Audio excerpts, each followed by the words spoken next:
This motherfucker, if you understand what the fuck I'm saying, say hey oh, hey oh. I feel like though, I ain't gonna lie. You feel me? I was in this bitch making tracks last night, and I thought y'all could hear everything that was going on, but you actually didn't know what's going on. So before I get started, I'm gonna play these tracks real quick. Just this one. I'm gonna just play this track real quick.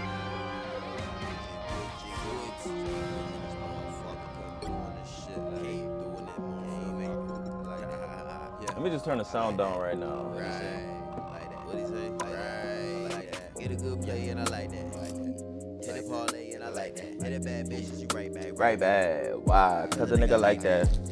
Smoking on the light pack. Top it with the grabber. Why. Like that. And the way these wings hitting, man, I really like that. Whole toxic pussy water, and I really like that. I like that. Gotta get my munchies right, I'll be right back. Came with a bag of cheeseburger and I like that. Lil Robo came and sucked the nigga soul till a number nigga really like that. Fuck that bitch and tell her let's get full like that. Smoke a blunt and straight up I taste like that. Niggas do the least and say the most like that. Quiet nigga but don't play by my folks. Foreign torn when I'm picking smoke like that. Blowing O's that sounds on Oreo. The levels that I'm trying to reach, I'm tropical torn, really hard to reach. I like that. Different form freeze, different dialects, they teaching me how to speak. I like that. Seeing shit a nigga never thought a nigga see, just skis in the sea. I like that. Need a bitch that is better to be. And that's a post up a roll weed on. Hershey kiss nipples, give a nigga quick kiss. But she cook a good meal. Heard a couple niggas talking shit, but we can take it to the this shit can get real. Run around the city, catch a place, count how many times I had to double quick kill. I ain't above the quick real, but I need a real woman that's come up with real living skill. Earning, burning, splits. Faster than they roll the shit. Stenches leaking out my pore like skunk. I know you know this shit. I'm smacked for pulling tough. You come too close, you know I'm blowing shit. The way she move and talk, I like that. She throw her back is called. I like that. Pussy money weed, you know how it be. Nigga favorite three. I like that. Bad bitch, nice body, naturally. Some bitches bad cause they stopped at the factory. I ain't hating that the shit feel real, then it's like that. The way she moving on a pole, like that. And the way they wings hitting, like that. Eat the chicken, getting chicken, like that. Nothing loving on these hoes, but the toxic pussy water. It really like that. Nigga tryna find my vices, find a peace and quiet when I'm thinking shorty out. Focus on yourself, you try to get the bigger bread, then they wanna call you out. Acting funny, don't call me now. Tryna make my own city proud. It's your boy Jay motherfucking Woods on this motherfucking. You ain't know, nigga. Now you know how I'm saying that shit. It's like that. I'm like that. Like that. I like that. Yeah, like that. She like 2025 is right mine, nigga. Bitch. You feel me? I got a couple more I could play too. Let me see.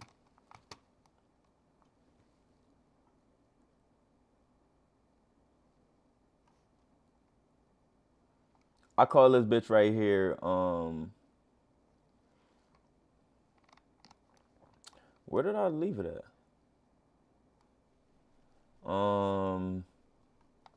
This shit is on here somewhere. Hold on. I know where to find it. Here we go. Wasabi drip sharer.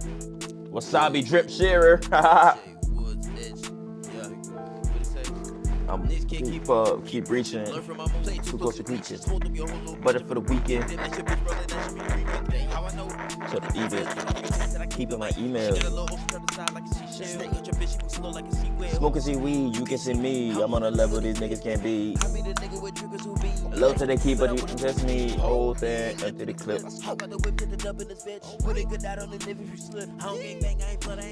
Lemon pepper steppers coming, bombing like a nigga kamikaze. Black steppers coming, oh tsunami. Let's keep a couple choppers close. I be trying to smoke, but I won't hesitate to hop and turn it up. Run around the city catching plays, do it every day, trying to outwork everybody. Nigga really working for the bigger bag, need the whole. What it say? I heard y'all bitch niggas sharing your emotion niggas. Who the fuck taught y'all that? Driving around that corner and that big old titties ass fat. Premium Snapchats. Drink the rap snacks. How'd I do that? Like the fucking forecast, nigga. God, I wish y'all niggas. Y'all niggas will run away, son. You feel me? We ain't even cut from the same type of cloth, my nigga. You might be at a fraction of the work I put in yesterday, nigga. I need to look better than them. I need to dress better than them. I need to dance better than them. I need to do origami better than them.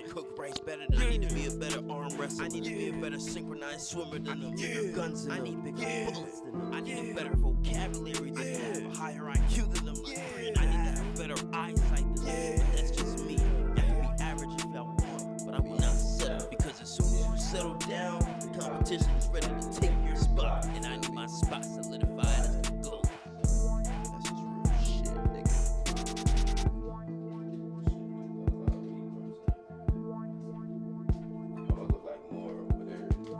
Look like more of the light, brighten up then it's less. Bitches they coming through, pull out they titties, show me their breasts. I'm finna dive in and lick on chocolate titties. I like bad bitches in the city and they get with me. New paper, what they say? Smoke till a nigga need a respirator. Flow my right hand, most these niggas funny money. Nigga tryna inspire, talking about inquire. I be talking dollar, but a bitch won't get a buck. Yeah, bitch, come and get you some. Different hustles, cause a nigga gotta eat good. You feel me? That's all I got on this shit. I ain't even gonna keep playing that. So, Oh, what the fuck? who am I? Who are you? Facts. Who are you deleted off of my page? Fuck out of here. Different day, new papers. Smoke till a nigga need a respirator. Flow my right hand, most these niggas funny money. Cause a nigga trying to inspire. Playing bottom choirs. Music not in fire. Huh? What'd he say? Trippy, your nigga, I'm flying down the interstate. I'm going out of town for a dinner date. Some shit y'all niggas couldn't replicate. Gotta be full throttle, can't hesitate. Cause you know snakes, and the legion had a face better than poker face. I be smoking on the best and listen to the face. Your niggas are disgrace to the human race. Sipping yak, I got a For one taste, I might just bring a Chardonnay. Ha! smoke that at the sundown. Total fry some chicken, please. Yeah, with some lemon pepper season in a hurry up. I'm trying to get it eating, man. I would like some lemon potatoes with a light tomato sauce on the top. Ooh. Chardonnay, look at me in my eye. Let's ready to take our top too. Flip me over and know And that shit say I'm ready to top you. got me in the restaurant screaming like, Hurry up with this damn food. I needed to go play. I'm finna go Go ape. I'm finna beat lil' mama shit out of shape. Hey yo. Nah, this joint right here though, I ain't gonna lie. This joint right here, I have belief in, you feel me? I will go to a real studio, re-record this shit, have this shit professionally mixed and mastered and all of that. Like shoot a music video, this shit tough. Get a good play and I like that. Like that. Hit a parlay and I like that. Hit a bad bitch, you right back. Right back. Why? Cause a nigga like that. It's a morning song, smoking on the light pack. Tap up with the grabber. Why? Cause I like that. Baby hit the ground and make it clap. Oh, I Like that. Tripping on the songs and the visual. I like that. The way she moving on the pole and the way these wings hitting, man, I really like that. Enough for loving on these Hoes, but the toxic pussy water, and I really like that. Money, weed, you know how it be, nigga favorite 3. I like that. Gotta get my munchies right. I'll be Right back, came with a mac and cheese burger, I like that. Lil' Rebel came and sucked the nigga soul till another nigga really like that. Fuck that bitch and tell her let's get full like that. Smoke a blunt and straight up, I can smoke like that. Niggas do the least and say the most like that. Quiet nigga but don't play by my folks. Foreign torn when I'm picking smoke. Blowing O's the size of Oreo. The levels that I'm trying to reach, a tropical torn, really hard to reach. I like that. Different form freaks, different dialects, they teaching me how to speak. I like that. Seeing shit a nigga never thought a nigga see, just easy to see. I like that. Need a bitch that is bad as can be. With ass fatter up close up, roll weed on. Hershey kiss nipples, give a nigga Quick kiss before she cook a good meal. nigga talking shit when we get Take it there, this shit can get real. running around the city, catch a place. How many times I had a double quick kill. I ain't above the quick thrill, but I need a real woman that's coming with real living skill. Learning, earning, burning splits faster than they grow the shit. The stench is leaking out my pores like skunk. I know you know this shit. I'm smacked, but pole is tough. You come too close, you know I'm blowing shit. The way she move and talk, she throw her back is called. Pussy money weed, you know how it be. Nigga favorite 3. Bad bitch, nice body, naturally. Some bitches bad cause they came from the factory. I ain't hating that the shit feel real. Then it's like that. The way she moving on a pole, like that. And the way they wings in, like that. Eating chicken, getting chicken. Pussy water. That's one of my favorite bars on this joint, I ain't gonna lie. That nigga say, eating chicken, getting chicken. bread, then they wanna call you out. Acting funny, don't call me now. Trying to make my own city proud. It's your boy Jay motherfucking Woods on this motherfucking. You ain't know, nigga. Now you know how I'm saying that shit. It's like hear me though. I'm like that. We like that. I like that. Yeah, like that. She like 2025 is right mine, nigga. Bitch.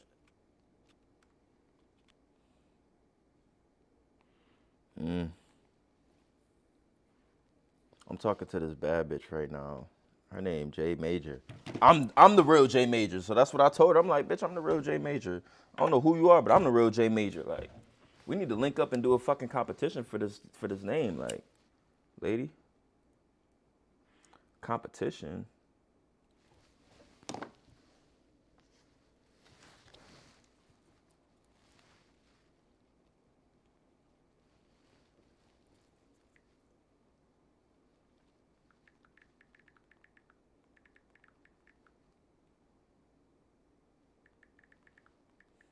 He ain't trying to do you like that.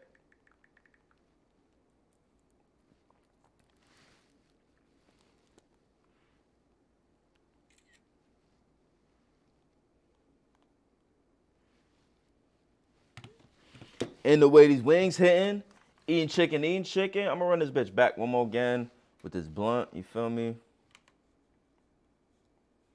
Where the fuck is the mouse at? Oh, it's over here. Jay Woods in this motherfucker come through in this shit like came through in that motherfucker. Came through in that motherfucker. Right, like that. What he say? Like right, like that. Get a good play and I like that. Like that. Hit a parlay And I like that. hit a bad bitch, she right back. Right back.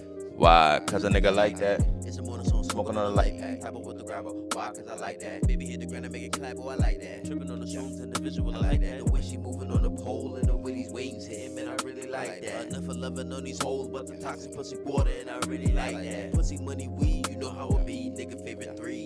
I like that. Gotta get my munchies right. I'll be right back. Came with a mac and cheese burger, and I like that. Lil Rebel came and sucked the nigga soul till a number nigga really like that. Fuck that bitch and tell her let's get full like that. Smoke a blunt and straight up, I can't smoke like that. Niggas do the least and say the most like that. Quiet nigga, but don't play by my folks. Foreign to him when I'm picking smoke. Like that. Blowing O's inside of Oreo. The levels that I'm trying to reach, a tropical to him, really hard to reach. I like that. Different form freeze, different dialects, and teaching me how to speak. I like that. Seeing shit a nigga never thought a nigga see, just easing to see. I like that. Need a bitch that is bad as can be. With ass battered up close up, roll weed on. Hershey kiss nipples, give a nigga quick kiss for she cook a good meal. Heard a couple niggas talking shit, but we can take it there, the shit can get real. Running around the city, catch a place, count how many times I had to double quick kill. I ain't about the quick thrill, but I need a real woman that's coming with real living skill. Earning, burning splits faster than they grow this shit. The stench is leaking out my pores like skunk. I know you know this shit. I'm smacked, but Polish tuck. You come too close, you know I'm blowing shit. The way she move and talk, she throw her back is power. Pussy, money, weed, you know how it be. Nigga favorite 3. Bad bitch, nice body, naturally. Some bitches bad cause they stopped at the factory. I ain't hating the shit feel real than it's like that. The way she moving on the pole, like that. And the way they wings hit, like that. Eat the chicken, getting chicken, like that. Enough for loving on these hoes, but the toxic pussy water, and really like that. Nigga tryna find my vices, find a peace and quiet when I'm thinking shorty out. Focus on yourself, you try to get the bigger bread, then they wanna call you out. Acting funny, don't call me now. Tryna make my own city proud. It's your boy Jay motherfucking Woods on this motherfucking. You ain't know, nigga. Now you know how I'm saying that shit. It's like hear me though, like that. We like that. I like that. Yeah, like that. She like 2025 is right mine, nigga.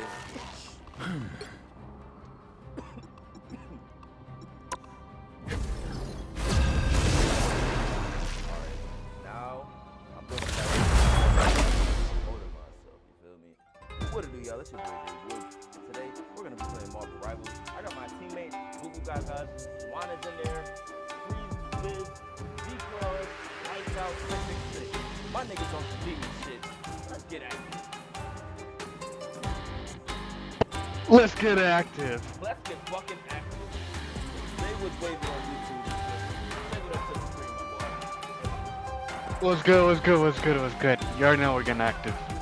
Drilling backwards, 87 active. Tune in, always active. Blunt in hand, I'm the man. Backwoods, yeah. Yup. All day long. Easy. Easy money like this game, actually. Let's get it, bro. I actually just came off 2 back-to-back slamages. 2 back-to-back slamages, so we're going for a third right here. Yes, sir. You'll need a Yes, sir. top-notch Then team to win I'll this fuck one. up a turkey. Then I'll fuck up a turkey. It's easy. It's easy, actually.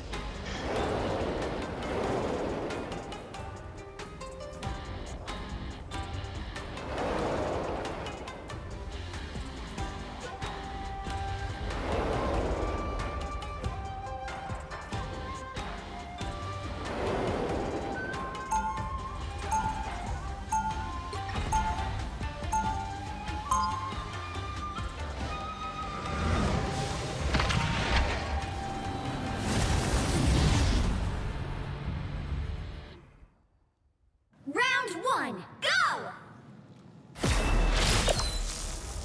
30 seconds before you attack. Get ready. That's crazy. That's can't. You don't. That sums it up right there. Actually, ain't nobody knows what it is.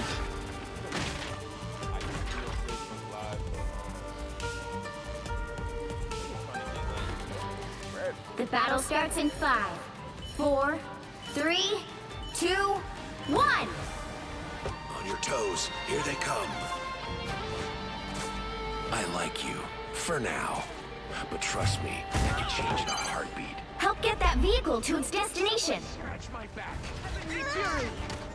Damn, I would love some healing. You're welcome.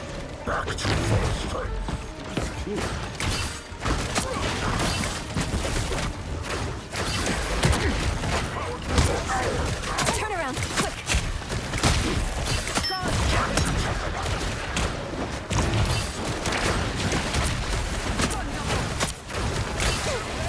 Be your best self.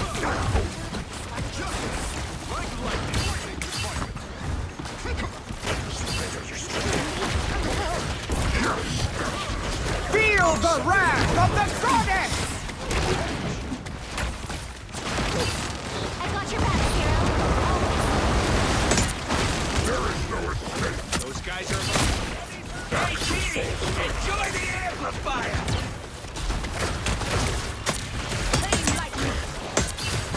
You're halfway there. Keep going. Yep, I love that. I do love that. Damn, I just keep webbing them up for you. Webbing them up.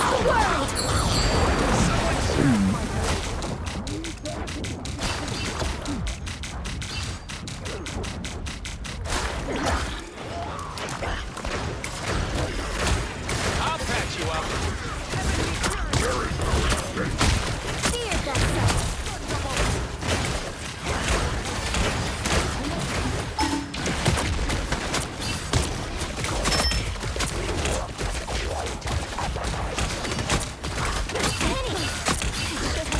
Two behind. Y'all move.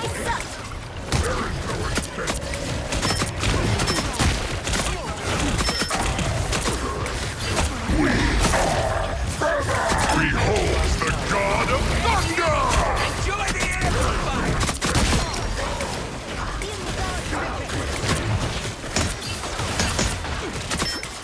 Feel the wrath of the goddess!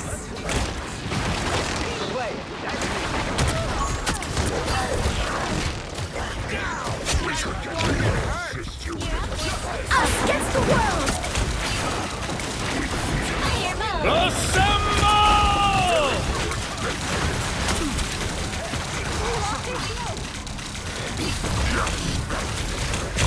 I'll patch you up.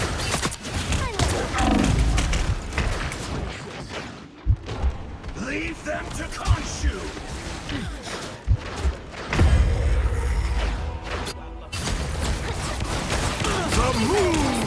Crap. 30 seconds left.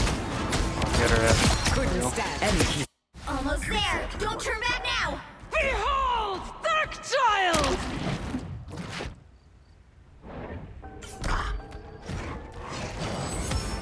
The vehicle reached a checkpoint. Keep up the momentum. These are sounds I never heard before. Rock on, spiders. Someone scratch And my Behind us, freeze. door behind us. Okay. behind you.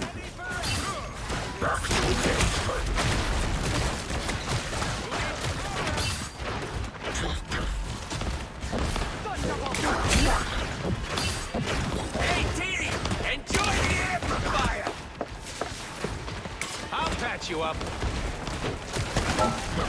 Feel the wrath of the goddess! The fuck did she just go? The fuck? We're right in front of us.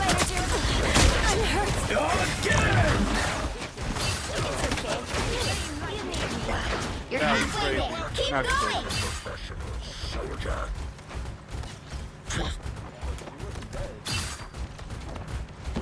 I don't know what just happened there.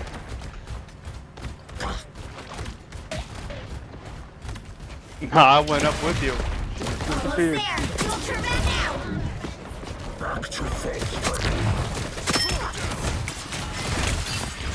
Us against the world.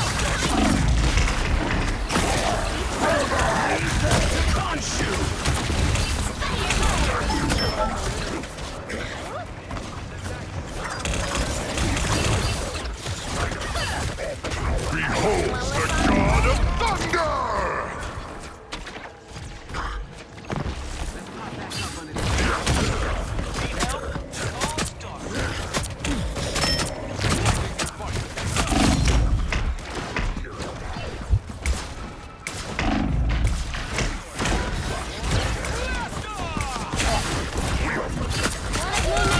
The moon haunts you!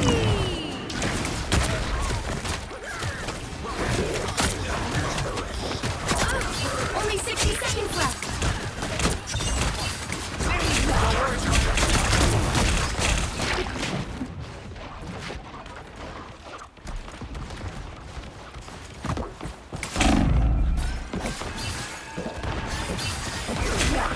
I'll patch you up.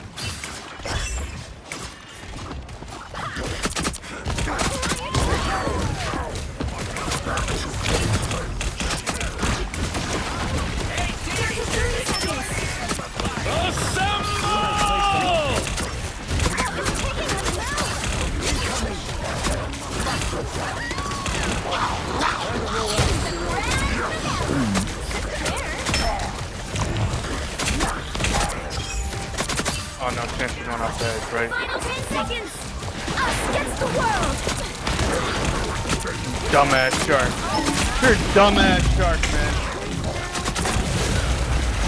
Keep fighting until you have a winner.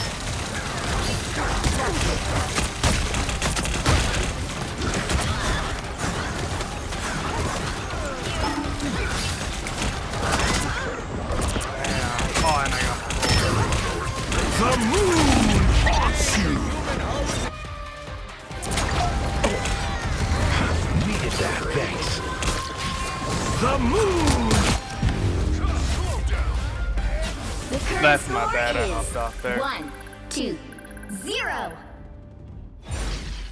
Time to switch things up, including which side you're on. The right heroes could make Bro, we all should the be difference. smashing them. You are insignificant.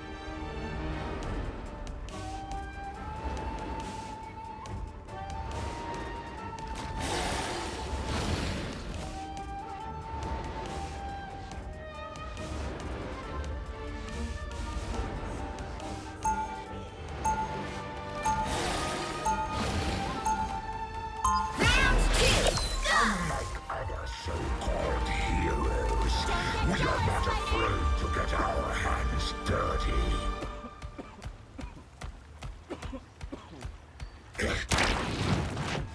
They'll be coming in 30 seconds. Stay strong. Such a sweet little morsel. See, what you should do there is take the tobacco out and smoke the green the way the green is supposed to be smoked. We do not wish to consume you, child. At least for now. That's what I was hearing. The battle starts in 5, 4, 3, 2, 1. I can hear it. Incoming. That's bad. You need to stop that vehicle in its tracks.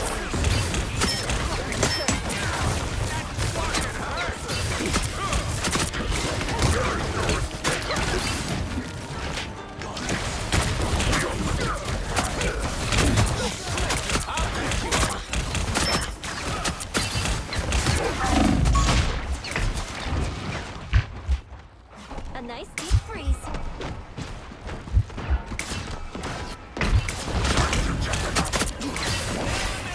You're ready for it. Hey, Moon Knight, you're rocking on.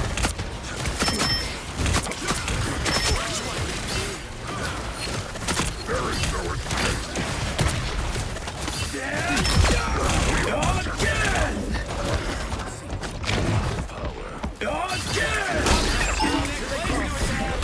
Bet you can find some bad guys over here. Placed an arm. He's stopped in his tracks.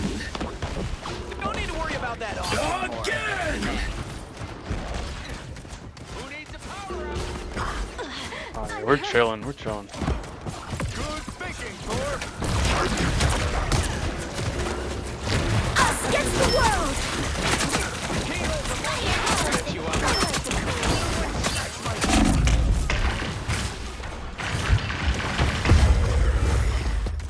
Sorry about your little unk, Spectre. Defenses are down. Hey, Dee!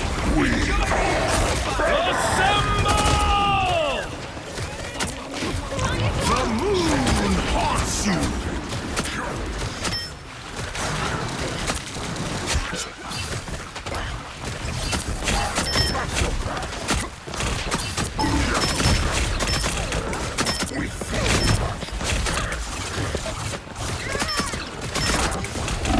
Damn, he was on me. Better stop that vehicle. We fight well. You can't get rid of us so easy. Ready for a boost? That one hurts. Fucking hurt. Beholds the god of thunder.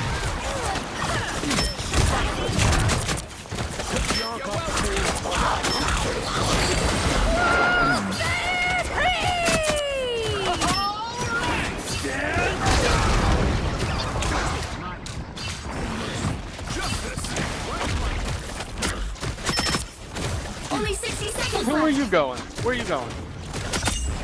Like a lamb's to the slaughter. Get his ass back. Us against the world. I suck. Hey, Dee! Enjoy the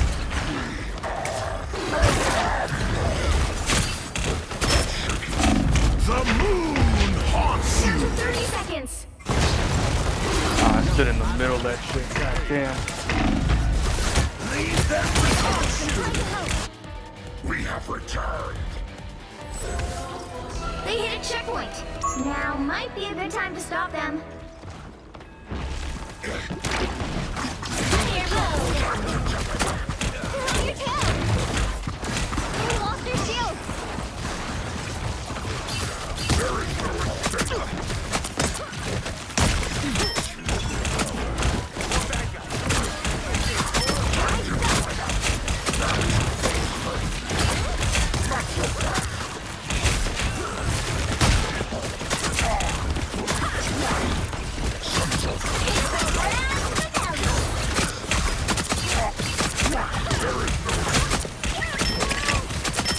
Beholds the god of thunder!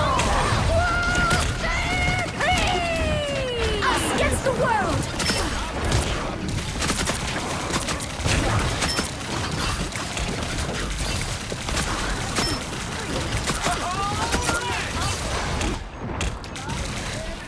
Hey, Dee! Enjoy the airplane! Fucking helpful. Took the rock off the board.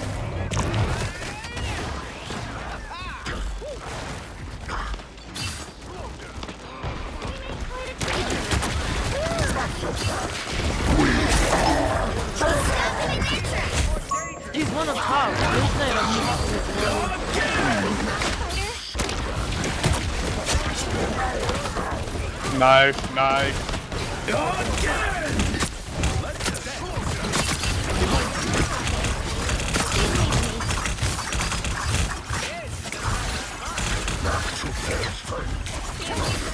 Only 60 seconds left. The moon haunts you.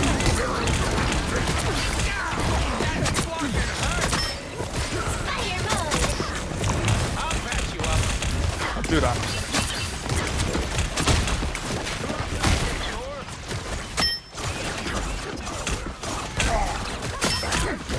Look out! Behind you!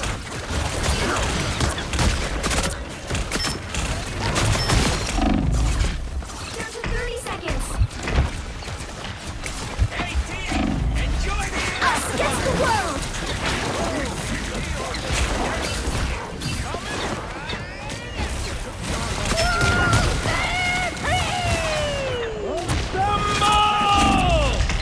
The final 10 seconds! I appreciate you. Yay, team! It's... We have You'll returned. have to keep go back fighting up. until we have a Go back winner. up. We just need one stop here. Better stop that vehicle! This is nothing like the Tokyo I remember. Yo, Thor's on his own right here. Stop them! Get this. Nice.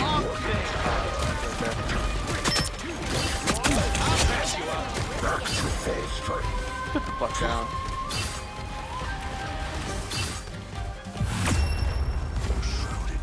Final score 2-2-1. Good shit.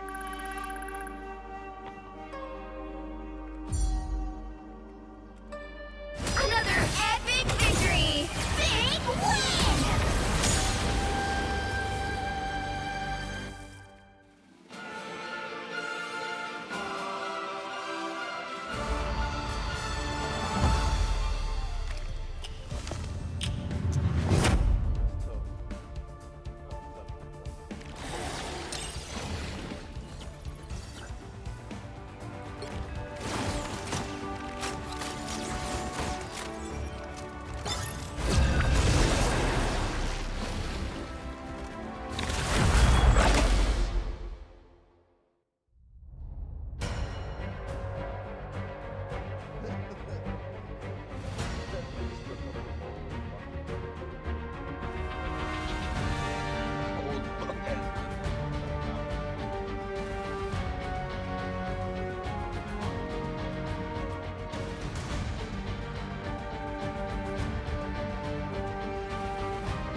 Pick your hero. Or villain. I'm not judging.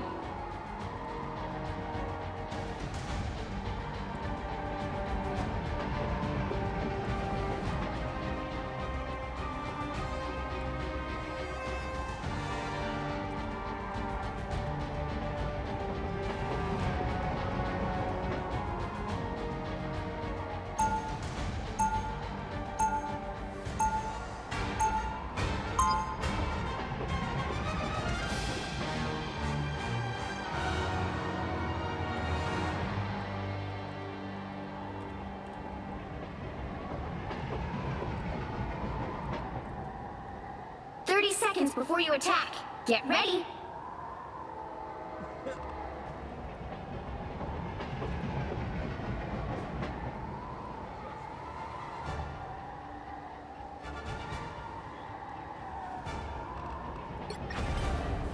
This universe needs a different kind of protector. A lethal one. The battle starts in 5, 4, 3, 2, 1.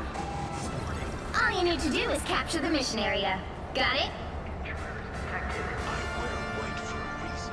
I want the bad guys to see me coming.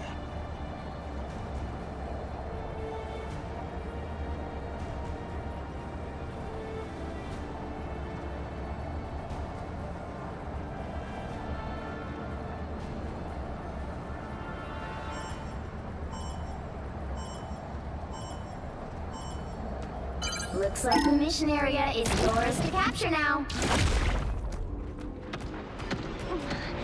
Help, friends. No worries. I got your back. The mission area is yours. I'm Five.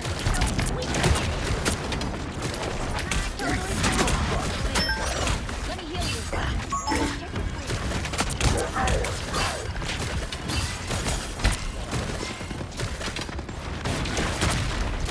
They're sneaking from behind. Come on, let me heal you.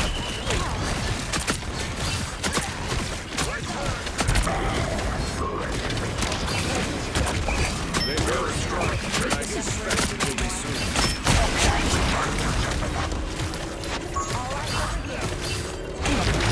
Control lost.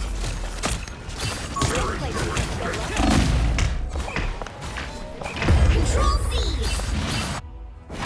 Someone scratch I my like the back. cold. I'll patch you up. Thanks so much. Fresh. We have returned.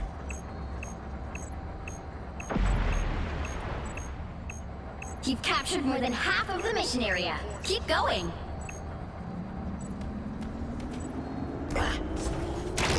Control lost. I am ready to put on a show. I need friends. Gather around. They are coming from behind. Sorry about your squiddies, Nemo. Enemy in front of us. This place has good luck. I unleash the shock.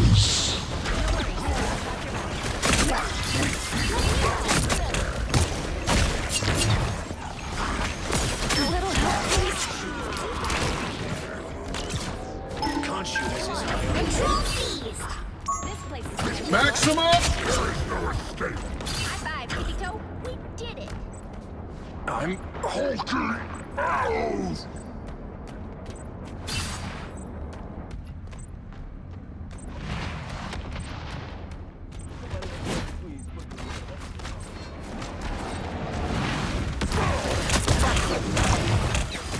By the eye of Agamotto!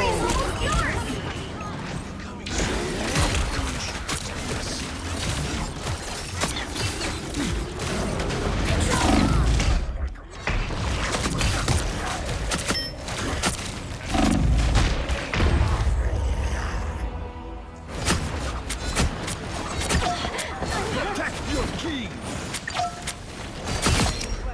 Their team's capture progress has passed the halfway point. Oh, here's where they've been hanging out. My friends are here!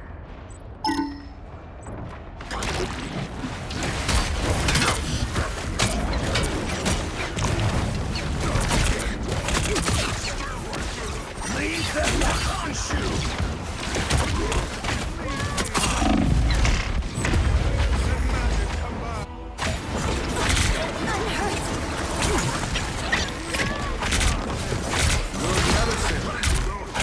They've almost got it! Shields up!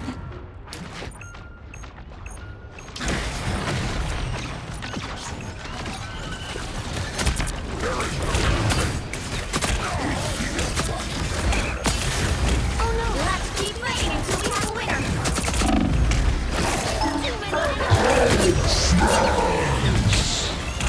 These creatures are way more than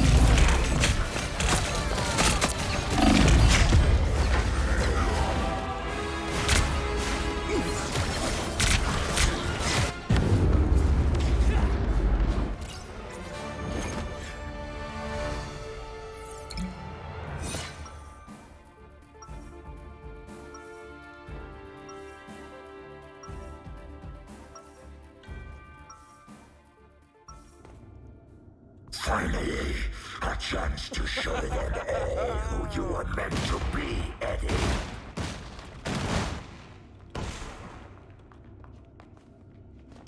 30 seconds before you attack. Get ready. Your unks are maddening. Not my onks. Conscious. Even so, maddening. If I'm on your side, isn't that what you want?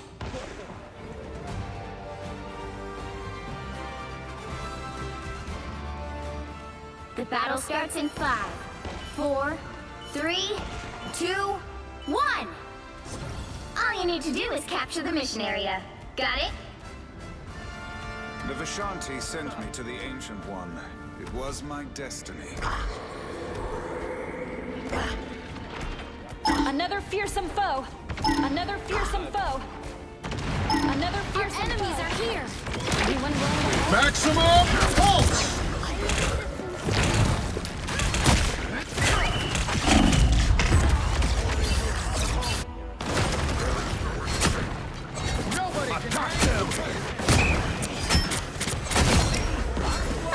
Capture the mission area! Come on, let me heal you.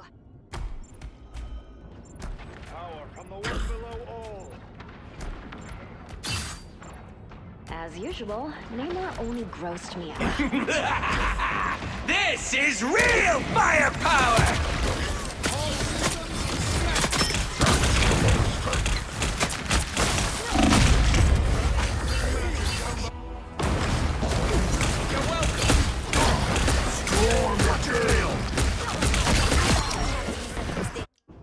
Venom lives!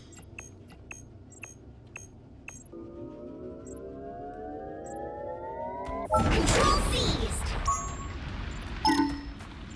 High five! So, we did it! Hey, yay! What have you summoned now, Oh, Namor? they don't look anyone willing to help? Potions of Namor sealed your fate. Once. Oh, I am raising my slingshot! Over here, I can heal you. I am ready to put on a By show! the eye of Agamotto! Shields up! Let's get down!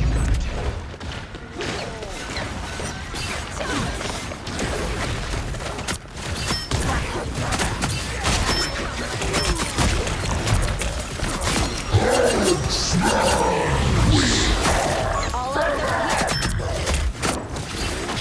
You've captured more than half of the mission area. Keep going.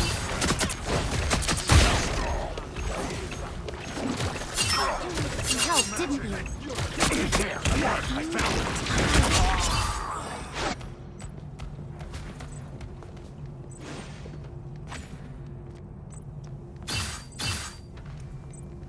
More tentacles than Gargantos himself.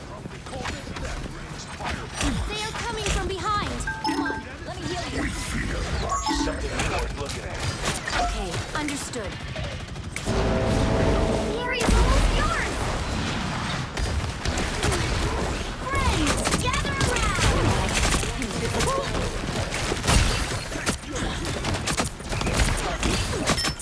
I cast you back to the dead.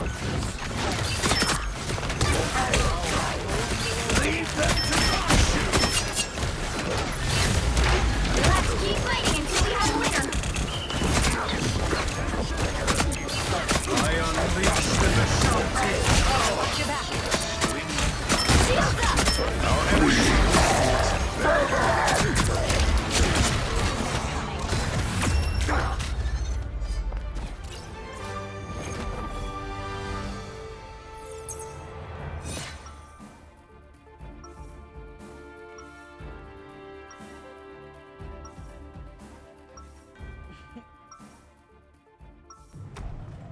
The bond between a symbiote and its host is sacred. Do not dare to break it. 30 seconds before you attack. Get ready.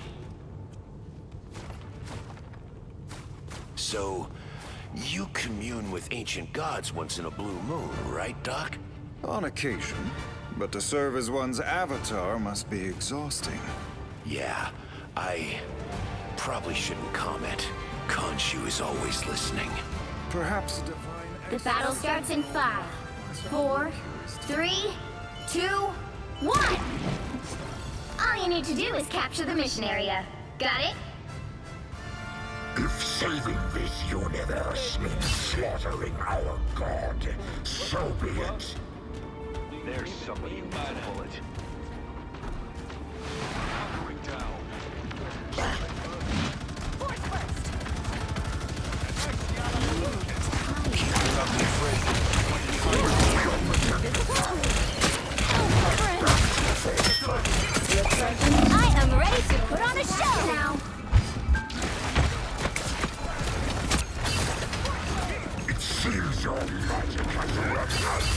By the eye of Agamotto! Creatures obey me.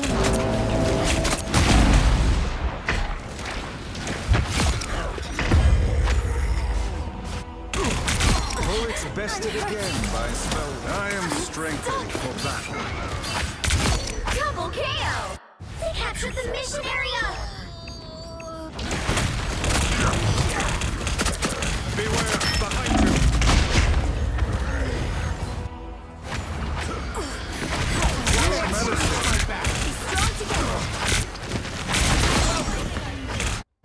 You can't get rid of us so easy.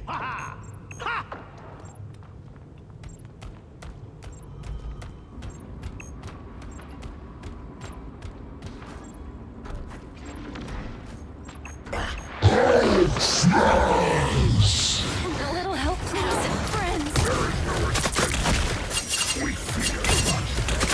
Excellent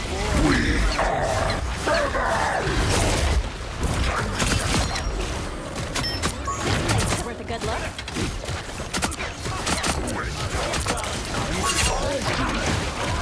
Your team's capture progress is past the halfway point.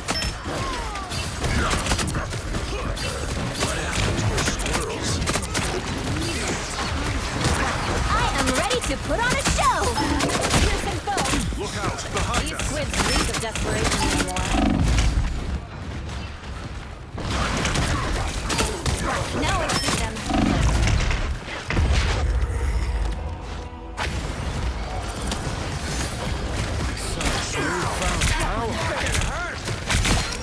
I'll patch you. They've almost got it! So easy.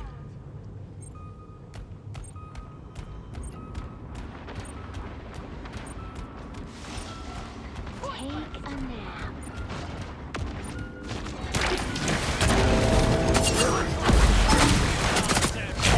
By the eye of Agamotto!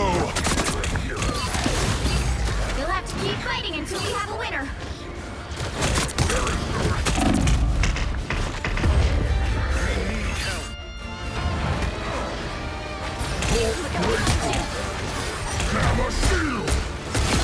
We can capture the kill. Science and magic come back.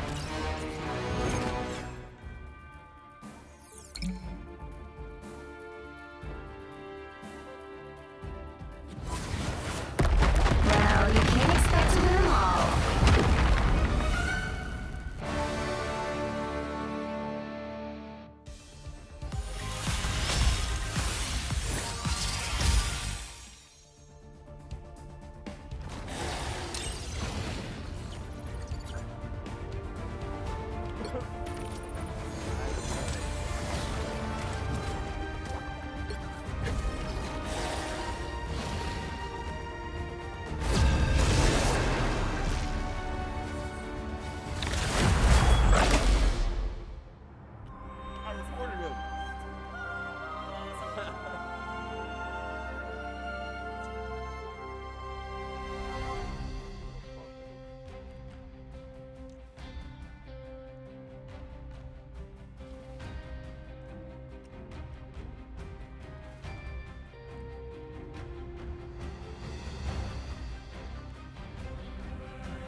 Pick your hero.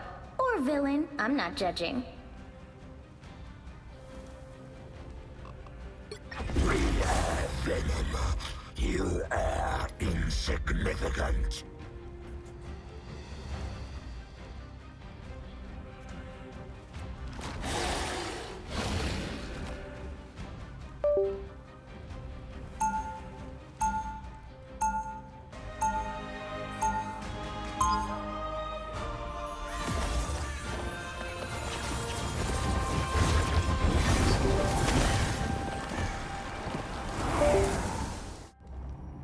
The bond between a symbiote and its host is sacred. 30 seconds before you attack.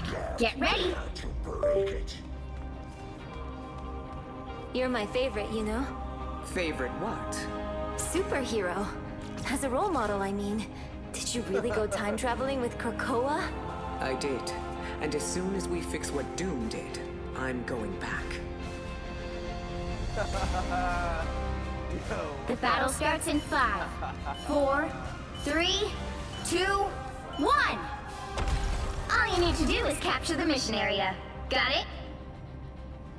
Cross time lanes make for strange allies. Trust.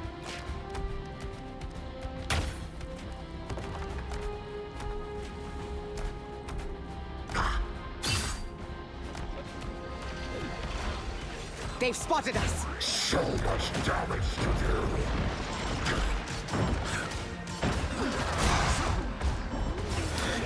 Looks like the mission area is yours to capture now. I found one of our critics. Susan.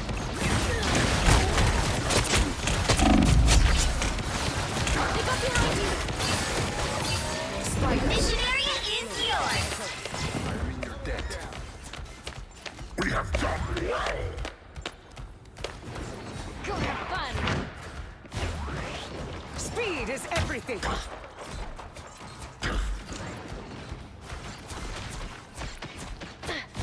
Let's rip them to shreds. Over here. I can kill you. Out of feel the pull. Limbo. I see them. I like it cold. There is no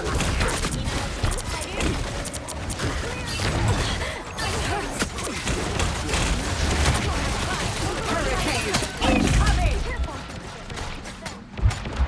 Come here and let me help.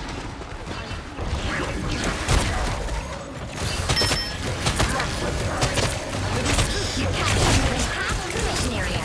Keep going. This is gonna hurt. Fighting for the win. Double KO. venom lives.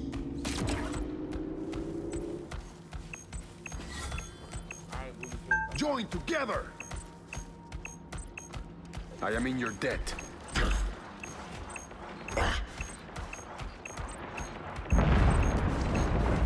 Co-op time. I don't think that's welcoming committee. The area's almost yours. It's fighting time.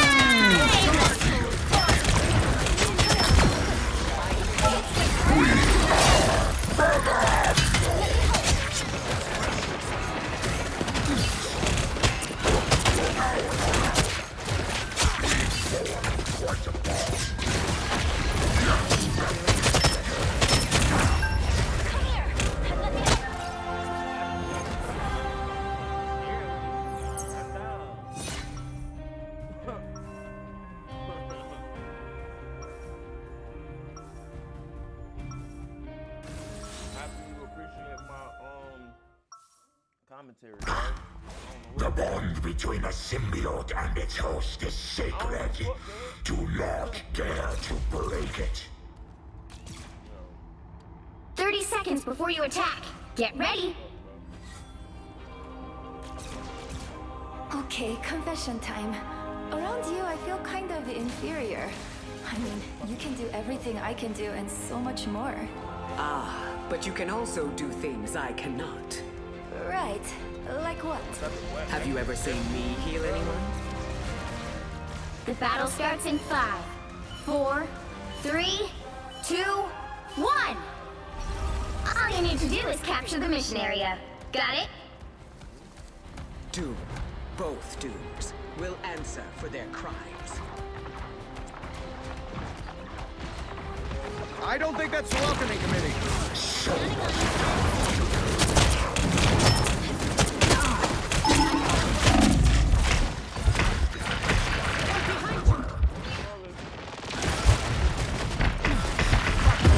Lightning is not. Looks like the mission area is yours to capture now.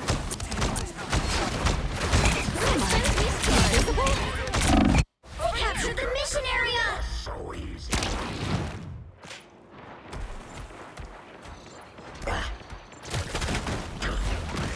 I'm counting on you. Rid of the spider nest before they blow us all up. Hurricane incoming!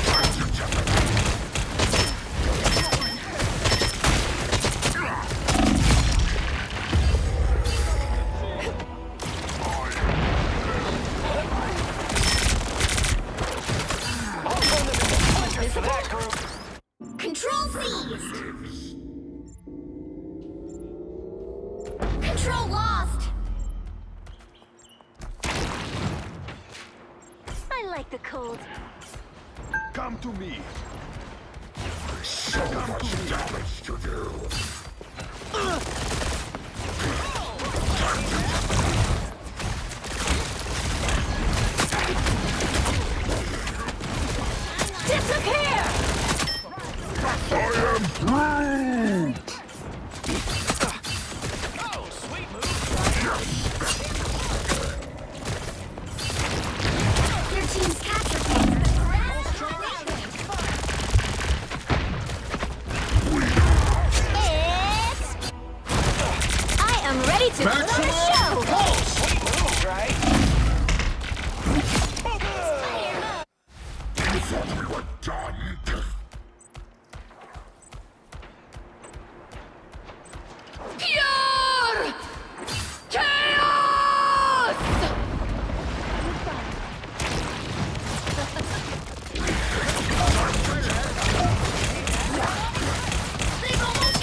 'This universe needs a different kind of protector.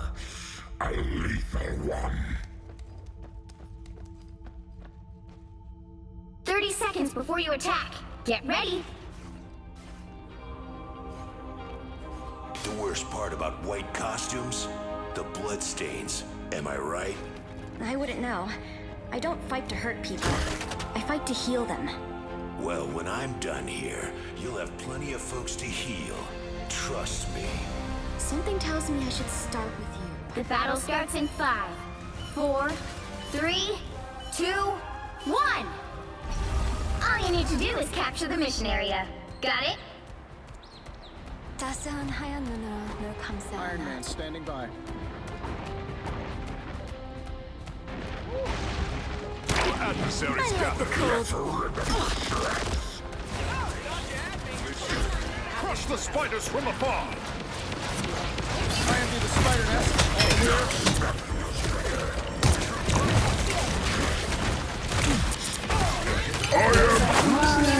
Yours to capture now.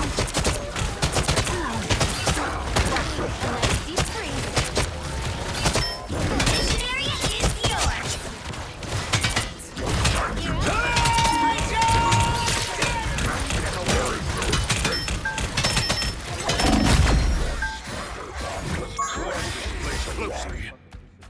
So much damage to do. Mark this spot. Keep an eye on this spot. You got it.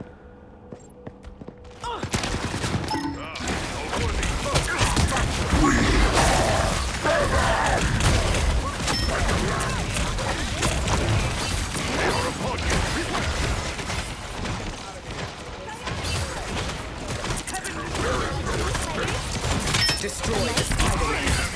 God's might! It's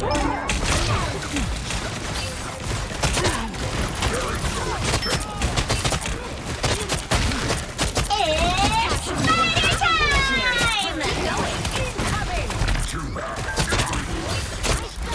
Pulse charge! They got behind you.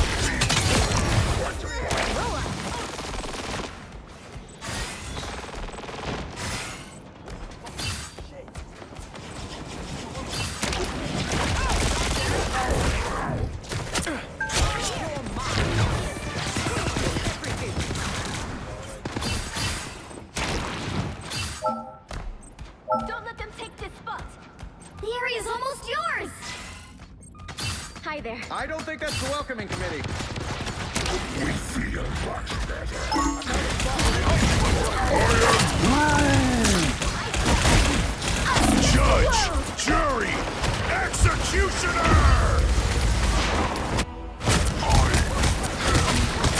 I'm doing this my way. You'll have to keep fighting until we have a winner.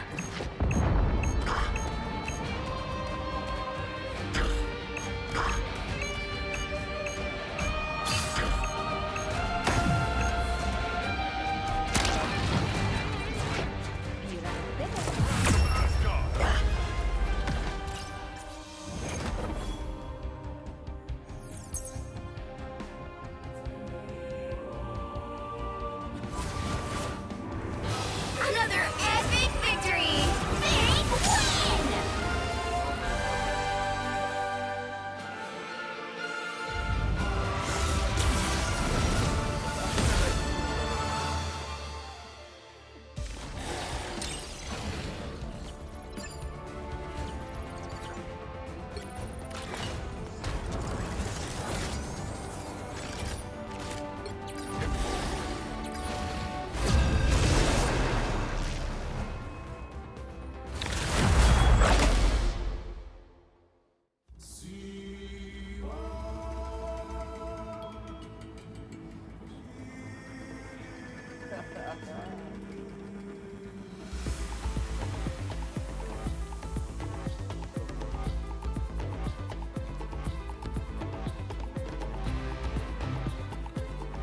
Pick your hero. Or villain. I'm not judging. You are insignificant.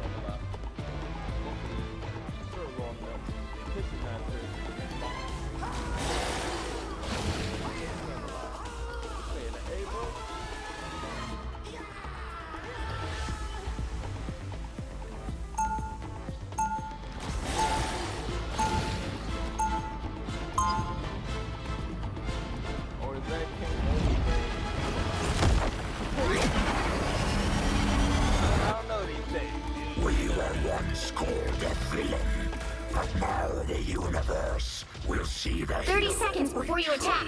Get ready. It's nice to have another genuine force for good on our side. My soul is not as pure as most may believe.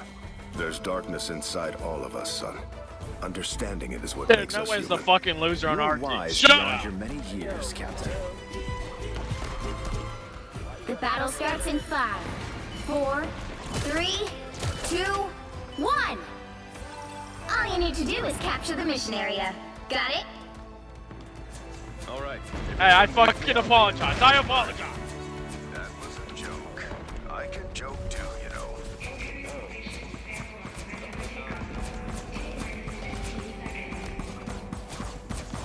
like lambs to the slaughter. You're protected now. Yours to capture now. Just embrace the mark.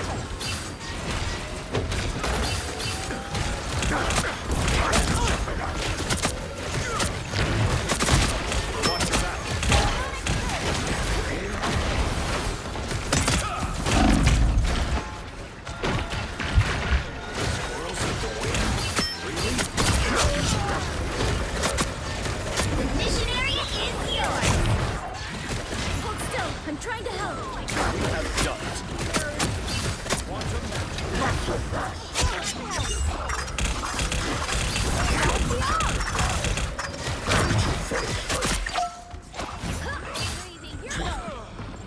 They're coming up ahead. Take that, you villain! Tanny needs help. You dig it out. I can take it.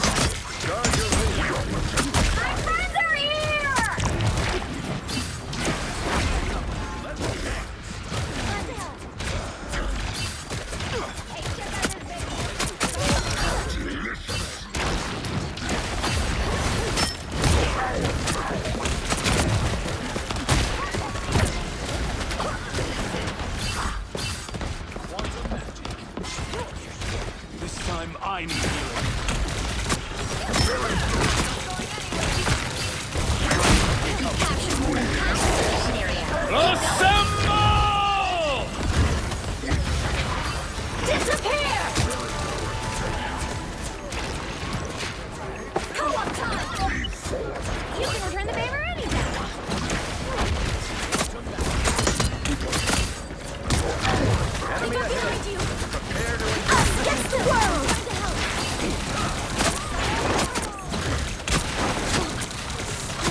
curated team, nigga. What did you talk about? Finally, a chance to show them all who you were meant to be, Eddie. 30 seconds before you attack. Get ready. We're fantastic. We're black. You have a light that radiates from within you, Captain. Coming from you, that really says something, Adam. You could guide us to victory. Be careful not to let this conflict snuff it out. I've been doing this a long time. No one's managed to extinguish me yet. The battle starts in 5, 4, 3, 2, 1. All you need to do is capture the mission area. Got it? This fight is for our destiny. It is why we were bonded together. I have found more lost souls. Healing power. This time I need healing.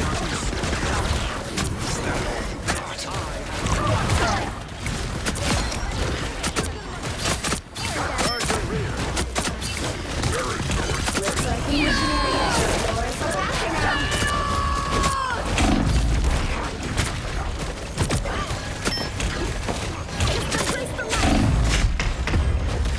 Your power!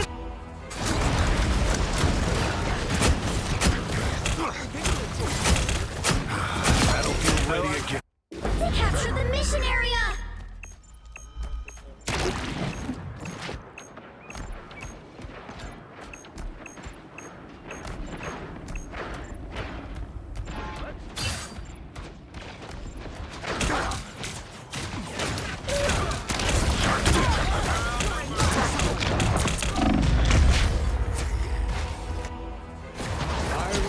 I lift up my comrade. Any healing is good. Venom lives.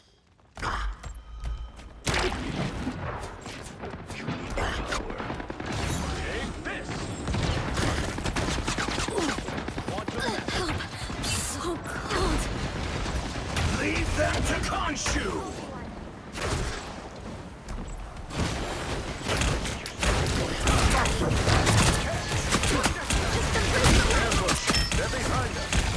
Your team's capture progress.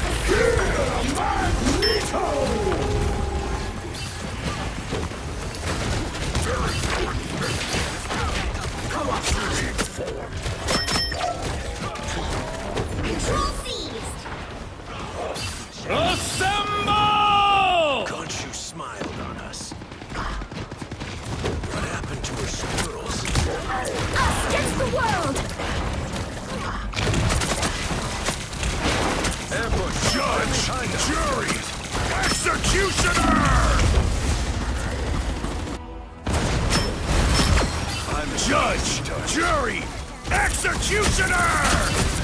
Double kill. My friend!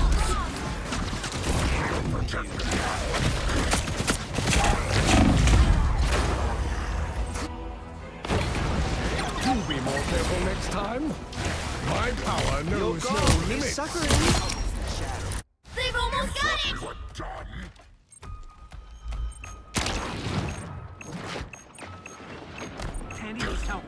Together to victory!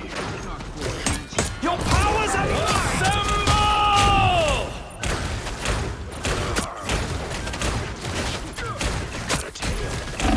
Leave them to You'll have to keep fighting until we have a winner.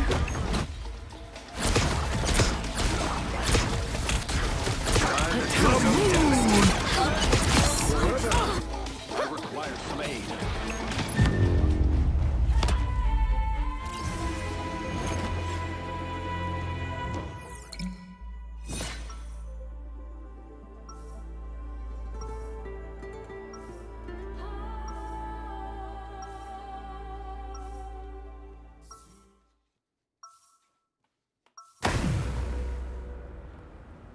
This universe is a different kind of protector. A lethal one. 30 seconds before you attack. Get ready. Such a sweet little morsel. In a big crunchy shell. Try to take a bite out of spider and you'll chip a fang. We do not wish to consume you, child. At least for now. Yeah, well, let me know if there's a change to the menu. The battle starts in 5, 4, 3, 2, 1. All you need to do is capture the mission area. Got it? A shame that these beings have not yet evolved beyond such petty squabbles.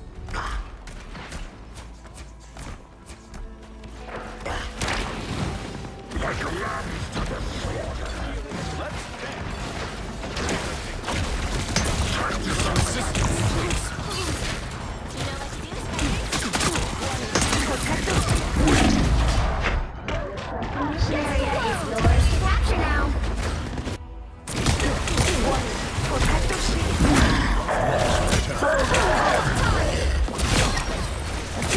They captured the mission area! Not so fast. Catch.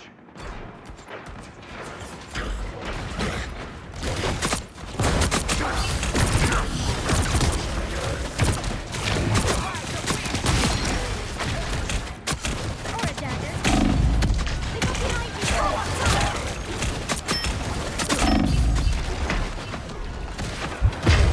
Assemble! Us against the world! I'm good to go.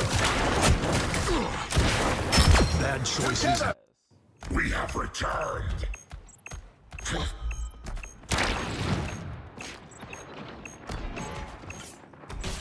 We're better when we work together.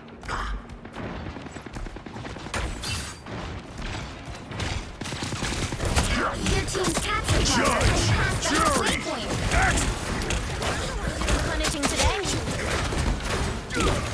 Feel the wrath of the goddess!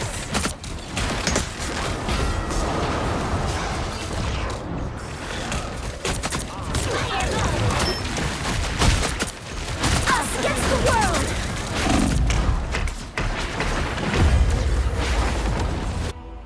A boom of light! It's time!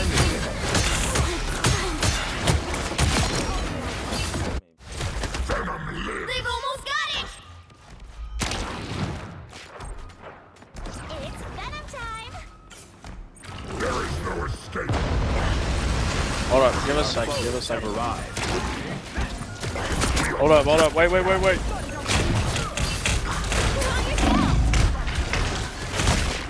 Some assistance, please. You'll have to keep fighting The until powers and might! Feel the wrath of the goddess!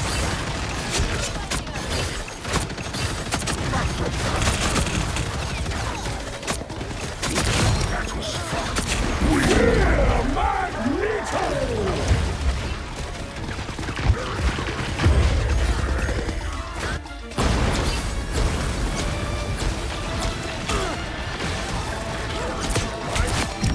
Rise, my friends!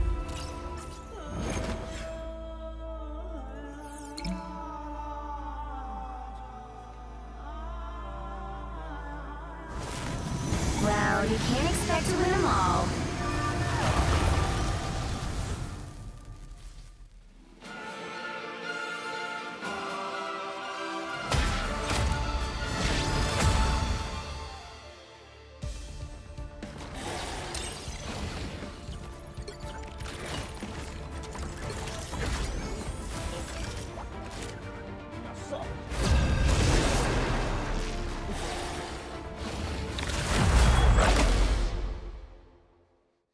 I want 100 and 0.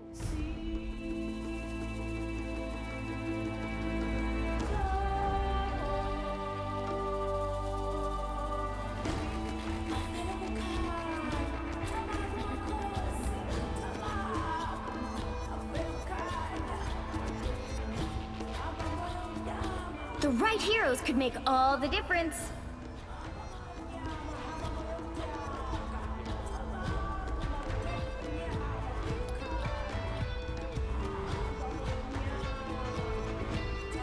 We are Venom. You are insignificant.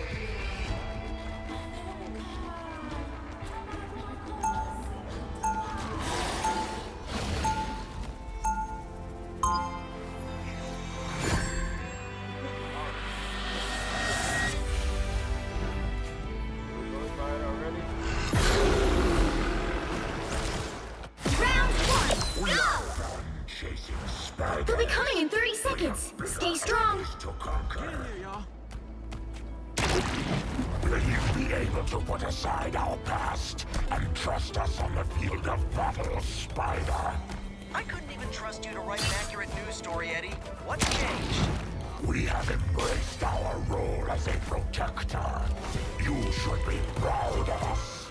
The battle starts in 5, 4, 3, 2, 1. You have to stop them from securing the mission area. I wonder what the T'Challa I knew would have thought about this. Much of this will be brought crashing down. Shake it up! Just embrace the light! Pick up behind you!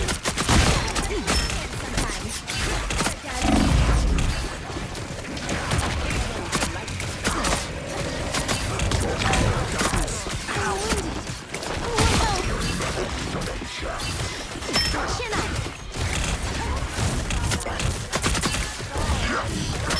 Just embrace the light!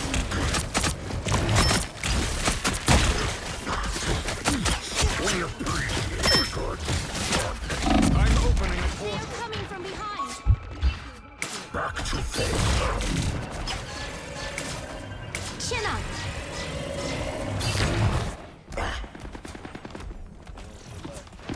Track this enemy!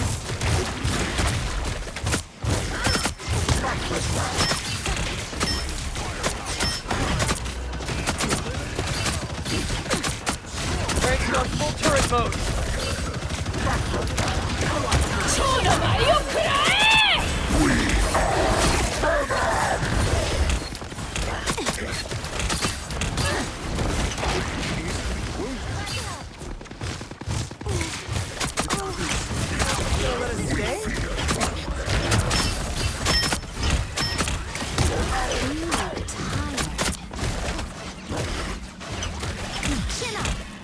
We need to go. Like, now.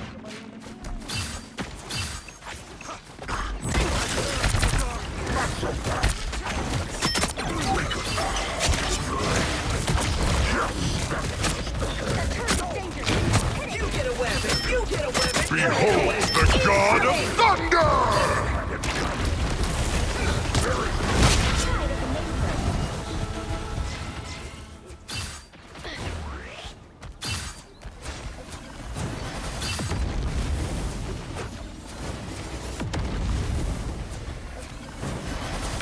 They got behind you! Feel much better. Shake it up! We could get used to working together. My friends are here! Eddie needs help. Goodbye. Just embrace the light!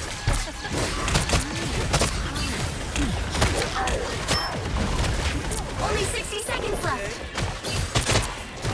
By the eye of Agamotto! Come the bad guys!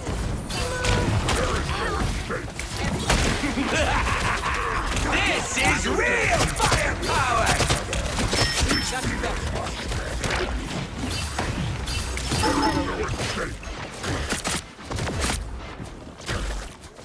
Welcome to the darkness. I got what you need. Down to 30 seconds!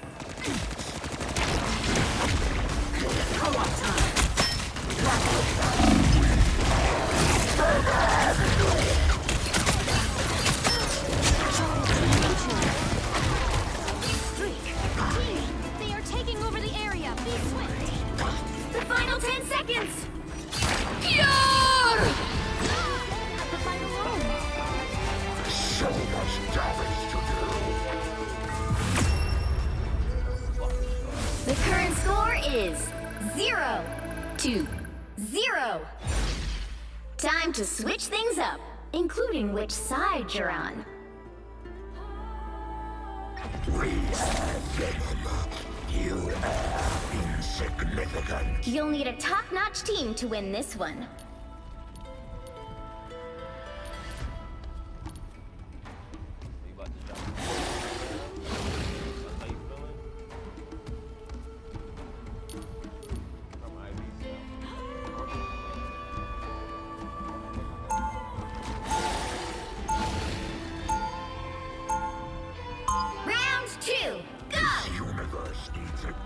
different kind of protector.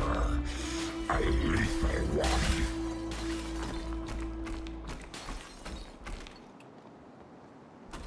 Get in here, y'all. 30 seconds before you attack. Get ready. Doctor Strange, wow.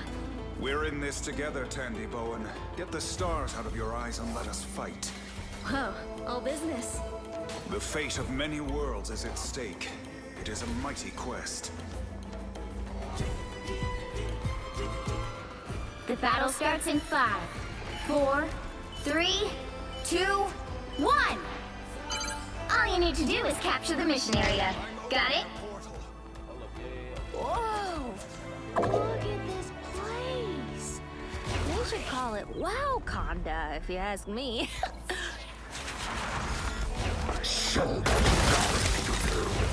Enemy in front of us! They are coming from the I need assistance. So cold.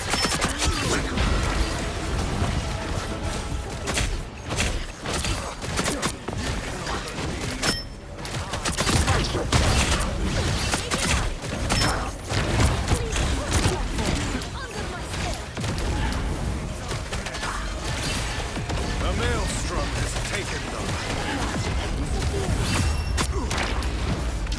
Final score 1, 2, 0.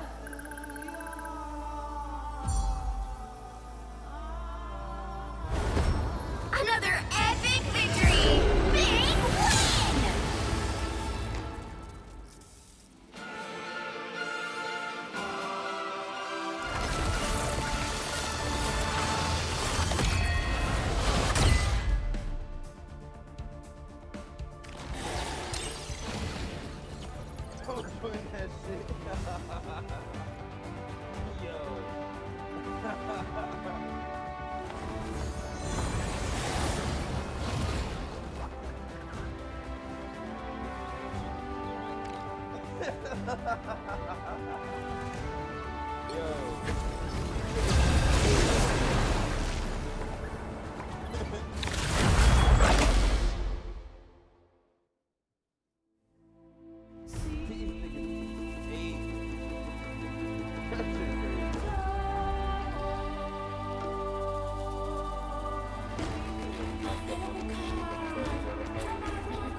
The right heroes could make all the difference. We are Venom.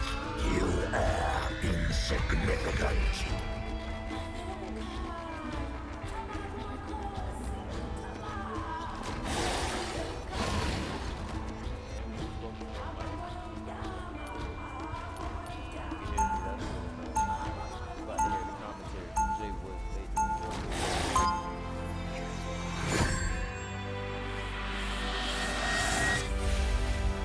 Round 1, go! Once called a villain. Let's pop back up Now into the the universe will see the hero we truly They'll be are. coming in 30 seconds. Stay strong. Hey, question. Ask. Are there squirrels in your place? All living things eventually come to me.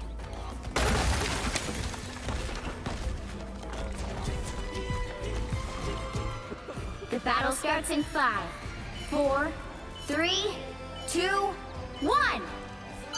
You have to stop them from securing the mission area. I must regroup with the rest of the Guardians. The Collector must be stopped.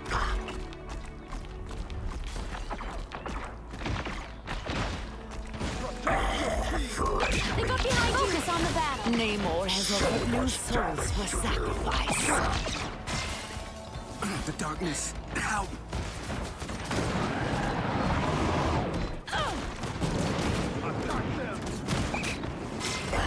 Those were your best soldiers, check this Namor.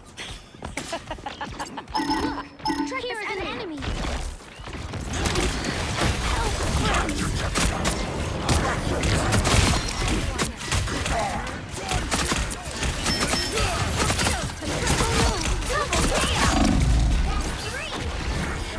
Snake still hungers, it seems. The oceans have spawned with those. Poor creatures. They served a cruel king.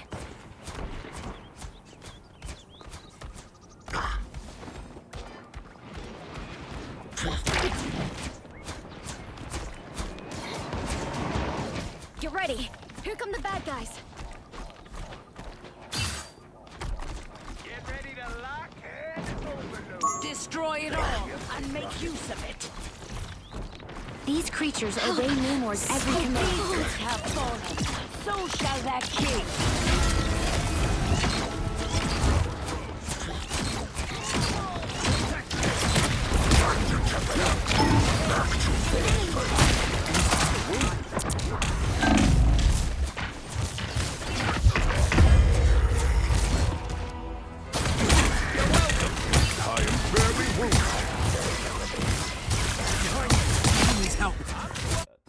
You can't get rid of us so easy.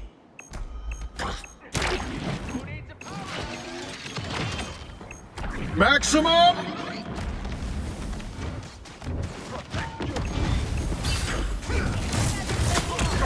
Chin up. Here they come. Watch your tail. My animal pals are way cuter. Back to the ocean steps.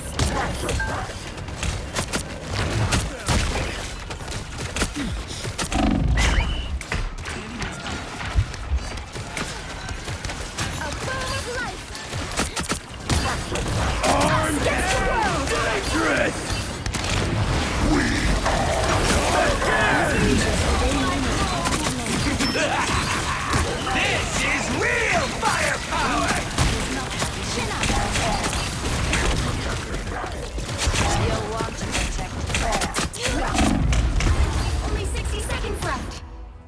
No need to reload? Nice. Target neutralized. You can't get rid of us so easy. You're mine. My friends are here! Back to full strength. We'll protect the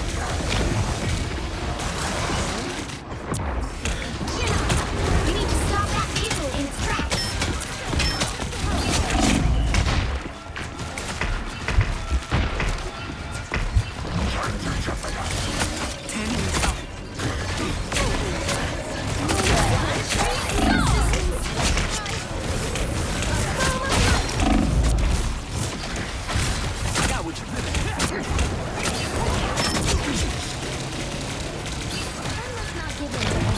But one can still enjoy revenge.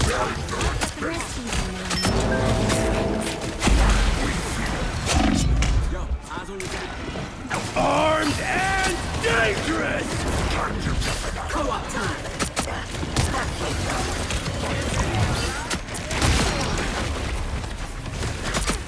And chin up.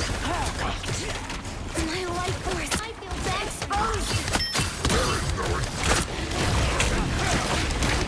Us against the world! This is real firepower!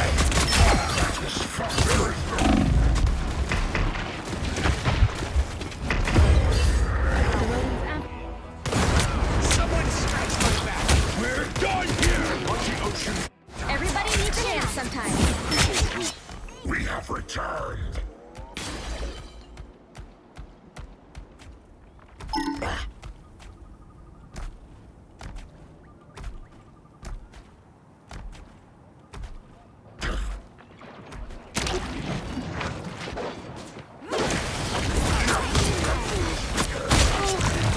I need assistance.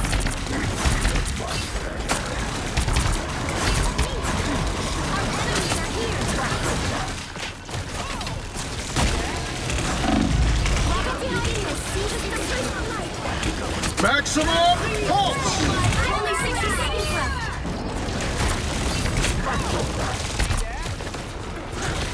I feel vulnerable.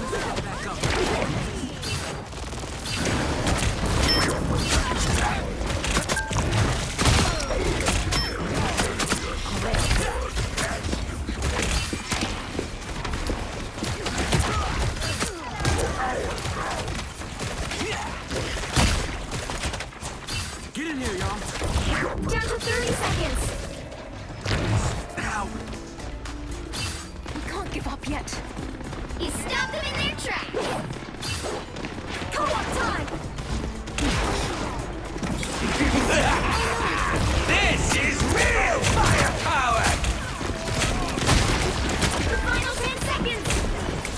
Oh, the turret! I need assistance. Armed and dangerous! Again! You'll have to keep fighting until we have a winner.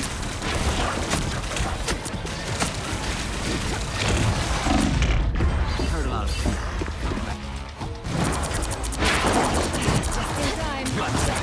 Beware, behind you! Watch me go!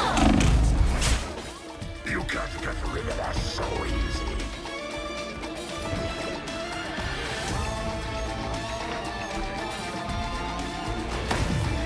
Behold! Dark child!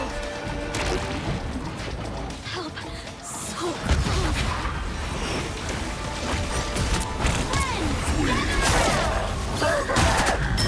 By the eye of Agamotto!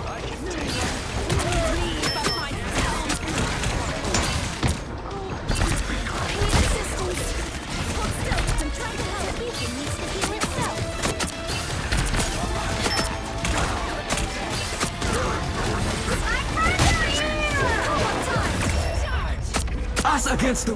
The current score is 0-1. Time to switch things up, including which side you're on. We are Venom. You are insignificant. You'll need a top-notch team to win this one.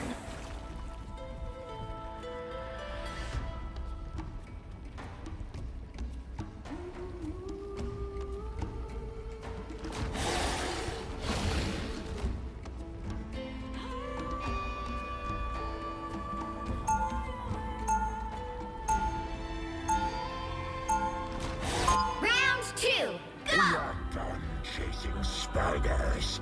We have bigger enemies to conquer.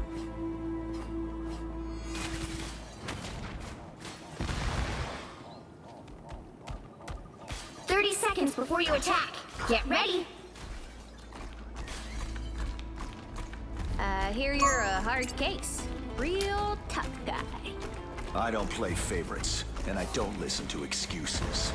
So what, you never cut anyone a break? Why would I do that?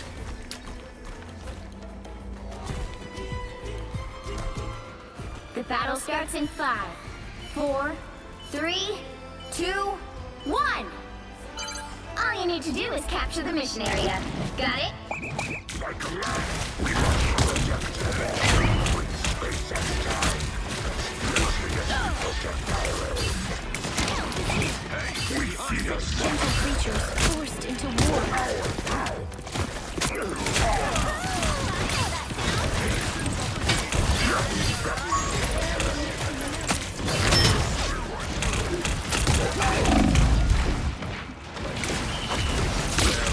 Please, we're hurt. Help, friends.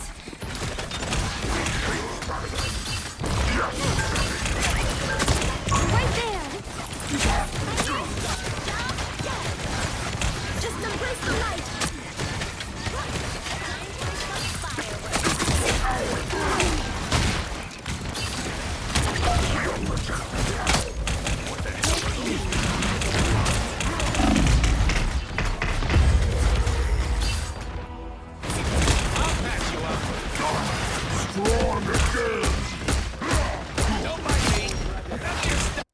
We have returned.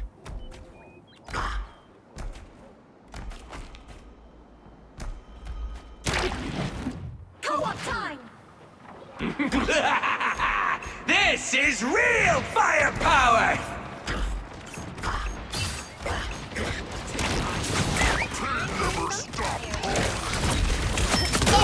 It's party time!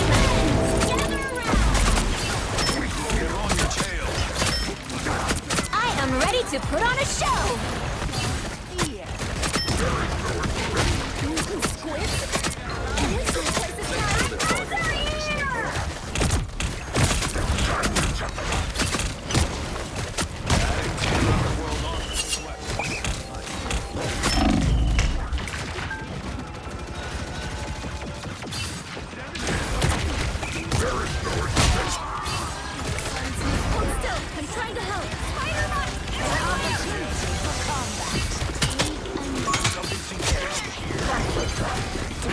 that vehicle to its destination. Look! Here is an enemy! Adding to your underworld army, huh? Oh, these ancient powers. They speak to me. These creatures obey. I'm wounded. Who will help? Rest easy.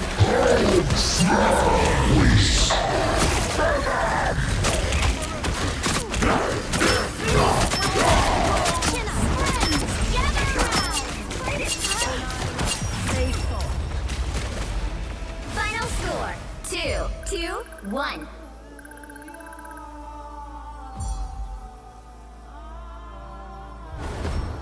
Another epic victory! Big win!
Pick your hero. Or villain, I'm not judging.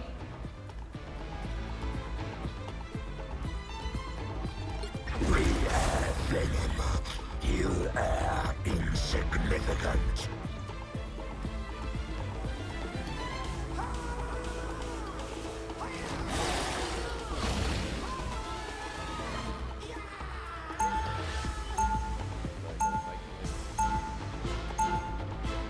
Yes, sir.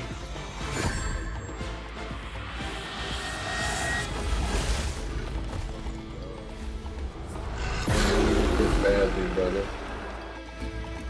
We were once called a villain. 30 seconds before you attack. Get ready. We'll see the hero we truly are. Are you anxious? Every moment of every day. Can I help? Only you can defeat Doom and put the timeline back together. I've been trying to figure that out. Every Good spell luck. cast Have has fun. its Oh, there it price. is. Is that what that My means? debt is deep. What a loser. The battle starts in 5, 4, 3, 2, 1. All you need to do is capture the mission area. Got it? When will these madmen learn that reality isn't their play? Yo. Bro, am I talking in this? There we go. Yo. What up, what up? And so it begins.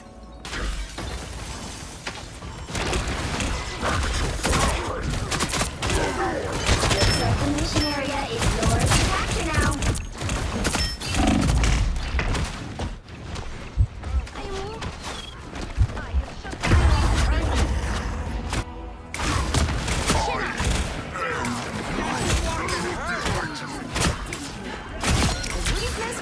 They captured the mission area!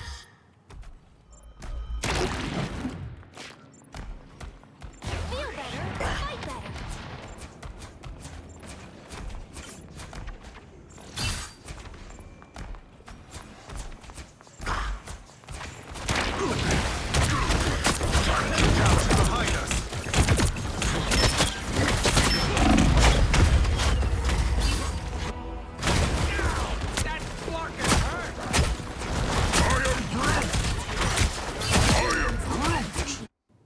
Venom lives.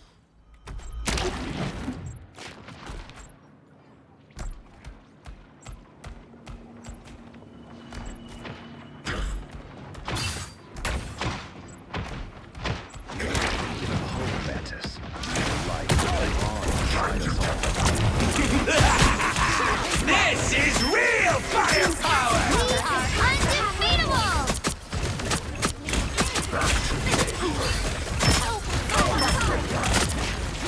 I have tagged a foe.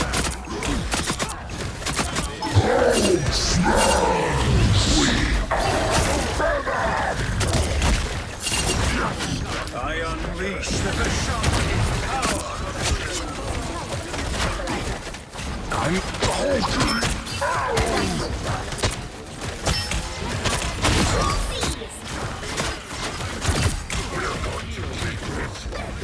Here they are. Resist. Never miss!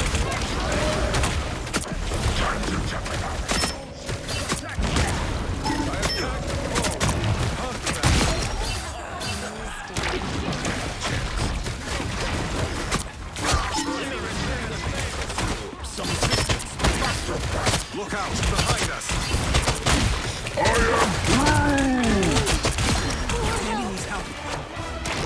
It pleases me to be helpful.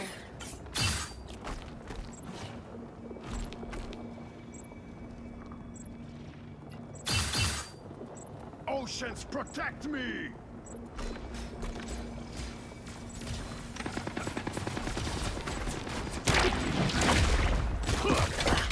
You've captured more than half of the mission area.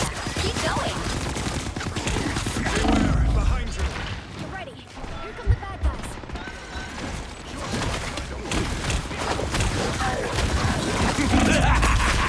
This is real We firepower! are undefeatable!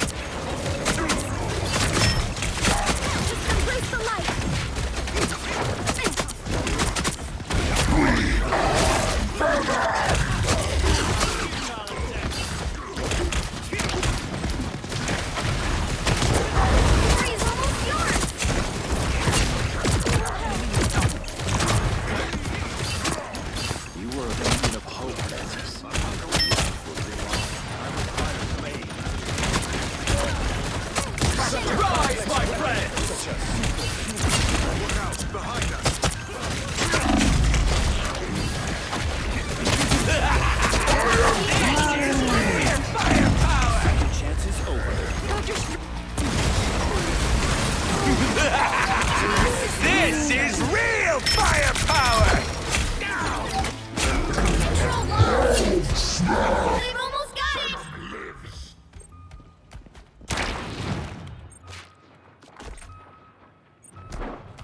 I'm ready to unleash my mystic power.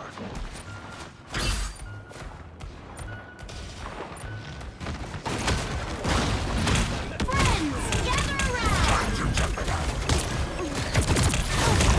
Let's keep fighting till we are undefeatable!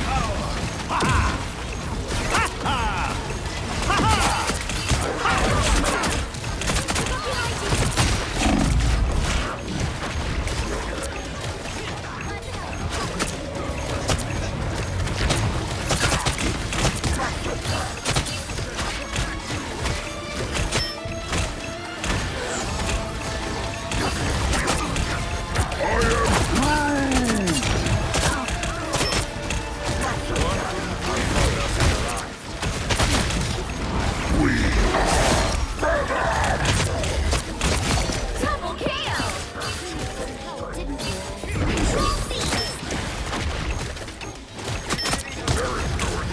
A successful operation. Here is an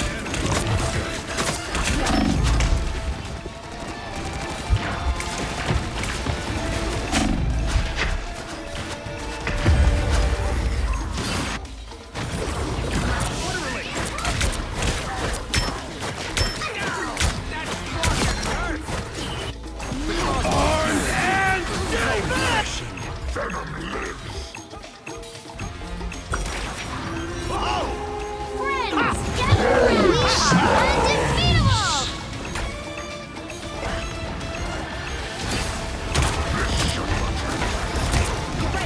Here come the bad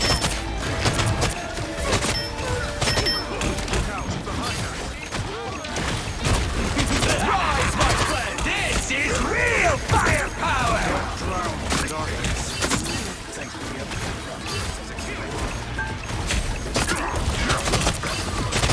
Second chances. I unleash the Vishanti's power.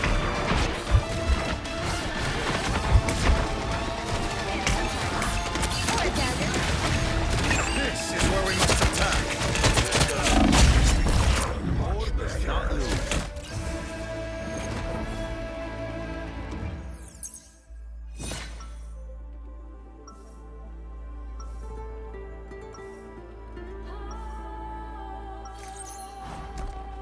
Finally, a chance to show them all who you are meant to be, Eddie.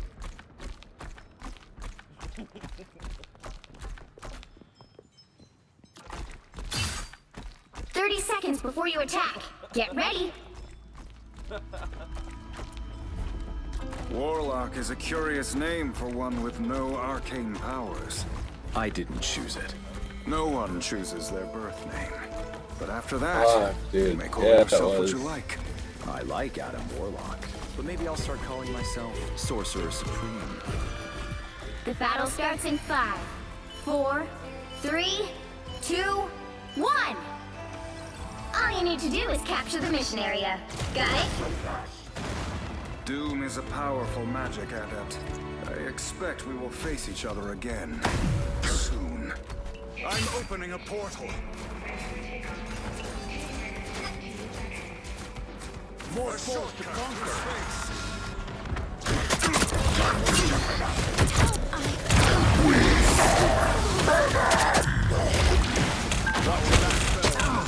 Looks like the mission area is yours to capture now.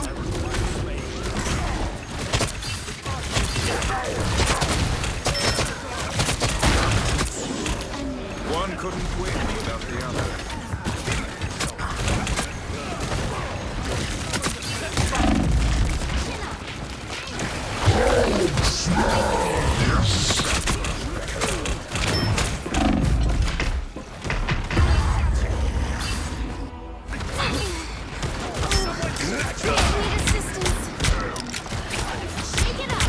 Time to hit him hard. They captured the mission area! So easy. Spirit still lingers on this plane.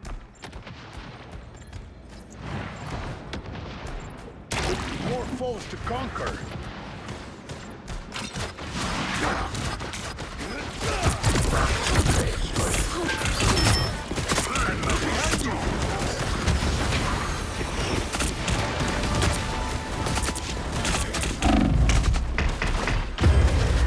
Born again!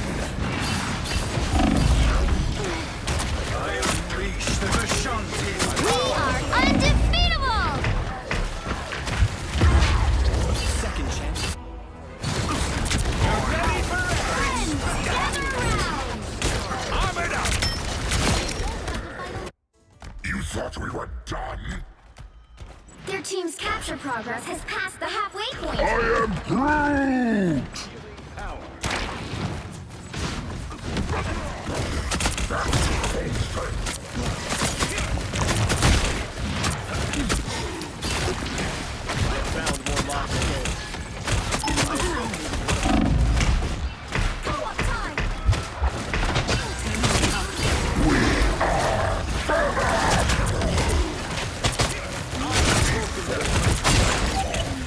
Armed and dangerous!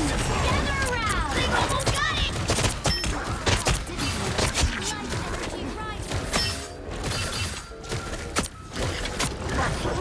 Control seized!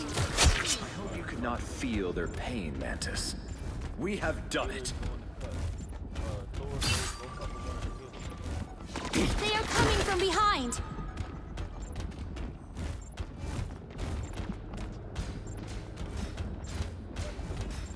Let's see how they fare without their beacon.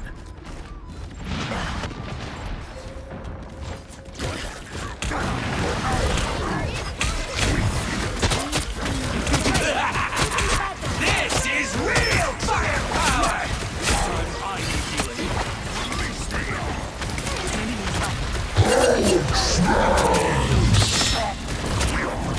Watch your tail! Rise, my friends!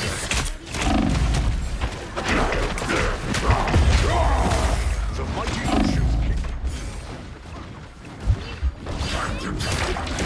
Captured more than half of the missionary.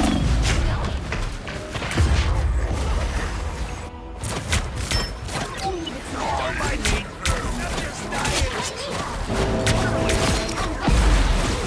Control lost!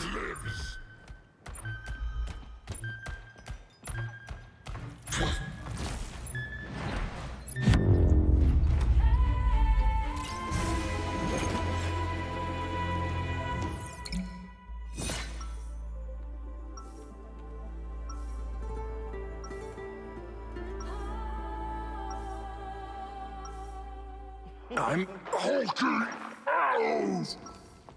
The bond between a symbiote and its host is sacred. Do not dare to break it. 30 seconds before you attack. Get ready. Reality is ending, yet you remain calm and serene. How? I have peered into the infinite void. There is nothing to fear. If only we all could find such peace in the face of potential annihilation. You shall soon enough. One way. The battle starts in 5, 4, 3, 2, 1. All you need to do is capture the mission area. Got it? If saving this universe means slaughtering our god, so be it. Our enemies are near. Back to falsehood.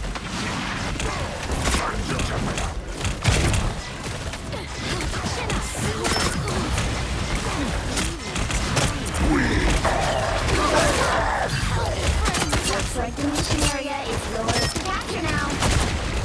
Need healing. The mission area is yours.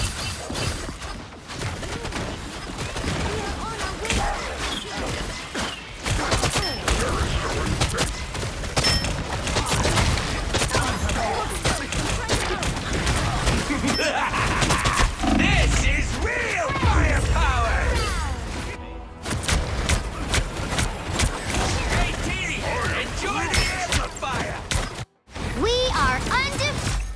have returned.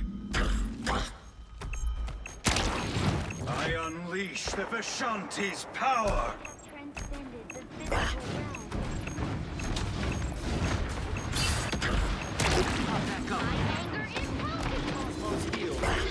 Control lost!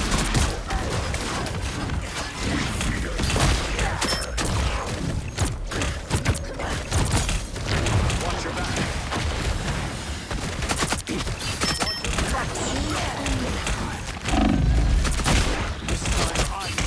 The space mammal beacon is no more. Just when we tried to toughen up.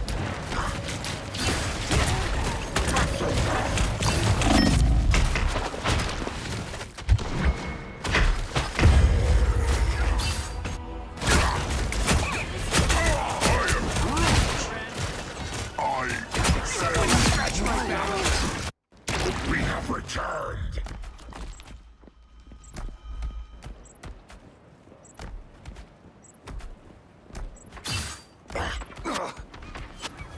Enemy in front of us. I have tagged them. Hunt them. Your team's capture progress is past the halfway point.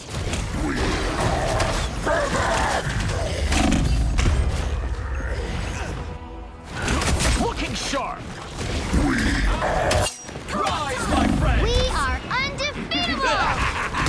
This is real firepower.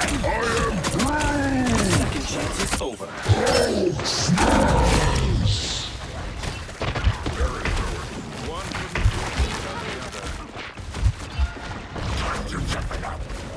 Friends, together around! They've almost got it! There is no escape now.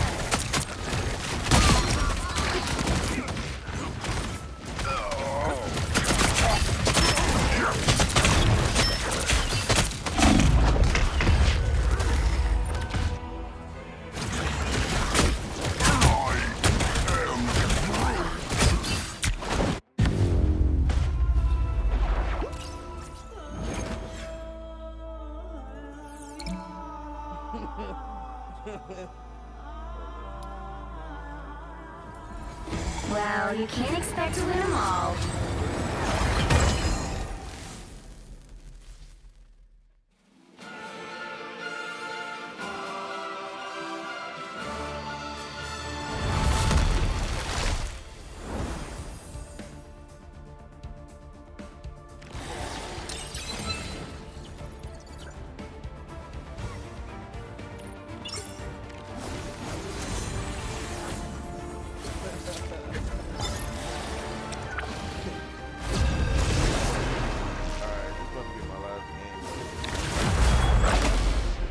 Uh-oh. Have you been getting your shit kicked in?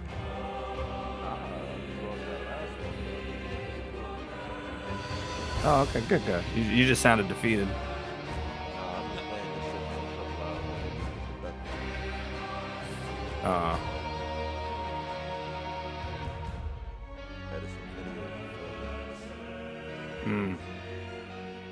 Sounds like he's got like children to tend to.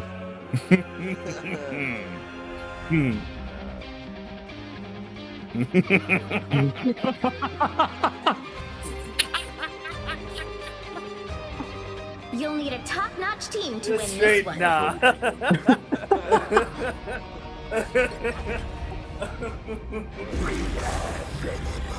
You are insignificant. I hope I make friends off this game one day.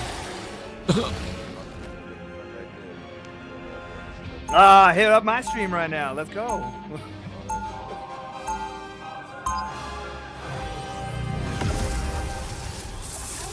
That's really hard to hear you. You actually sound really... Round one. It's a walkie-talkie. Like a walkie-talkie, yeah. You cannot say 30 seconds before you attack. Get ready. Yeah, a little bit. Like you almost. You got that. I'm laying down on the couch playing this game, kind of boys. That would make you the only one. Yo, he said that, bro. The battle starts in 5, 4, 3, 2, 1. Help get Alright, come on, let's vehicle pick to its that. destination. Wolverine on the left. Alright. We're done. Yep, up on top. He's coming down. Here you go.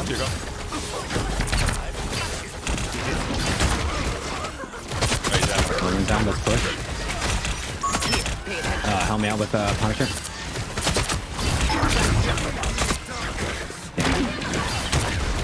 Top on top right, top right. Strange behind us. Heels in front.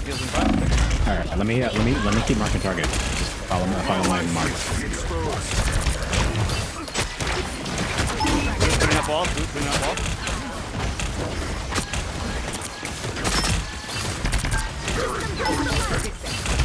I need help with Hella. I am ready to put on a show. Top right. Ella's half. Ella's retreating a little bit. Hold still. I'm trying to help. I got food on me. I'm ulting.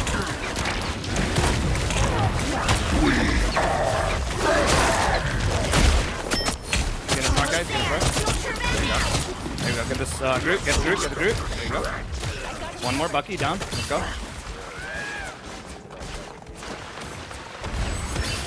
The vehicle reached a checkpoint. Keep up the momentum. Oh, on the right. Onward to the world tree. One across, Luna running across, Luna running in. Luna's down. Healer backing up. Who's behind me? I got hell. Alright.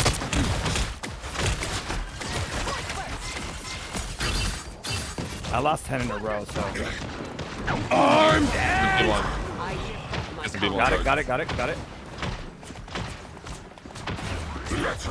I got you. Where's that coming from? Inside that door? Yeah. Don't worry about them. Where am I? Heels in front? You're halfway there. Keep going. I got all red. Incoming. Each guard is counting on us. By the eye of Agamotto! I got bubble on you. Kill it. You have a buggy load? Oh, bubble on.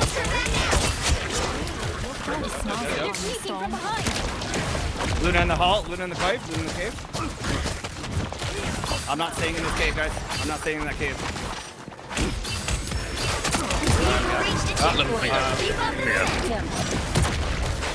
They look like they mean business. Watch me. I got you, Steph.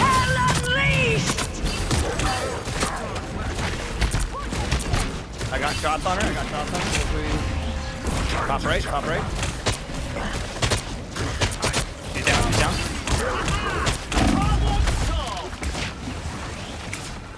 Look up behind you. Got you, Steph. Go away. Tandy needs help. Attention's on me in the back. I'm ulting. Fuck it. I'm ulting. Might as well. I'm gonna get the healers in the back. Jeff's in the back, all the way here. Jeff's dead. I am ready to put on a show. Heals behind point. Sorry for repeating myself. Okay, that's it. Okay. We got trouble. The fate of this realm depends on our hurricane. Incoming. Heals in front point.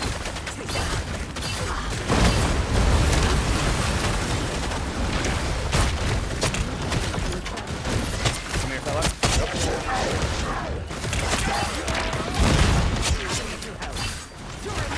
That's it. Don't let anything stand in your way. This area now. One shot.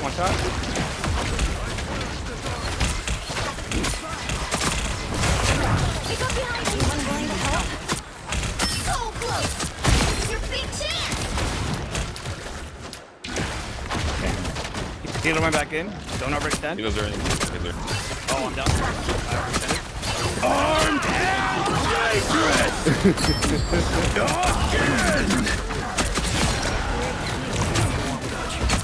I'm 15 away.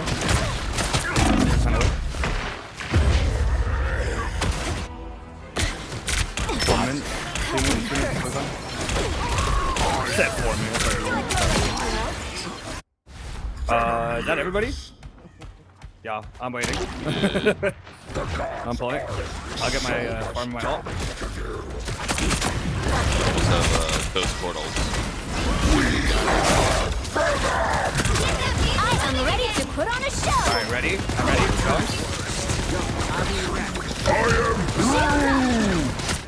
Anyone willing to help?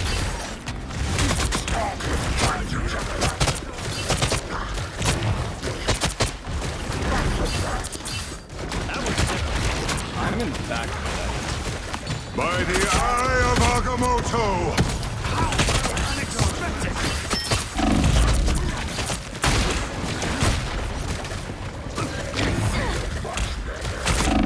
Judge! Jury! Executioner! He'll come back. Stay alive. Alright. We have returned. Gotta kill the strange. Dead. Okay, apparently there's a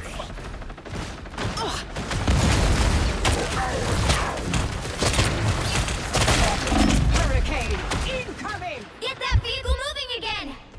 Yeah, regroup. Back to full strength. During my storm! Alright. Oh, I still got 3 there. Only 60 seconds left. Venom in front of you in that bubble. There you go.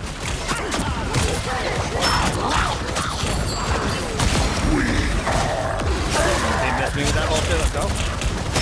I got heals on point from the top. Heals on point from the top. Dude's dead. Take out that turret. The culling turret is Beautiful, beautiful. Heals in front of the point if you need it. Watch me Go, guys. The current score is 3-2-0. Time to switch things up, including which side you're on. The right heroes could make all the difference.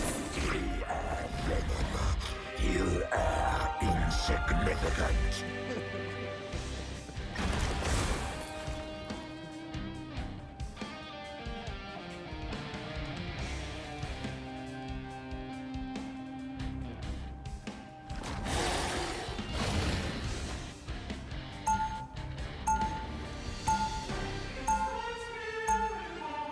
Round 2, go!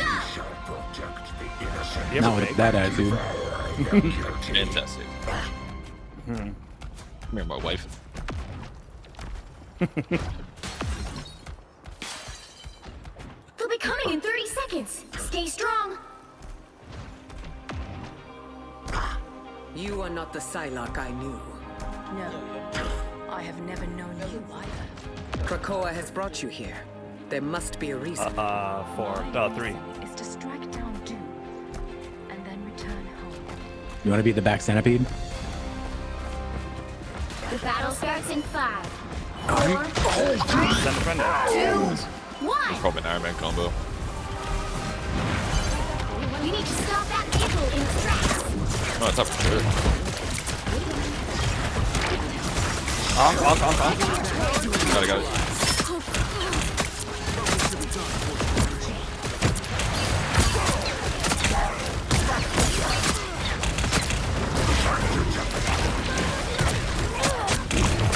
I don't have heals. I'm going to go too far.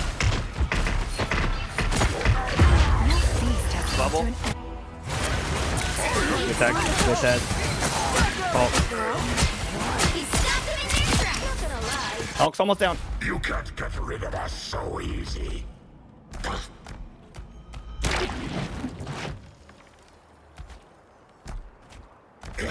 No, he's gonna die. There's just two. You guys got back up. Yeah. Oh.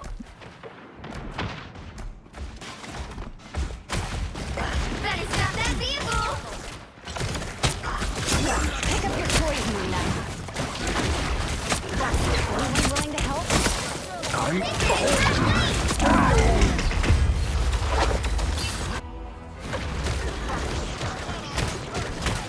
My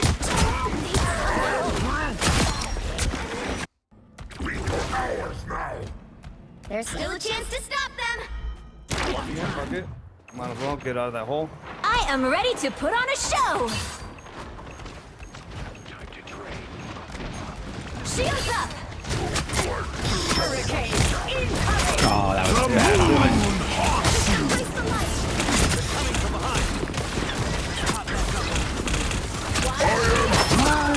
bad. Jeff is down. Other rubbers. No points moving. Points moving. We have returned. Got me. They hit a checkpoint. Now might be Yo, a can good we time get to stop them. two? No, we already have it.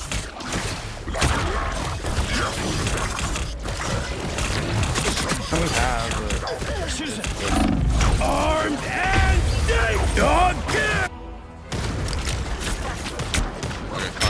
Bro. Better stop that vehicle! Armed and dead dog. He's debuffed. Hit him. Hit him. Alright, he's not debuffed anymore, and I'm dead.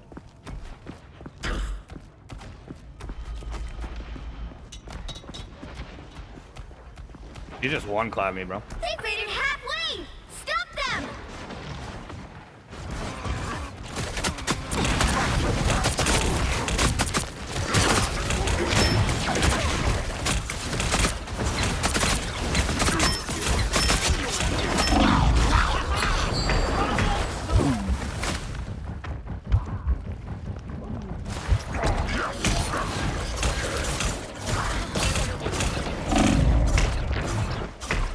I am ready to put on a show!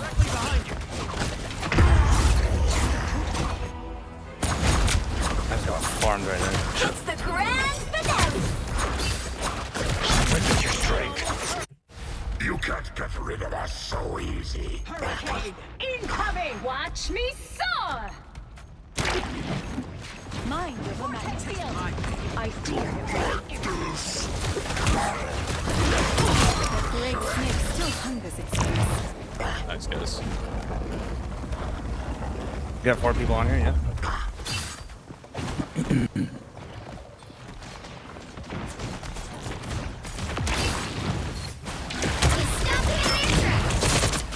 Careful with them.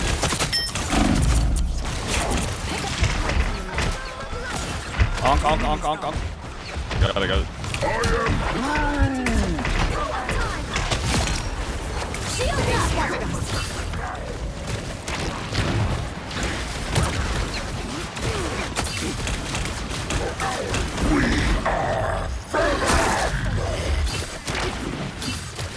Ah, he's down.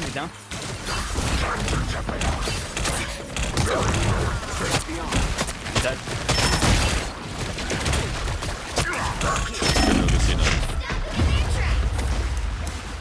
That was too far. That one hurt. Bucky dead? Not gonna lie. You can't get rid of us so easy. Onk. Thank you. Oh, I gotta get back. Oh, shit. During my storm. I promise I'll finish this, Aurora. One stand too much. I am ready to put on a show!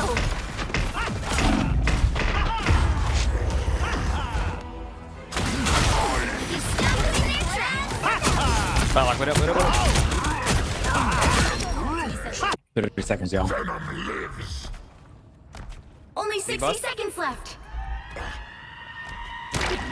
Heals on point. There's still a chance to stop them. Hurricane incoming! How far was that, dude? How far was that?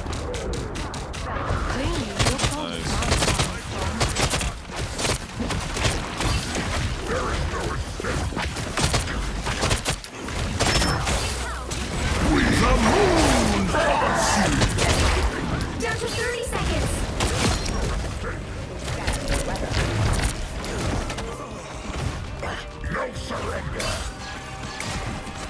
bow of life!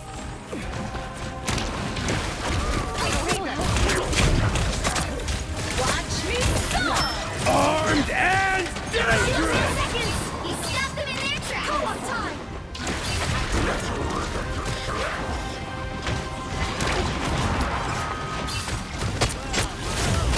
We'll have to keep fighting until we have a Knight's down behind him. By the eye of Agamotto! Oh no, and it's just strange. Fuck. Oh wow. Strange has opened. Jet's coming in, Jet's coming in, Jet's coming in, Jet's coming in. Let's go. He already is it. Alright. Getting that war cry. final score. 3, 2, 1. Yo, send friend invites, guys. Not PP. Another epic victory! Big win!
Responsibly and get off of the game and start editing the videos.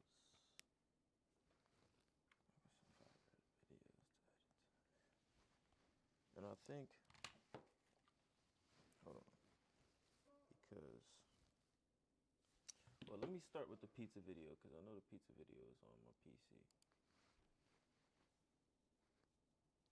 And then I need to do workout videos. Dumb shits are on my other camera that might be in the car that I'm gonna have to go get.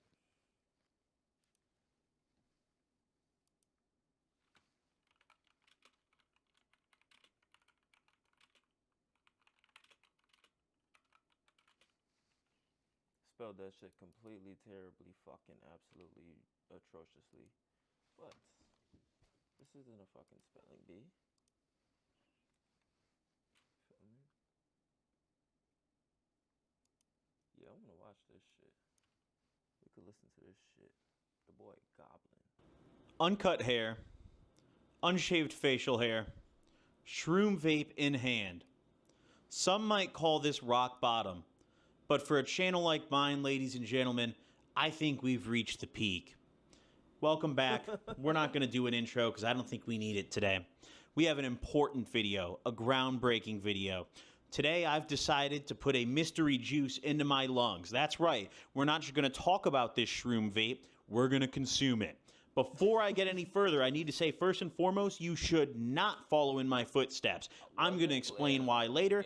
All of these products are dangerous. It doesn't matter what brand it's from. It's not just this specific brand. You should not even touch any of these magic mushroom products. And no, I'm not talking about psilocybin. No, I'm not talking about Amanita. I'm talking about you just went to your smoke shop or your nearest gas station and saw this on the counter. That's what I'm talking about, okay? Now, how dangerous are these products, some of you guys might be wondering? Well, they're so dangerous that there's no test results online that will currently tell you what are in these products at all. I'm going to prove that to you in just a minute.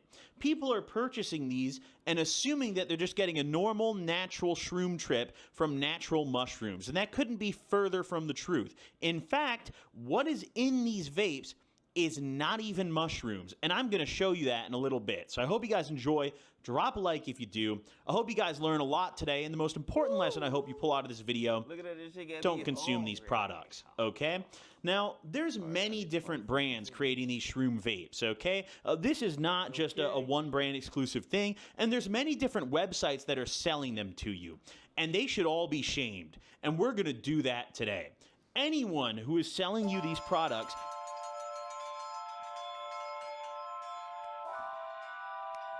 Nigga, I keeps it real. Nigga, I keeps it real.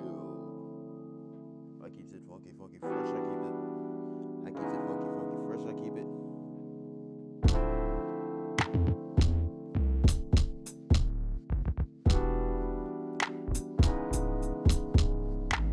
I keep it funky, funky, fresh. I keep it real as be. I keep it funky, funky, fresh. I keep it real as can be. I keep it funky, funky, fresh. I keep it real as can be. I keep it funky, funky, fresh. I keep it real as can be. I can't sugarcoat shit. It ain't even in my nature. Bitches coming through, they just wanna hate ya. Then they talk about they wanna date ya. Wait, girl, cause you was just fucking acting like you crazy. Bitches, they be coming through, she wanna have a baby. And I tell the little bitch, just no, not a baby.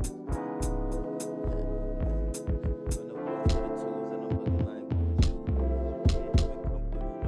You can't even come through, you know. Made it feel as if we coming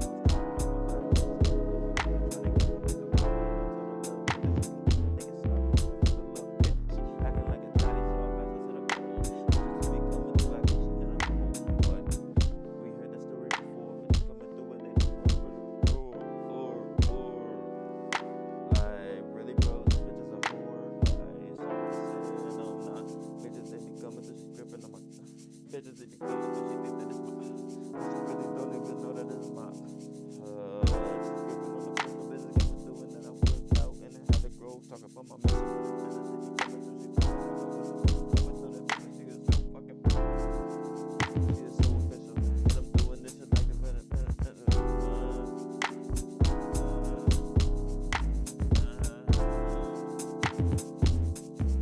Should I do this?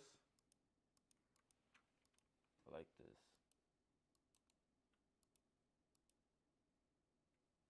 This is what error occurred. What type of error occurred? No, fuck that.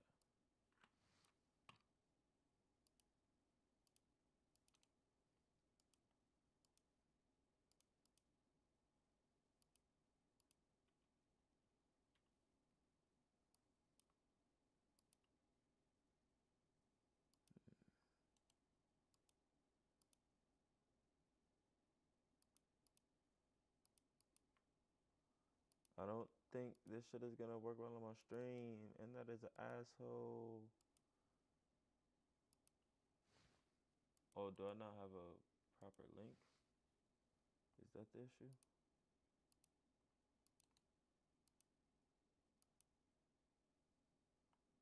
Possibly.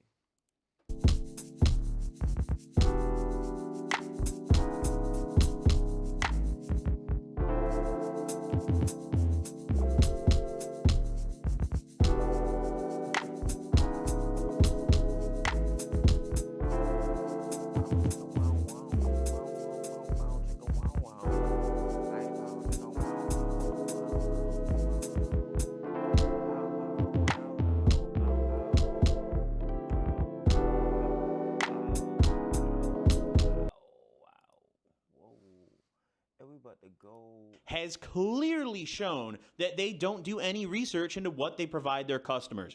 Anyone who is willing to actually accept money to exchange this product with someone does not give a damn about you.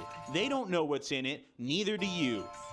You don't want this product. Now, before we actually bust this out of the box and talk about this, let's talk about why this video is being made. You see, there's recently been an epidemic, I would call it, of these legal shroom products hitting shelves of stores all over the country. We're talking smoke shops, we're talking gas stations, okay? Places where uneducated consumers are going to come in and they're going to see this on the shelf and be like, well, it's in a store, so surely it must be legit. It's in a brick and mortar store. I'm going to buy it. And they're going to go home and they're not going to know what they're about to consume, because at first glance, this packaging makes you think that this is just some natural shroom product. I mean, look at this. Microdose vape, okay? 2G disposable. Potent blend with a little mushroom symbol on the bottom. You see that? All that is trying to trick you into thinking that you're about to get a natural trip out of this product. That is not at all what you're going to get here. Now, if you read the packaging closely, it's not unique to this thing. This is all of these magic mushroom labeled products right now.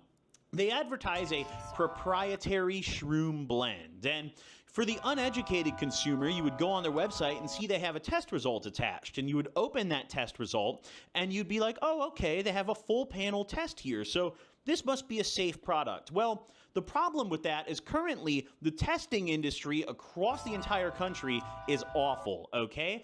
There's no standards anywhere. The machines at half these testing places are contaminated, and worst of all, you can just pay off probably over 50% of these labs for positive test results if you choose to. The benefit for us today is the creators of this product were so stupid that they decided to publish a terrible test result, hoping that nobody would be smart enough to understand how to read it. Too bad for them that I know how to read it. So let's go over to my desk and check out what is actually in a mushroom vape. Now I want to make it very clear, this is not exclusive to this company that I'm holding right here. Any product that says magic mushrooms on it and does not tell you what kind of mushrooms is in it, you should avoid for this exact reason, because they're all just like this thing. So let's head over to my desk and I'm going to show you exactly what these test results say. Alrighty folks, so pulled up here, I have the test result for the specific flavor of mushroom vape that I'm using in today's video. And we're going to go through these results pretty quickly, but I'm real quick just going to teach you guys how to read a test result so you guys always know what you're doing in the future. This means limit of detection, this first column. What this indicates is the minimum threshold this substance would have to be at to be detected in here. Okay, so for example, CBDV, you'd have to have at least 0.039 milligrams per gram to be detected, okay? What these columns mean here on the right, these results, LOQ is a similar thing. Honestly, I'll explain if LOQ comes into play here, but otherwise, limit of detection is limit of detection and results, I'd say, are the most important here. LOQ you can kind of push aside for now. Right? So, as you can see in this first section here, the cannabinoid analysis, every single column has ND in it. That means not detected. So, what that means is there's no cannabinoids in this vape. That's good, right? They're advertising it as a shroom vape. That's wonderful. All right. Now I'm about to get pissed off. Here we go. So, I'm about to get we go over to the 4A dimethyltryptamine. I probably butchered that word. Once again, we're not detected here. Okay? So, there's nothing in this category here. Now, here's where it gets interesting, okay? The amanita, the tryptamine, and the psilocybin categories, right? Now, if you've ever taken shrooms before, you would assume that one of these two, specifically the psilocybin or the amanita, you would assume it's probably going to be one of these two substances in this vape, right? No, it's actually not. Reason being, amanita and psilocybin don't combust. You cannot smoke that chemical. When you apply heat to it, it doesn't get you high. You can't inhale that smoke and get high. You're just going to get a lung infection. So you can't smoke that. So this first page is a whole lot of nothing. Now you might be wondering in your head, well, why would they post this if it's a whole lot of nothing? They just want you to not be able to read this result. They're assuming that the average customer who buys this vape has no idea what they're looking at. And all they're going to do is click on this lab result, pull up this page, and be like, oh, wow, dude, they have a test. It must be legit. Now let's keep scrolling down. So this is all the main kind of substance testing. And what's really important to take out of this page is they never once tell you what's in this vape. Everything is not detected. They do this on purpose. They just test for a bunch of stuff that they know is not going to test positive in this vape, okay? They would never actually run a test for what's actually in here because they do not want you knowing. Now, let's go down to the heavy metals analysis. Oh, that's really comforting. The only thing detected in this vape so far is arsenic, okay, and mercury, okay? What? And we are well above the limit of detection for arsenic, by the way. The limit of detection is 0.0009, as you can see in that very tiny number right there. Let me zoom in a little more, actually, so you guys can really look close here at these stupid little numbers. All right, so look, 0.0009, this is arsenic, right? That's the limit of detection. In this vape, we have 0.02. That is multiples more arsenic than the limit of detection, okay? However, it's still well under the limit, okay? So this vape confirmed, has arsenic and mercury, 2 heavy metals in it. All right, let's keep scrolling down. We have all the microbials. Microbials are bacteria. So that's like mold, for example, would show up here. We're not seeing any of that in this vape, which we shouldn't. It's a vape that shouldn't develop any mold. Mycotoxins, same thing, right? Not detected anything here. Scroll down to the 3rd page, the final page, the pesticide analysis and the residual solvent analysis. There's nothing detected in the pesticides here, as you can see. Just a bunch of NDs, NDs, nothing detected, okay? The only other thing found in this vape is ethyl acetate, which is a solvent, and acetone, which is also a solvent. That's the end of the test. That's page 3 of 3, ladies and gentlemen. That's the whole thing. This is from their official website. I got this directly from the product page. Look at this. You go to their website, go to View Lab Results, click on View.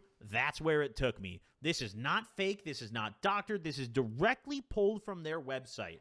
The fact that the brand owner, whoever's running this brand and making these dog shit vapes, published this is humiliating. It tells me that probably the brand owner even has no idea what he's doing. I'd be shocked if whoever's running this brand actually knows how to read a test result. Luckily, I know how to read a test result because I'm in the hemp industry and we actually do some testing. So I have a lot of experience reading over these test results, okay? Now, you might be wondering, well, what's actually in this vape? This test result tells me nothing. I don't know. I cannot tell you. I don't think anyone can really tell you what's in it. There's a lot of people online assuming that these vapes contain 4-ACO-DMT, which, when you smoke it, converts to psilocybin or psilocin or something along those lines. I'm going to jump ahead and say it's probably not that, although there's no way to definitively say yes or no because these test results, okay? What I will say is this vape is clearly going to be a cocktail of junk that you do not want to be inhaling, and they don't want you to know you're inhaling it. And if they did want you to know you're inhaling it, they would clearly advertise it. Think logically about this for a second. On any other mushroom product, for example, let's say you buy a psilocybin chocolate bar, you buy an Amanita gummy, okay? On that product, they're going to tell you what kind of mushrooms are in it because they want you to know what you're consuming because it makes you more likely to buy it. The only scenario where you would possibly want to conceal the type of mushrooms in your product is if you're not using real mushrooms at all. And that's exactly what's probably happening here. Now, these test results are uniform across all the flavors of vapes, and even other brands of these mushroom vapes are using these same testing methods where they test for all the same stuff, all of it pops the same way, and you never know what's actually in the product, okay? Now, these companies probably assumed that it would just be endless waves of idiots who don't know how to read test results, opening these test pages, seeing they have tests, and closing them quickly. Unfortunately for them, someone who knows how to read a test result decided to look into it today. Bad news. Now let's actually go smoke this thing. Alrighty, folks. So you guys watched me read through the test results there, and if you couldn't tell, they weren't very good. Now, I've never been more excited to smoke my arsenic vape, so let's just not waste any time here and kind of get it out of the box. Let me clip my microphone onto my hoodie so you can really get the ball rolling. I don't know why I hold my mic when I do these. I think I just like doing it. Okay. So, it gives me something for my hands to do. I think that's really why I like it. So, let's open this scumbag vape. Now, I'm going to tell you guys something right now up front. Before I inhale this, okay? 2 things. One, if this drives me mental and I have a psychotic episode, I designate all of my assets to, oh, God, I didn't really think about this in advance. I don't know, family and friends. You guys can determine who they are after I'm long gone, okay? 2, I am only taking 1 hit of this. I am not willing to take more than 1 hit of my arsenic vape, okay? We're going to take a 1 and done, all right? I mean, good fucking... Guys, you can't even see into it. You can't even see they blacked out the window where you would normally see into this. It is pitch black. Like normally you have a cart, you're able to look in there and look at the oil, and I understand this isn't weed, it's different, but dude, that's terrifying. No cap. Oh my God. It smells disgusting, by the way. It smells It smells like they melted 100 blue Jolly Ranchers. I'm not gonna lie, I smoked spray pack in this exact same spot, standing in this same room, and this scares me more, like indefinitely more. Like I would probably smoke a zip of spray before I finish one of these vapes. I don't know what I'm about to consume, legit. I have no idea. So,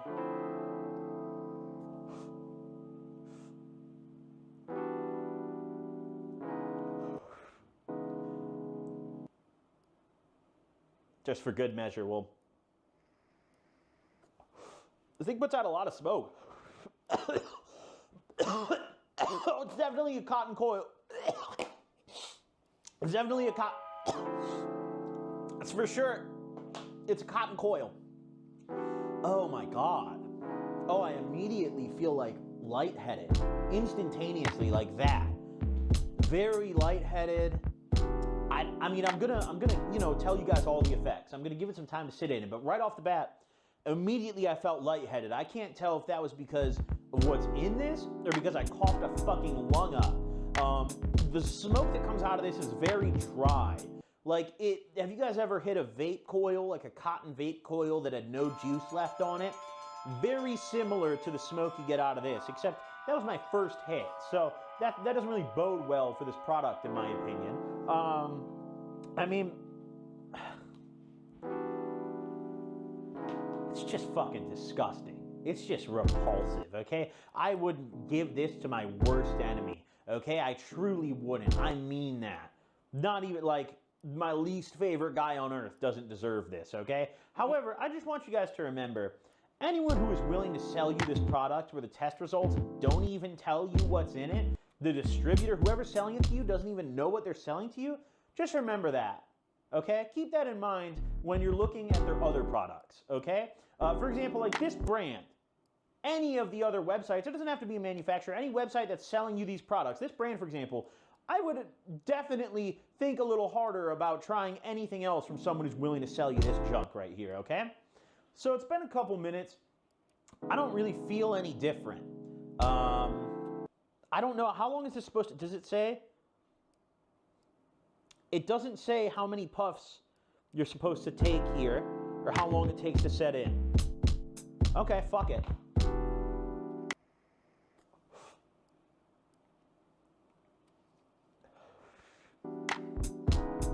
I'm not gonna lie, for a vape, I expected a very quick onset. And I've read a lot of reviews online. That's the final hit. I'm not taking any more hits of this, dude. No, I give up. I'm done. That's, ugh. Dude, I have the worst cotton mouth right now. Holy fuck. Ugh. This might have nicotine in it, dude. I don't think I saw that on the test. And that head rush I got, this might have nicotine. I don't vape anymore at all. Like, I quit nicotine. So this hit my brain like a truck, but only in like the nicotine head rush way. I'm not intoxicated in any way. I don't see any visuals. I don't think my mindset has changed at all. We're gonna like go have a seat, and I'm gonna come back in 30 minutes and see if maybe this takes some time to, set in or something. I don't know.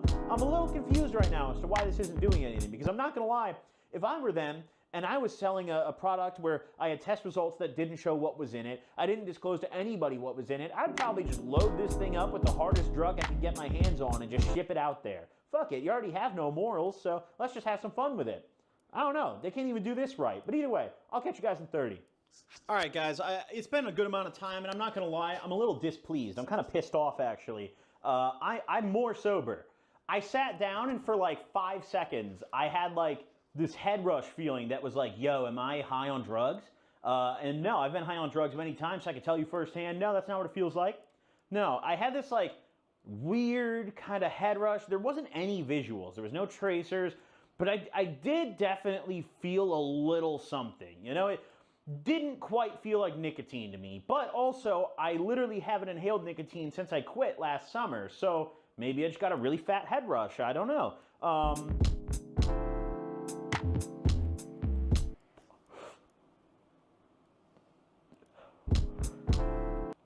I keep hitting this, hoping that the bare minimum, at least this will do something to me. They went to all this effort to conceal what's really in this product. They went to all this effort to like, oh, we're gonna hide it. No, you can't know what's in this product. And I rip it like 5 times, and I'm standing here more sober than I was when I pulled my camera out. Listen, I haven't smoked any weed today. I haven't drank any alcohol today. I did drink a coffee. So if you count that, then so be it, all right? But I stayed sober all day, specifically to make this video. And I'm not an alcoholic, so the alcohol part wasn't hard, but the weed part was, okay? So I feel like I've just wasted the majority of my day waiting for this product to do something, and it just has not, okay? We've taken 2 more rips, and I mean, once again, I feel nothing at all. I'm gonna give one last chance, because once again, we don't know what exactly is in this, so maybe it'll sneak up on me. I don't know. You just saw me take 2 more rips. I'm gonna go chill out. I'll catch y'all again in 30 more minutes, and if this product doesn't do anything to me, if I'm bone sober then too, we're just gonna give it up, okay? But I was really at least intrigued in showing you guys what this would do to me. So far, the answer is nothing. I'll catch y'all soon. Alrighty, guys, listen up. It's been a good amount of time. You guys watched me take numerous rips off this, and the only effects I got were I got really nauseous until I drank some water. I got a slight, I wouldn't call it a headache, but like a head irritation, and my lungs did not like it. You guys saw me cough a lung up off the first rip. It's because it's very dry smoke that this thing puts out. So the one objective that this product sets out to achieve, which is make you trip, it can't even achieve. And even with all the corners they cut with the test results that don't actually tell you what's in it and all that, they still couldn't even give me a trip today. Now, maybe you'd get a different result, but I wouldn't suggest you try that. I wouldn't suggest you go find out. What I would suggest is you probably avoid these shroom vapes for the time being. And also, they have gummies and they have chocolates and other products that are labeled as these magic mushroom. And, you know, a kind of good general rule of thumb is if somebody won't tell you what kind of mushroom it is, whether it's, you know, a brand new seed of smoke shop or like your plug that you're going to grab from, if they won't tell you what kind of mushroom is in that product and be able to actually prove it, you should stay away from that product. So I hope you guys learned today. Hopefully we can see these mushroom vapes make their way out of the industry, along with all of these other fake magic mushroom products. Who knows what these are? Honestly, maybe I'll send this off to an actual trustworthy lab to test this and tell me what's really going on here. This could be such obscure research chemicals in here that who knows if they'd even be able to, but I'll be damned if I don't try. Thank you all for watching. Hope you all enjoyed this video. Drop a like if you did. Go check out my other videos like this one, including my spray pack video, which is very, very important because if you've ever smoked sprayed flower, you could put your health at risk, and you need to know it. Hope you guys enjoyed. Hope you guys learned from today's video. Stay safe. Don't smoke shroom vapes. I'll see y'all in the next one. Deuces. Not the best wings in Atlanta, but for a pizza place, it's good to have wings.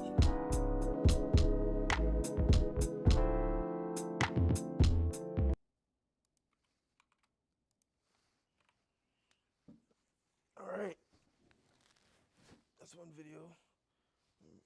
Yeah, that's it. That's how I do my food videos. I just hope you pick a song and just fucking eat. Do a voiceover and shit. Yeah.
not the best wings in Atlanta, but for a pizza place, it's good to have wings.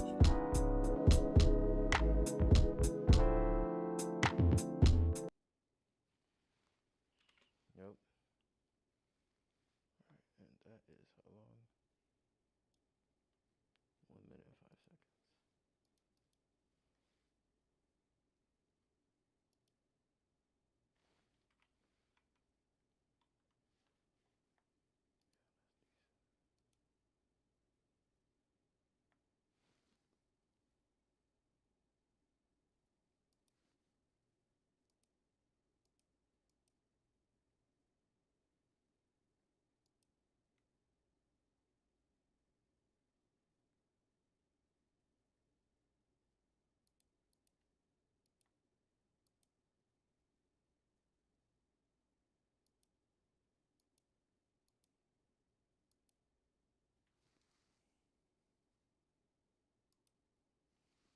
Flight Risk is the latest movie directed by Mel Gibson, starring Mark Wahlberg. Following an officer of the law who's transporting a witness for a very important trial, they'll quickly learn their pilot isn't who they say they are, because it's a bald Mark Wahlberg who has a hillbilly accent. What the fuck? Y'all need a pilot?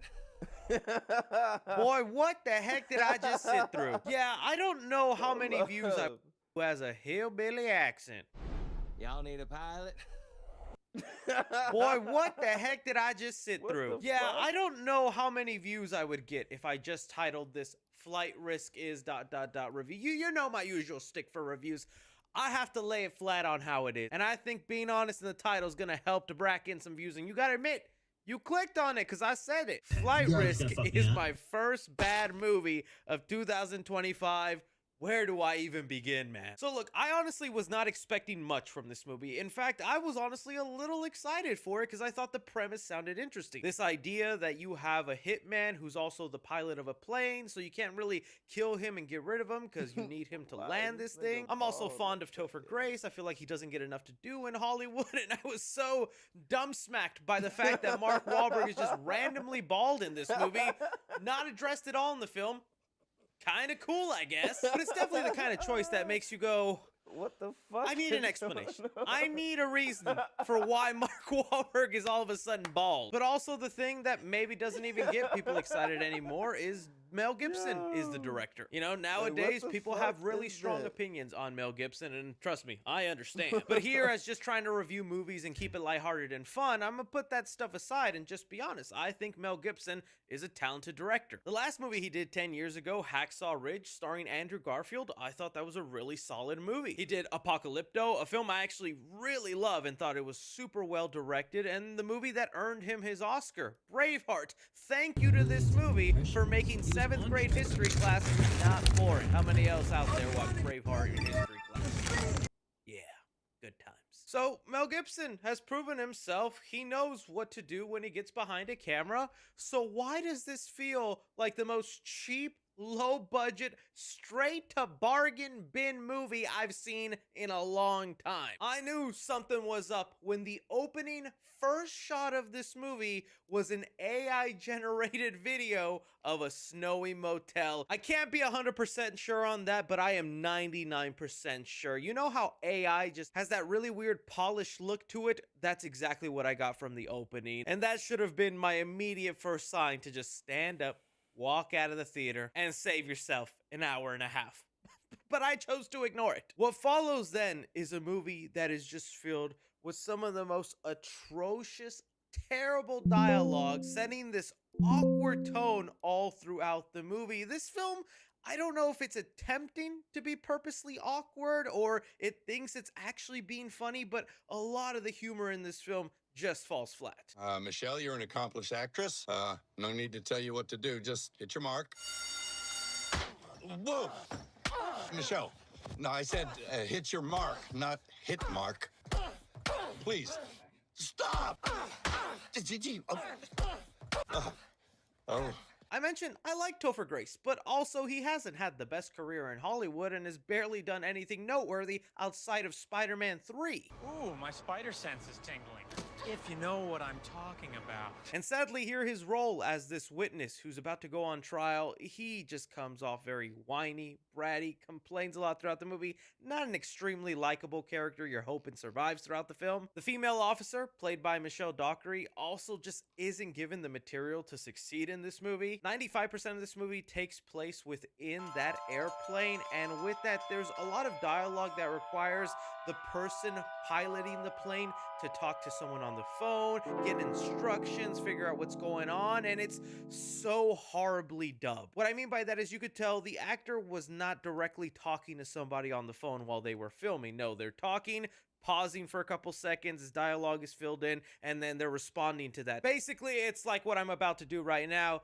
Did you say something, Mom? Yes, honey, your weenies are out the oven. Okay, Mom, I'll be right there. I'll get down for my weenies. And there's minutes upon minutes of that dialogue, and it's just not timed correctly, where there's a lot of awkward pauses. The back and forth feels extremely off. And honestly, to make matters worse, that is about as exciting as this movie gets. You are almost paying a ticket just to see someone who doesn't know how to fly a plane for almost an hour and a half. Because let's just get on to it here. The probably main reason anybody would buy a ticket for this, Marky Mark, Mr. Mark Wahlberg himself. Yeah, I'm not gonna lie, I was hoping Mark Wahlberg would just make this fun because this character looks kooky, wacky, and I'm like, that's what I'm gonna get out of this. It's not gonna be a great movie, but it's gonna be a fun one. He starts off with this really terrible southern accent of, hey, you need a pilot? Well, my mama done cooked me up a good pilot, and I'm gonna get you there lickety-split. And thank goodness he only talks like that for like the first 10 minutes, and then he just goes into his regular Mark Wahlberg voice.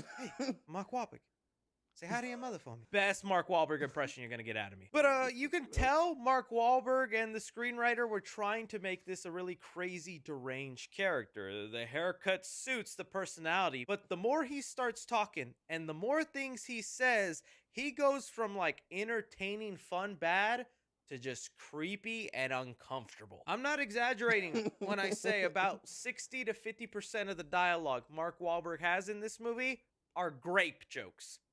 Without the G. Yeah, if you wanted to see Mark Wahlberg just consistently make references to wanting to bang Topher Grace or this police lady, hey, this is the movie for you. You could tell he was doing it at first to play mind games or just to really mess with his victims, because this is a guy who like purposely wants to take his time with the people he captures and just have his fun. But after like the 20th joke about wanting to put his willy in places it doesn't belong, I'm just like, what movie am I watching? And again, that's just a choice the movie decides to make. I'm like, okay, maybe he just makes me uncomfortable in that sense, but he's still gonna be very conniving, very sneaky. He'll do things to get himself out of being handcuffed, make himself also so useful that they can't kill him.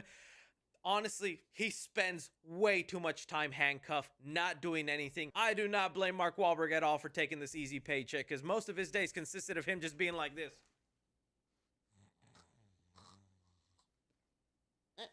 My line? Okay. And even the moments he does escape or get out of his cuffs and something thrilling can happen, lasts a matter of 5-10 seconds before he's just put right back down, and we just have him sit down until the next 20 minutes where he gets back up, and then he'll do something crazy for 10-15 seconds. Then we put him back in his place. And that kind of pattern, and our two characters just trying to learn how to fly a plane over the phone, with another pilot on the phone who just decides to spend most of his time hitting on the woman flying the plane, and she's flattered by it. I don't know how with the dialogue and pickup lines they gave this guy, but it actually works, and it's supposed to be a sweet thing that while this girl's panicking, trying to figure out how to fly the plane, the guy's like, hey, you're going to do fine. Would you like to get some dinner?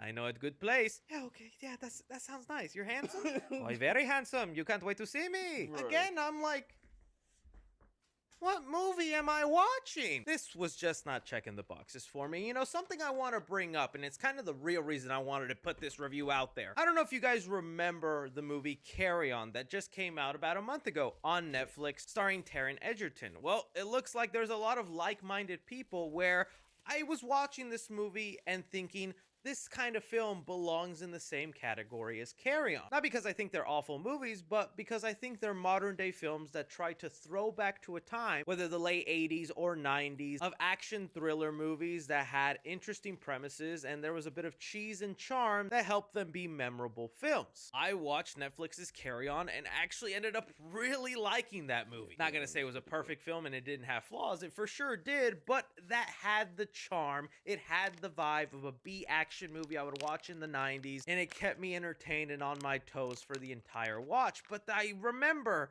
when that movie came out, there was a large number of people that was like, oh, it was awful, it was terrible, this is nothing like my old 90s action movies.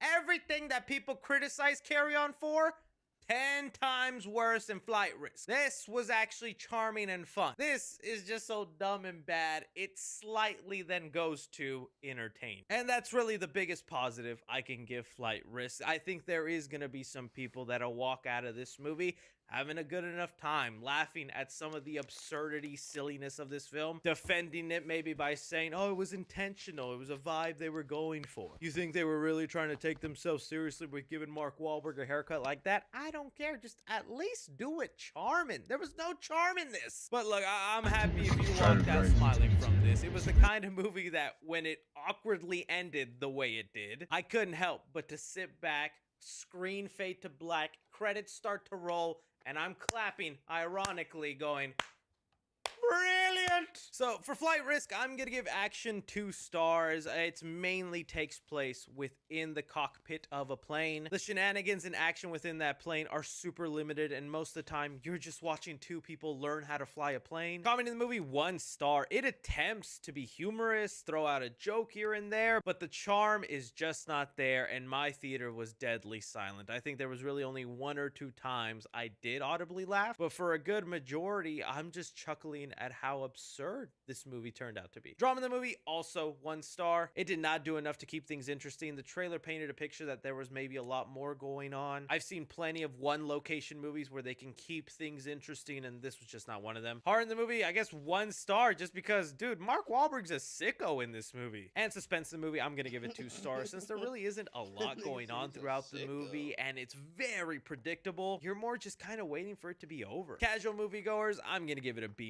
This is exactly the kind of movie your coworker who watches like 2 films a year watches and goes, dude, that thing was awesome. Cinephiles, I'm gonna give it an F, and critically, I'm gonna give it an F. Carry On should have gone to theaters, and this thing should have gone straight to streaming. And there are some that'll be able to find enjoyment on it there, but honestly, I tell you to avoid this. No. Please. Please don't say that. Again, that's just my opinion on Flight Risk. I'd really like to hear from you guys if you were someone that found this movie to be really good or entertaining, or maybe you were like me and were just severely disappointed with this thing. Don't forget to like, subscribe, follow me on Twitter at 3C Films or on TikTok at 3C Films. But as always, I'm Chris. Take care. Fuck Flight Risk. Just drop this in the comments.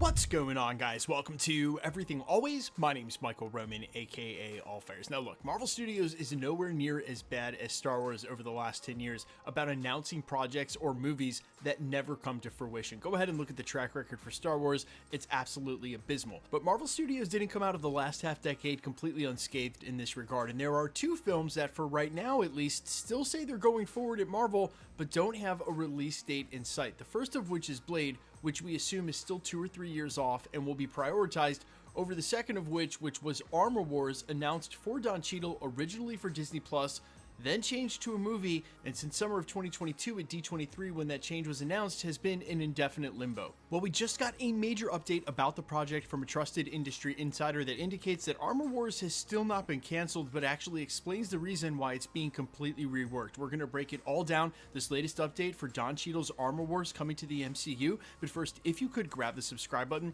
We do daily Marvel content at the channel That's all we do, so if that sort of thing's for you, hit the sub button, leave a comment down below. That will automatically enter you to win our ongoing PS5 giveaway. Next one is right around the corner. Stick around at the end of the video. We get into all the giveaway stuff again there. Okay, so this is the latest coming from industry insider Daniel RPK. You guys can follow him over on Twitter at RPK News. This is what he had to say about what's going on currently at Marvel Studios for Armor Wars. Quote, "I've heard that Armor Wars is on hold, not canceled. They're reworking it after the backlash from Secret Invasion. And at this point, it's looking like it'll only happen post-Secret Wars. It's also expected to focus on entirely different things than the original planned plot." So on one hand, this is believable. Don Cheadle is a huge actor who's been with Marvel for quite some time, and I doubt that Marvel Studios would sort of bait and switch him like that, announce that they're doing a project, and then not do it at all. But you have to remember that the whole reason Armor Wars is a project in the first place was because it was under the old directive of Bob Chapek when he was CEO at Disney, wanting Marvel Studios to absolutely pump out a ton of MCU content for Disney Plus. Remember, they really wanted to drive subscriptions there at the beginning. They thought that MCU content was the way to do it, and unfortunately, not only did it end up absolutely diluting the brand, but they greenlit a ton of characters that probably would have had a hard time carrying their own solo TV show like Echo, even in the best of circumstances, and with a great track record of Disney Plus, and that just wasn't the case. So things soured really quickly, and it again is totally believable that with Secret Invasion being one of the final straws. And in my opinion, quick side note, I'm on record here at the channel for the last 2 years. I think Secret Invasion is the worst thing that Marvel Studios has done for a lot of reasons, mostly because they just completely missed what the fans would want out of that title and gave us a TV show that essentially did nothing by the end of it. Again, topic for a separate video, and I've already talked about it at length, but it seems like they understand that whatever they do next with the Rhodey character, outside of course his involvement with Secret Wars, which we assume there'll be some, they definitely need to redeem him in that way. That's another reason I think they switched it from a TV show to a movie, but you can also see how, say, Armor Wars, or at least what it used to be, wasn't going to fit into the context of them making sure it comes out before the multiverse saga is done. So that part of the scoop, not surprising at all, that it wouldn't come out until post Secret Wars. And by the time they actually move forward with a writer and or a showrunner, the MCU is going to look completely different anyway. So I actually wouldn't be surprised if they put this on hold for the time being, get through Secret Wars into the next part of the saga, and then Armor Wars might end up even having a title change where the story changes to War Machine and or some other Avenger or some other character, say like Ironheart, involved in a story together. Now obviously the first half of this video is mostly logical, and now I'm going to wade into highly speculative stuff, but I couldn't help but think this update basically came yesterday from Daniel RPK, and I slept on it a night before I ended up doing the video for this morning, and I'll end up posting at some point tonight. The fact that they're now postponing Armor Wars for deeper into the Mutant Saga and after Secret Wars is over is pretty interesting, because we've been talking about the soft reboot for the MCU now for the better part of 2 years, and one of the major recasts that we could see on the horizon are for the characters that have already left the MCU, one of which is Iron Man. Now, outside of the situation where they do not recast Iron Man and there is no Iron Man in the future of the MCU past Secret Wars, it gets a little weird no matter how they cut it. If they do a recast or not, you're going to do an Armor Wars title that is a Iron Man story to begin with, have James Rhodes, who's Iron Man's best friend, that's the original Tony Stark from the 616, as the lead in that title, but then to have a separate Tony Stark or Iron Man in the MCU that isn't related to James Rhodes in any way. So then I think you actually have to involve the new Iron Man in that story, and it could be one of those movies where they end up bonding. Hey, I used to know a Tony Stark, you're the new Tony Stark from across the multiverse, but it just gets weird on a lot of levels because of the sanctity of their relationship and whatever they're going to do manipulating the situation using Robert Downey Jr. now as Doctor Doom. So I got to be real honest here, taking a full accounting on both sides of the ledger, I would not be surprised if Armor Wars does just quietly get canceled. Maybe Kevin Feige admits somewhere on a red carpet somewhere when asked point blank about it, they decided to go in a different direction, use James Rhodes somewhere else, but this just seems like it is so past its prime, pun kind of intended, and that if this show was going to come out, it would have already. Knowing that this was part of a directive and a game plan that Marvel Studios is no longer sticking to, I just find it very hard to believe that this project is ever going to see the light of day because of just how far away it is from development right now. Alright, that's all I needed to hear.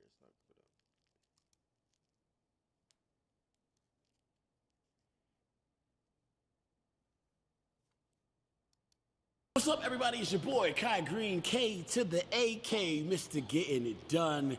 And we're gonna welcome you today to a really exciting episode of Getting It Done Under Crisis. No, I'm just kidding. Forget crisis. We're just gonna get it done. Why? Because it's important to us to do it. And what better way to start than right now?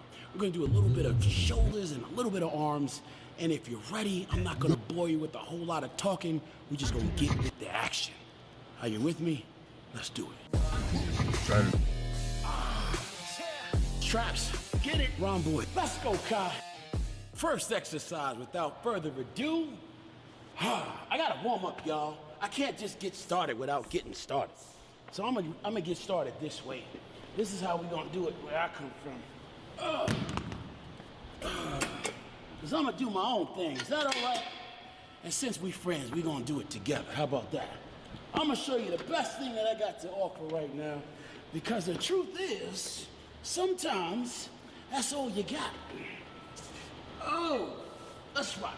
1, 2, 3, 4, 5, 6, 7, 8, 9, 10, 11, 12, 13, 14, 15, 16, 17, 18, 19, 20. 1, 2, 3, 4, 5, 6. Yep. Yep. Yep. Yep. Yep. Yep. Yep. Yep. Yep. Yep. Yep. All right, big boy. Good job. All right, what I'm doing is I'm working on my rear delts. I'm putting a lot of blood in them rear delts and traps, rhomboids, and all that good stuff. Now, when you're doing this exercise, you know what? That bench is like right in your, it's not in your chest, but it's in your solar plex. So you gotta be able to control your breathing in an effort to, 1, get enough oxygen to do the exercise, and 2, not knock yourself out by trying to hold your breath. The worst thing you could do is try to hold your breath. Always gotta breathe. All right, I like that exercise because it puts some blood where I need it.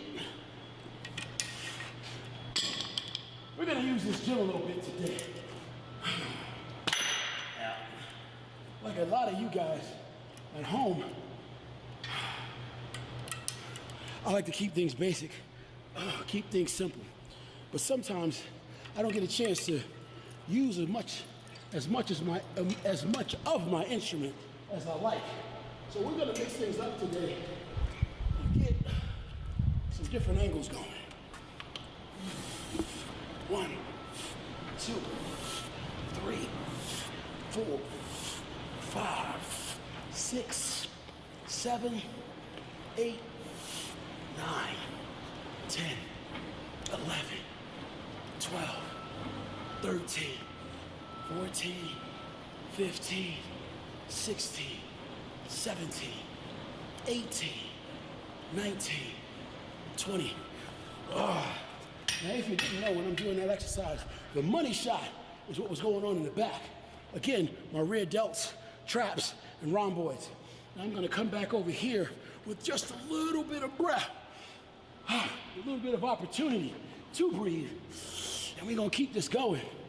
Because it don't take long to get some good quality work done when you're serious. 3, 4, 5, 6, 7, 8, 9, 10, 11, 12, 13, 14, 15. 1, 2, 3, 4, 5, 6, 7, 8, 9.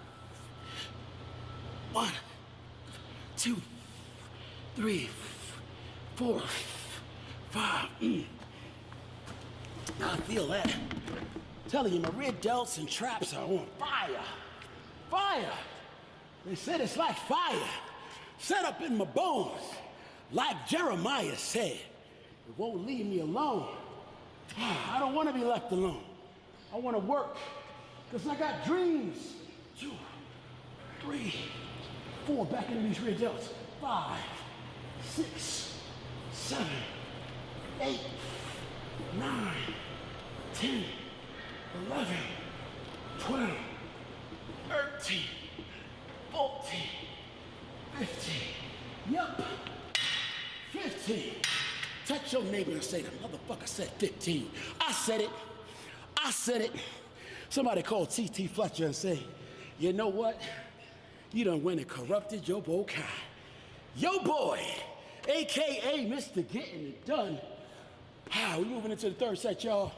Shout out to C.T. Fletcher and his family.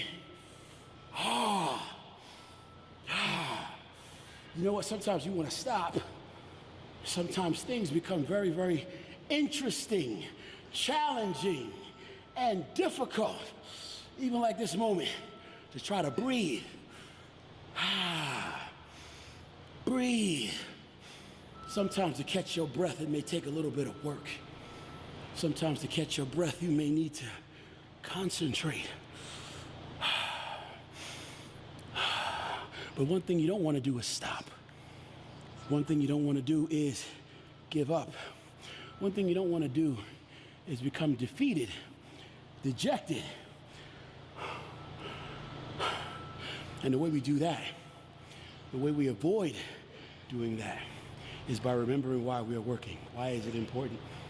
Why are we doing this work in the first place? I want to have great delts. I want to have great rear delts, great traps. These are the exercises that become the tools that help me get it. This weight in my hand becomes the tools that will help me get it. Now all I gotta do is stay focused on the goal. Are you with me? Let's do this last set. Set number 3, 12 reps, let's rock.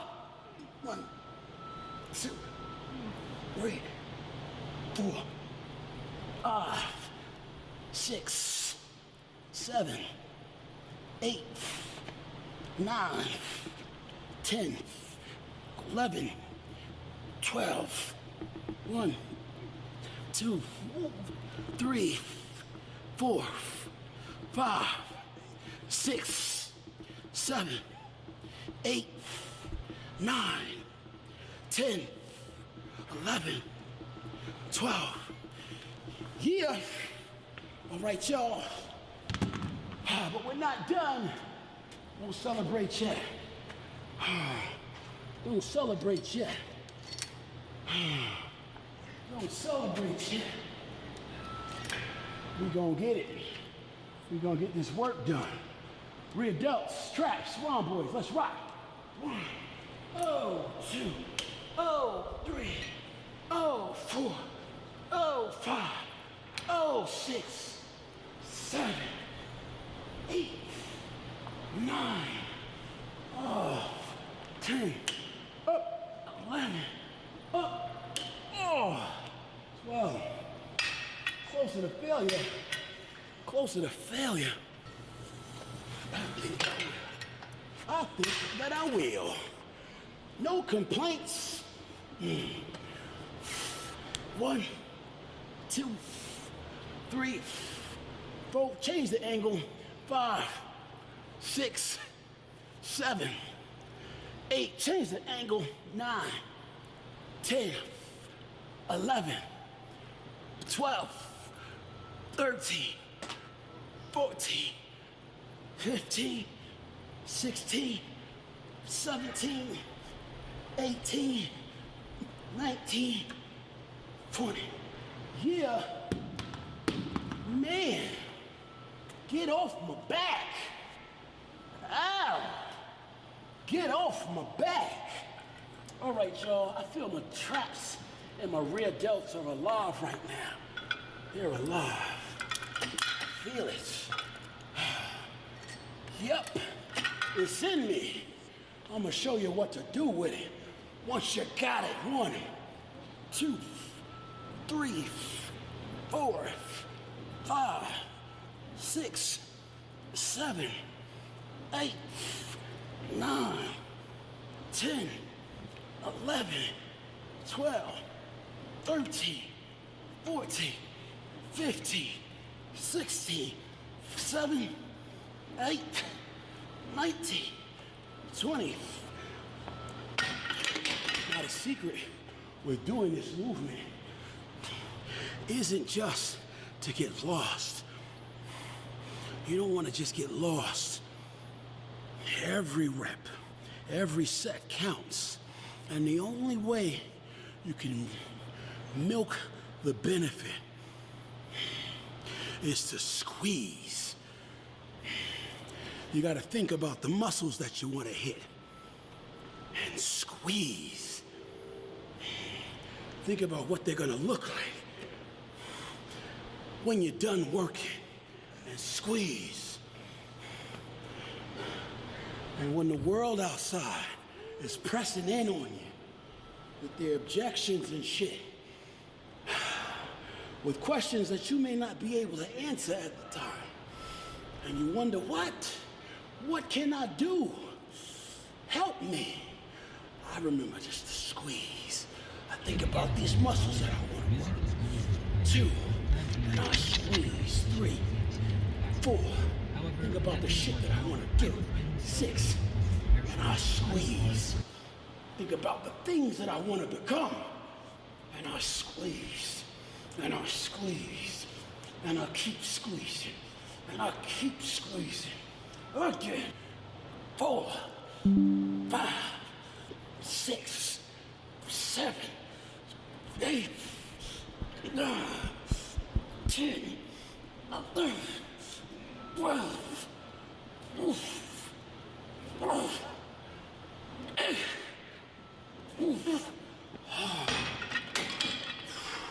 Power's in the squeeze. In the squeeze. We got one more set, y'all. We got one more set. One more set. 12 reps, y'all.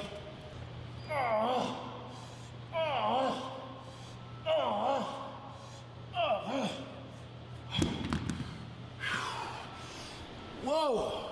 That's 12 reps, y'all. Count them. Play it back. You don't believe me? I ain't here to cheat. I ain't here to cheat. Whoa. Let's get it. Yup. Yup. 4, 5, 6, 7, 8. Yup. 9, 10, 11, 12. The magic is happening in my body, underneath my skin, inside of the muscles, as they contract and they work. And the fuel to make it all happen is the desire in my heart. You hear me? Passion and intensity is what this body of work represents. So far, we got a lot going on. These traps, rhomboids, rear delts. Oh, I need that on my physique. That's one of those areas that I have to focus on, even when I'm just playing around. You get me? That's how I make shit count. So a moment like having this opportunity with you, I don't waste it. I'm not wasting it. I use it to help me advance. And that's what every champion is trying to do.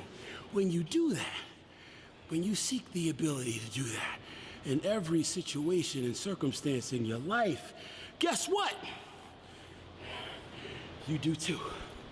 And we have that in common. All right, moving on. Yup, to the front. 1, 2, 3, 4, 5, 6, 7, 8, 9, 10. That's right. 1, 2, 3, 4, 5, 6, 7, 8, 9, 10. Whoa. Yeah. Okay. Okay. My shoe's untied. You see that? Now I gotta stop for that because I might just trip and hurt myself. My teeth are too pretty these days to allow that to possibly happen. Can't put my foot in my mouth. My foot's too damn big. And though I have a big mouth, these rider-wears are pretty as hell, ain't they? Man, that's some awesome shit. CT, I see you. Let's get to the next set. So let's go up in the weight room. I'm feeling myself right now. Feeling myself. Oh, shout out to all you big delt wearing mother... No, I'm just kidding. 3, 4, 5, 6, 7, 8, 9, 10, 11, 12, 13, 14, 15. Let's go. 1, 2, 3, 4, 5, 6, 7, 8, 9, 10, 11, 12, 13, 14, 15. Oh yeah. Yup. Touch your neighbor, say 15. Oh my God. 15 is the magic number. 15. Oh. Somebody say you crazy if you talk to yourself. Somebody say you crazy if you answer yourself. I'm gonna tell you right now, as you and I are talking, as friends, ain't nothing crazy about talking to yourself. Ain't nothing crazy about reminding yourself that you have someone to talk to. Wherever you are. One of the things that helps a person kind of see their way through a situation sometimes is to talk aloud. Put things out in the clear. Put it on the wall, put it on the board, speak it into the air. Why? It's not crazy. It sounds like a person that's working to heal themselves and use the faculties that's been given to them to help them when they need it most. It's not crazy to talk to yourself, and it's certainly not crazy to answer yourself. One of the things that happens as a bodybuilder with training, we call and we respond. I call and I respond. I do a set, I do another rep, a whole bunch of other reps. That's the call. The response, well, with enough rest, recuperation, and nutrition, guess what? Muscles grow. Call and response. Stimulation, and the response is growth. My point, call and respond is natural. Talk to yourself. Help yourself see your way through difficult situations. Even find the ability to become a little bit more intense in the moment when it counts. Let's go, Kai. Let's get this last set. Let's go. 1, 2, 3, 4, 5, 6, 7, 8, 9, 10, 11, 12, 1, 2, 3, 4, 5, 6, 7, 8, 9.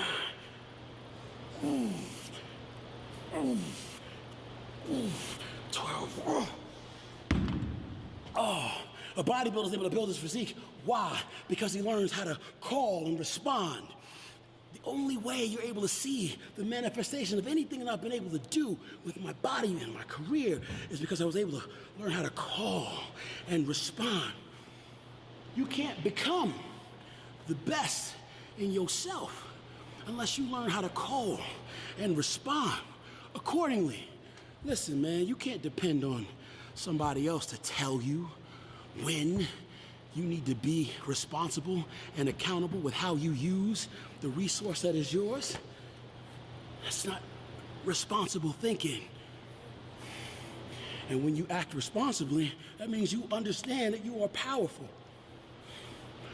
I can use my mind to create, or I can destroy. You get me? Learning how to talk to yourself, learning how to listen to yourself, learning how to hear when you need help, and what some of the behavioral practices are that say, hey man, I'm crying out. I need to take a little bit more time with listening to me, hearing me. That stuff is real, and that is something that it's taken me a long time to really understand as vividly as I do. But because I have it, I'm able to discipline my thinking, turn off my feelings if need be, overcome the challenges of how I feel when they present the obstacles that don't allow me to see things clearly. And because I'm able to do that, I'm able to redirect my thinking to where I want it to be. You get what I'm saying? This is a thinking man's practice. All right, y'all, we done finished that set. I'm gonna move on. I hope you're with me. Did you like what you're seeing so far? We about to start arms. I tell you what, we've probably run out of time, so we'll do this again later.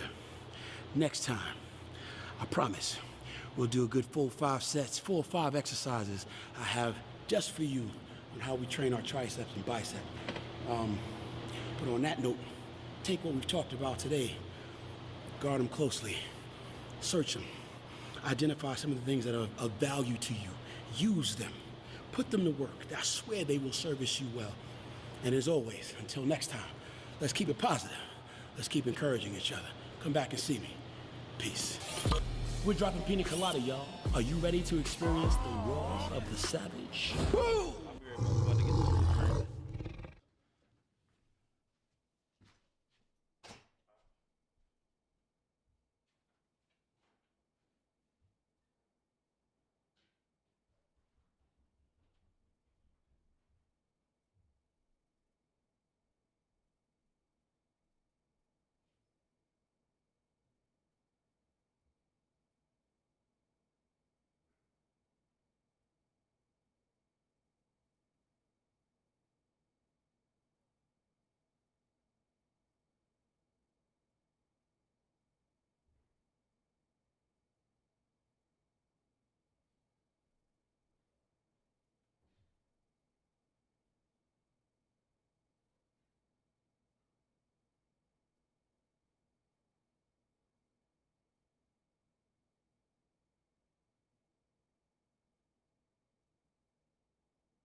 What's going on, guys? Welcome back to another episode of the Bryce Crawford Podcast. I'm Bryce, and today I got a very special guest going on. My friends from back at home, they were telling me, like, Bryce, you got to get this guy on the podcast. Got to have a conversation with him. It's Mr. Dave Blunts. Dave, how are you doing today? I'm feeling good, man. I'm feeling great. Let's go, bro. Thanks for coming on, man. I really appreciate you. I'm super stoked to just, like, dive into your story. I know you make rap music. Yes, sir. And I'm from a small country town, so I never really grew up on rap. So I'm excited to dive into your story, how you got into it, and learn more about you as a human. You said you were from Iowa, right? Yes, sir. Born and raised, and you said you just moved out here in June? I was born in Salt Lake City, Utah. Okay. But I was raised in Iowa. And what was it like growing up in Iowa? I mean, there's not really a whole lot going on out there, you know, but I grew up, you know, very impoverished, you know. Yeah. Yeah. Okay. And you went to high school. After high school, what did it look like going after high school? What was your decision making? When did you start making music? Was that before you graduated or after you graduated? Well, I didn't graduate. I dropped out of my senior year. Okay. I went to every year except my senior because I didn't have enough credits to graduate. Oh, wow. And so after I dropped out of high school, I just started hanging around the wrong people, doing the wrong things. I guess I was looking for guidance. Uh-huh. You know, I didn't really grow up with a dad or even a father figure, so I looked up to, you know, some of my older friends in guidance, and fortunately, they were a pharmaceutical company. Okay. And I needed, like, old people will call me to refill their prescriptions. Gotcha. Now, you can do it on the website, so if they're calling me, it's because they have a problem. Gotcha. So yeah, oftentimes I'll have to break the news to elderly people that they couldn't afford their medications. So oh, man. That was like really stressful, weighing down on me a lot. For sure. So yeah, and then I quit that job and started focusing on music full time. Okay. I was 18 when that happened. Okay. Now I want to take a step back really quick. You said something really interesting I want to kind of dive into. You said you grew up without a father figure in your life. How long when was your father absent? When did that start? And how hard was that growing up? So my dad passed away when I was about 8 years old, and just that whole thing was a really traumatic experience because at the time I was living in a shelter, and it was around Christmas time when he died. So, you know, I know Christmas isn't about presents as an adult, you know, but when you're a little kid, you know, you're 8 years old, it's like, no, Christmas presents? And my dad died? Dang, what's going on here? Dang. You know, and so, and just the funeral was really, like, traumatizing to me. You know, it was like my first realization of what death really was, you know? Yeah. And, yeah.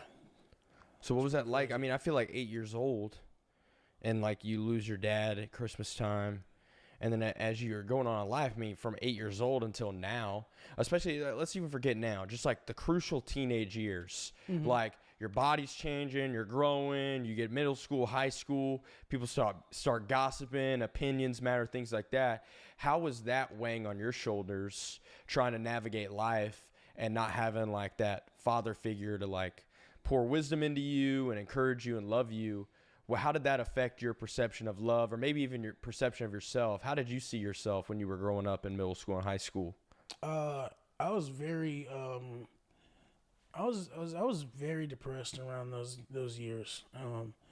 But you know, I'm a very, you know, funny person, and so I was like hiding a lot of the pain with, you know, with being funny and stuff like that. I was a class clown, constantly getting kicked out for disrupting the class, for constantly joking. And, you know, I would, in high school, it was even worse. Like, I would have like, I just had fun in high school. I didn't care about classwork or any of that. Yeah. So. Dang, man. Yeah, that's hard. What do you think your definition of love is? Because that's hard, like growing up without a father figure, you know, at a young age, losing your father, and then being in a position where you're hurting inside and no one knows, you know? So what is your definition of love? Or well, the thing is, I've always been open with my feelings, so people would know. You know what I'm saying? And I guess it was just the answers that people were giving me to, you know, I'm telling them that I'm hurting, and just the answers that they're giving me is not really helping me. Yeah. Because I didn't really understand my feelings at the time. And I'd say I was like really severely depressed all the way up until I was probably, I want to say like 19, and I kind of got out of that depression after I stopped smoking weed is when I got out of that depression, and that's when I got really closer with God, you know. You know, that's wild actually you say it, because I feel like a lot of people smoke weed to escape the depression. But you're saying like yeah, actually when I was smoking weed, it made it worse. Yeah, you know, and actually I've always had a relationship with God, you know, growing up in the church and all of that. But I got really close with God when I had nobody, you know? Yeah. So I would just talk to him, you know, just have conversations with God and really just pray all the time. My full name is Davion Blessing. Whoa. And I'm the only person in my family with that last name. Everybody else has a different last name. I don't know the story exactly, but I know that during my birth there were some complications. I almost didn't make it, so that's why my mom named me that. Wow. So I've always felt blessed. There was always situations that I feel as if I shouldn't have got out of that situation alive. Sure. And the only way I can explain it is I'm blessed, you know, loved by God, and yeah. Dang, man, I feel like that's really powerful, really encouraging. Thanks for your honesty, man. Yeah. So what is like? I know you said that you struggle with depression and anxiety. You started rapping and things like that, and I want to dive more into a little bit of your story, the things I know, bits and pieces, hear more from you, and learn more about that. So when did God just become an idea to you? Like, you said you were always going to church when you were growing up? Yeah. What did that look like? I grew up in the church, and it's unfortunate for me, you know, just to be honest. Every church that I've went to, unfortunately, there's been like nefarious things going on in the congregation. Sure. But I've never let that stop me from believing in God. Yeah. You know what I'm saying? Or like, because I realized, let's say that you're giving money to the church. Yeah. And the pastor is spending it on things that shouldn't be spending it on. Sure. He's not cashing in my blessings that I'm going to get from this. You know what I'm saying? No, I understand So it's what you're like, saying. you know, you still go to church and you still give because that's what you're supposed to do. You know what I'm saying? No matter if the pastor is, you know, doing nefarious things with the money. Sure. So yeah, every church that I've been to, there's always been, like I said, nefarious things going on in the congregation, which has been unfortunate. But that never stopped me from believing in God and, you know, truly knowing that He's real and knowing that Jesus Christ died for my sins. Yeah. So right now, like if you, God forbid, right now, if you died and you were standing before the pearly white gates, and God says, "Dave, why should I let you in?" What would you say to God? I'm gonna be honest. I don't know. I feel like that's a raw, real answer. I mean, I think that's real. Because I feel like when I talk to people, and even myself sometimes, you know, because we live in a world that's so transactional in love. Mm-hmm. It's like, oh, if you scratch my back, I'll scratch your back. But it's like, I only love you if you do something for me. Mm-hmm. And Jesus teaches us the total opposite. He's like, actually love everyone, despite whether they scratch your back or not. Yeah. And, you know, when I talk to a lot of people, I always hear like, well, it's because I was a good person or because I was doing this stuff. And for me personally, like I struggled with depression and anxiety for years when I was in middle school and going into high school. It was just like a hidden battle. Kind of what you were saying. You know how you're saying you covered up your depression and anxiety with comedy, trying to make people laugh. I try to cover up mine with people pleasing. So if we knew each other in high school, like I would be someone different to Dave than I would be to Josh, but I would do it because I was trying to get your approval to make myself feel good.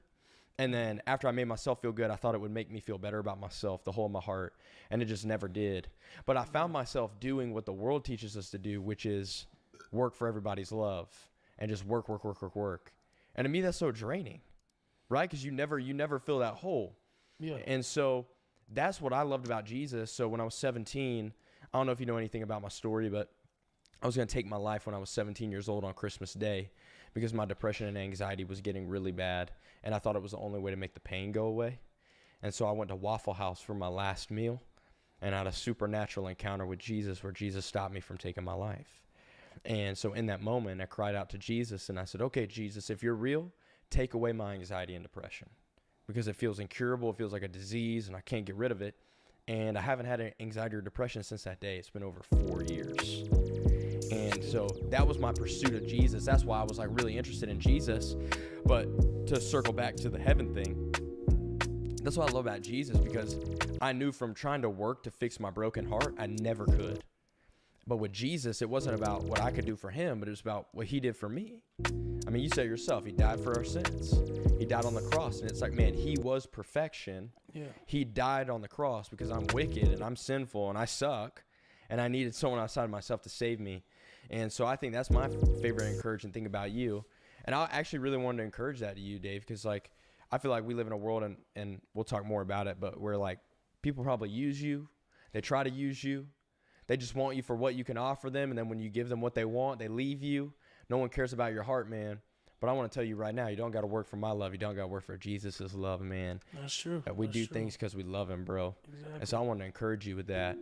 But I want to talk about a couple things that I was learning about you when I was reading on the internet, and kind of hear your perspective and share what that did to your heart and things like that. The first thing I wanted to talk about, I think there was a clip I saw on the internet of you talking about a past girlfriend recently, and you went through a rough relationship. Can you tell me a little bit about what happened and how that affected your heart? Well, I gotta ask you which one. I think it was the most recent one. It was a clip with Neon. You were talking about how this girl, Mhm. I think she cheated on you and things like that. Well, it wasn't necessarily cheating, but yeah. So I performed on stage at Juice WRLD Day, and she was on stage with me. You know, we went viral and stuff. And then, you know, we were just, she was just, you know, telling people that she didn't, like, in screenshots, that she only used me to go on stage. And at the time, you know, the screenshots was going viral, and I was asking her, like, what's going on with this? And she was just like, it's fake. It's not real. I didn't do that. And I'm like, I was asking people, I'm like, how easy is it to fake screenshots? Yeah. And like, it is easy. It is easy. And then the screenshots didn't necessarily look real because they like blocked her name out of it, but you could still see her picture. So I believed her. And then turns out that was true. And then, yeah, I just found out she was doing other things as well. So yeah, I had to end that. And how'd that affect your heart, man? I mean, like, let's scratch the viral stuff. Let's scratch like the like public image of it. Like, how did it affect you? How did it make you feel? I was hurt. I mean, I was hurt. You know, I was somebody who I thought really cared about me, because, you know, constantly told me that they did, and I thought showed me that they did. But yeah, that was unfortunate. It hurt. But especially hurt because it was like the second time something like that has happened. Wow. Back to back. Like, literally, I met her like a month, like not even a month, like literally a day after this other situation that I was in. So. Wow. Yeah. And does that make you feel like you have trust issues with people now? Yeah. And just like hard to know who really cares about Dave for Dave and not about sure. what they can get from you? For sure, yeah. I feel like that's something that, you know, as I'm now a celebrity, that I'm going to have to deal with for the rest of my life, unfortunately. But, well, not necessarily I'm going to have to deal with, because, you know, if you give it all to God, then you don't have to worry about anything. That's why he wants us to come to him for anything small or big. Yeah. Because, you know, we won't have to, he'll handle it for us. Yeah, sure. You know? So sure. That's just what I got to work on, is going to him. Sure. More. What do you think are those things that, 'cause we're all human. Everyone has things that they struggle with surrendering to God. What are some things that you have a hard time giving up to God, or some things that you struggle with personally that you just like need help from God for? Well, like you said, you know, trusting, I guess. Yeah, I got severe trust issues, you know? Yeah. So that's something right there. Yeah. Yeah.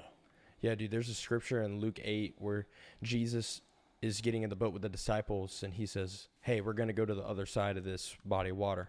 They get in the water, Jesus takes a nap, and the craziest storm comes on this boat. And the disciples think that they're going to die, and Jesus is still asleep, so they go wake him up, and they're like, dude, what the heck's going on? And Jesus calms the storm. And he looks at them and he says, why do you have little faith? And I always looked at that passage and I was like, dang, it's such a weird passage. Like, why would he say that to them? You know, they thought they were going to die and all this other stuff. But they're on the boat with Jesus. You know what I'm saying? For real, yeah. So that's why, I'm here. Where you guys have a little faith, you know? And he was talking to them because he's like, he told them at the very beginning before they got on the boat that they would go to the other side. Mhm. He said, we're going to go over there. Mhm. And it doesn't matter what the storms and trials come. It's like, I'm God, I'm a promise keeper is what Jesus is saying to them. Yeah. And that just came to mind in my heart. Like, man, I want to encourage you, man. Like, in a world where, like, people sway in the wind like a reed, like, people are so crazy. Like, Jesus was crucified because people misjudged his character. People were claiming that he was blaspheming. The same guys that crucified him on the cross a week before, they were praising him and calling him the Messiah and laying palm leaves down at his feet and those same things. And I just want to encourage you, man, like, and Jesus sees you, loves you, and he thinks that Dave is valuable, not because Dave has a lot of followers on the internet. Jesus doesn't think Dave's valuable because he can get something from you. Jesus thinks you're valuable because he's made you in his image, and you're his son, and he just loves you for who you are. And I think that's a beautiful thing. And so when we know that Jesus loves us for who we are, and no matter what junk we've done, and that there is forgiveness, he's already offered us forgiveness, and we thank him for forgiveness, and then that lifestyle of turning into Jesus looks like becoming more like him and leaving things in the dirt, you know, all that junk in the past. What do you think it means to be a Christian? I don't necessarily have whatever the right answer would be, but to me, what being a Christian means is to, I don't know. I guess it's kind of hard. There's a couple different ways you can answer that. You could say, like, it's not necessarily about religion. It's about your own personal relationship with God. You know, there's an answer. You can also say it's about believing that Jesus Christ died for your sins and accepting them. So, yeah, I don't really know one way to answer that. No, sure. I totally understand. I think all my life I thought being a Christian was trying so hard to follow the rules, and if I don't follow the rules, I'm a bad person. Because you were talking about how hypocrisy, like a bunch of hypocrites, kind of defined. You didn't let it define who God was, but it was a lot of the Christianity that you were around. Dude, same with me, and it gave me a bad taste in my mouth about God. And they were the same people that were like, Bryce, if you don't do this with your life, you're a bad Christian, but you have to do this. And then I would see them doing the total opposite of what they were telling me to do, and I was like, this is awful. And so I agree with you. I think that my perspective of Christianity changed from being like a cage of rules to being a relationship with Jesus. Because, for example, like, we listen to our family when we're young and we're kids, not because we have to, but because we love our family and we love them and we want to listen to them.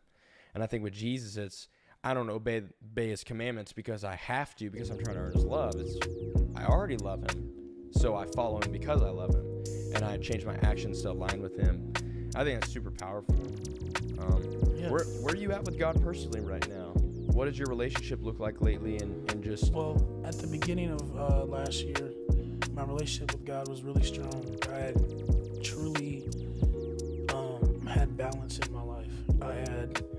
I would wake up every day and I'd work on music, and then after that I'd play the game with my friends, and then after that me and my friends would do Bible study. I was like the leader of like a Bible study group that I had created with my friends. Jesse was in there as well. Sick. And we'd read the Bible every night, and then it was crazy because I was working on music heavy, and there was no type of sign that I was gonna blow up at all. I was getting like 40 views max on my music. But when I quit my job when I was 18, I fully delved my life into music. That was my whole life. Yeah. Nothing but that. Sure. So I didn't have balance in my life, and I needed balance. And when I realized that, that's when I started getting closer to God and started reading the Bible. Now, the story that I read in the Bible was right before I blew up. It was Paul's journey. I can't remember the exact scripture number, but it was his whole crazy journey that he went on. You know, he was thrown in jail, and you know, at first he was like a person that didn't believe in God. Uh-huh. Am I getting it right? It's Paul, right? Yeah, he was killing Christians. Yeah, he was. Yeah. Yeah. And then he had that encounter with Jesus, and then he went to the other side. Yeah, he became a Christian. Yeah, and me and Jesse was reading about the crazy journey he went on. And while we were reading it, I was like, hey man, when I blow up and these record labels fly me out, you got to come with me. It's going to be a Paul-esque journey. And he was like, yeah, I'm right there with you. Now, I'm saying this as a joke. You know what I'm saying? Like I said, 40 views max on my songs. We get done reading the story, 2 weeks later, my music blows up. And how did that happen? How did it blow up? Like, what happened? Did the video go viral, or? Yeah, I had a couple different snippets of songs that were going viral, and I dropped like an album, and that went viral as well. Gotcha. So yeah, there's record labels calling me, trying to fly me out, and all that stuff, and then I ended up signing a deal and moving out here, and then I asked Jesse, I was like, and this was like, I asked him in the beginning of the year, I'm like, hey man, I think like at the same time that I asked him about, flying out with me to the labels, I said, hey man, will you quit your job and move out there with me? And he was like, yeah, I will. And I'm like, all right. And so when it actually was time, I'm like, bro, I need you here with me. Yeah. And he quit his job and he moved out here with me. Dang. Yeah. That's awesome, bro.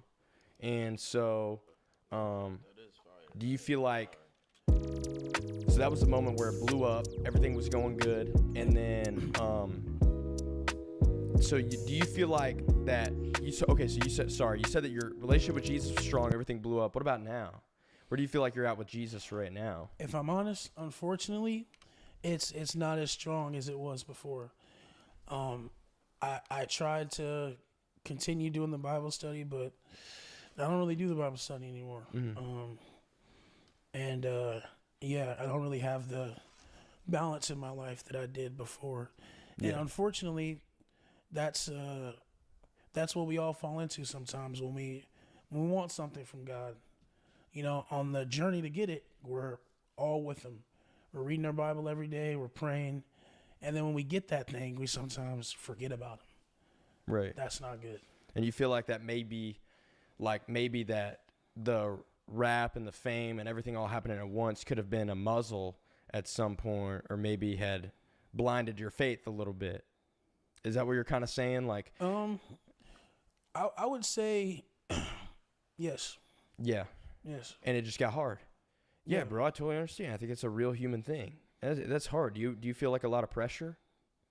In what way? Like just from people to be someone, to make people happy, do you feel that pressure because everything kind of came at once, like just an overflow of people looking at you?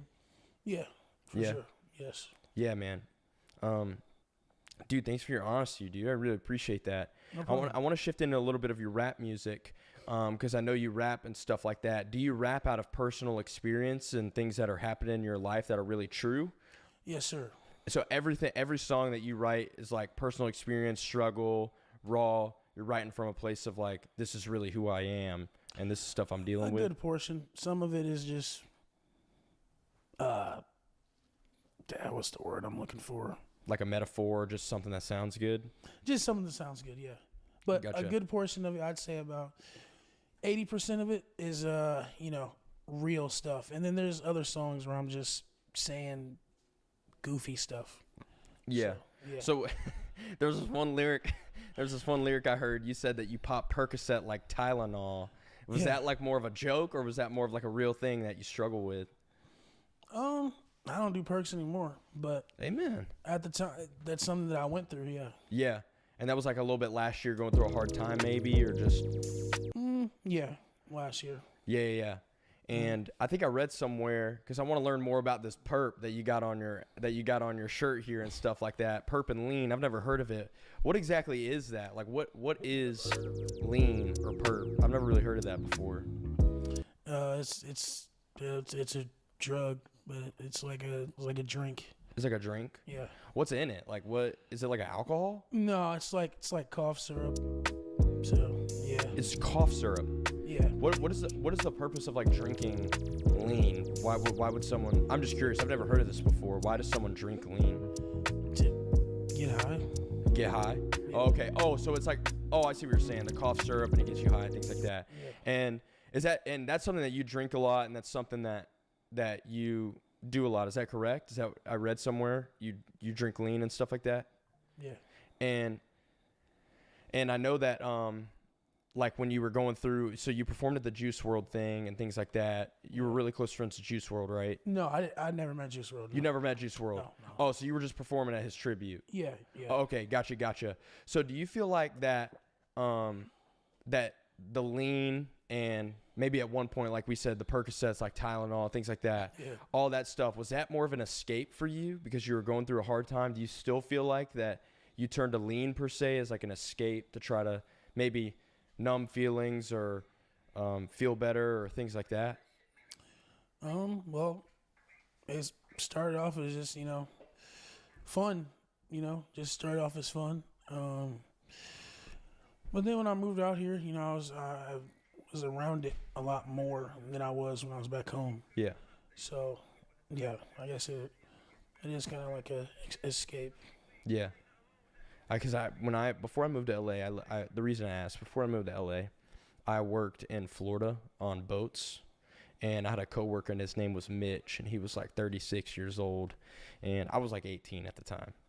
And every day he was doing every drug in the book, like coming to work, doing it at work, drinking all the time, and he was just numbing his pain. And even though there was a double the age difference between me and him, I'm 18, he's 36, we were like best friends. We got along so well, and he would call me all the time. And even when I moved out here, he would call me all the time, and just he would talk to me about how he was just always going through something, but he was using, whether it was cocaine or alcohol or something like that, some sort of drugs to numb the pain.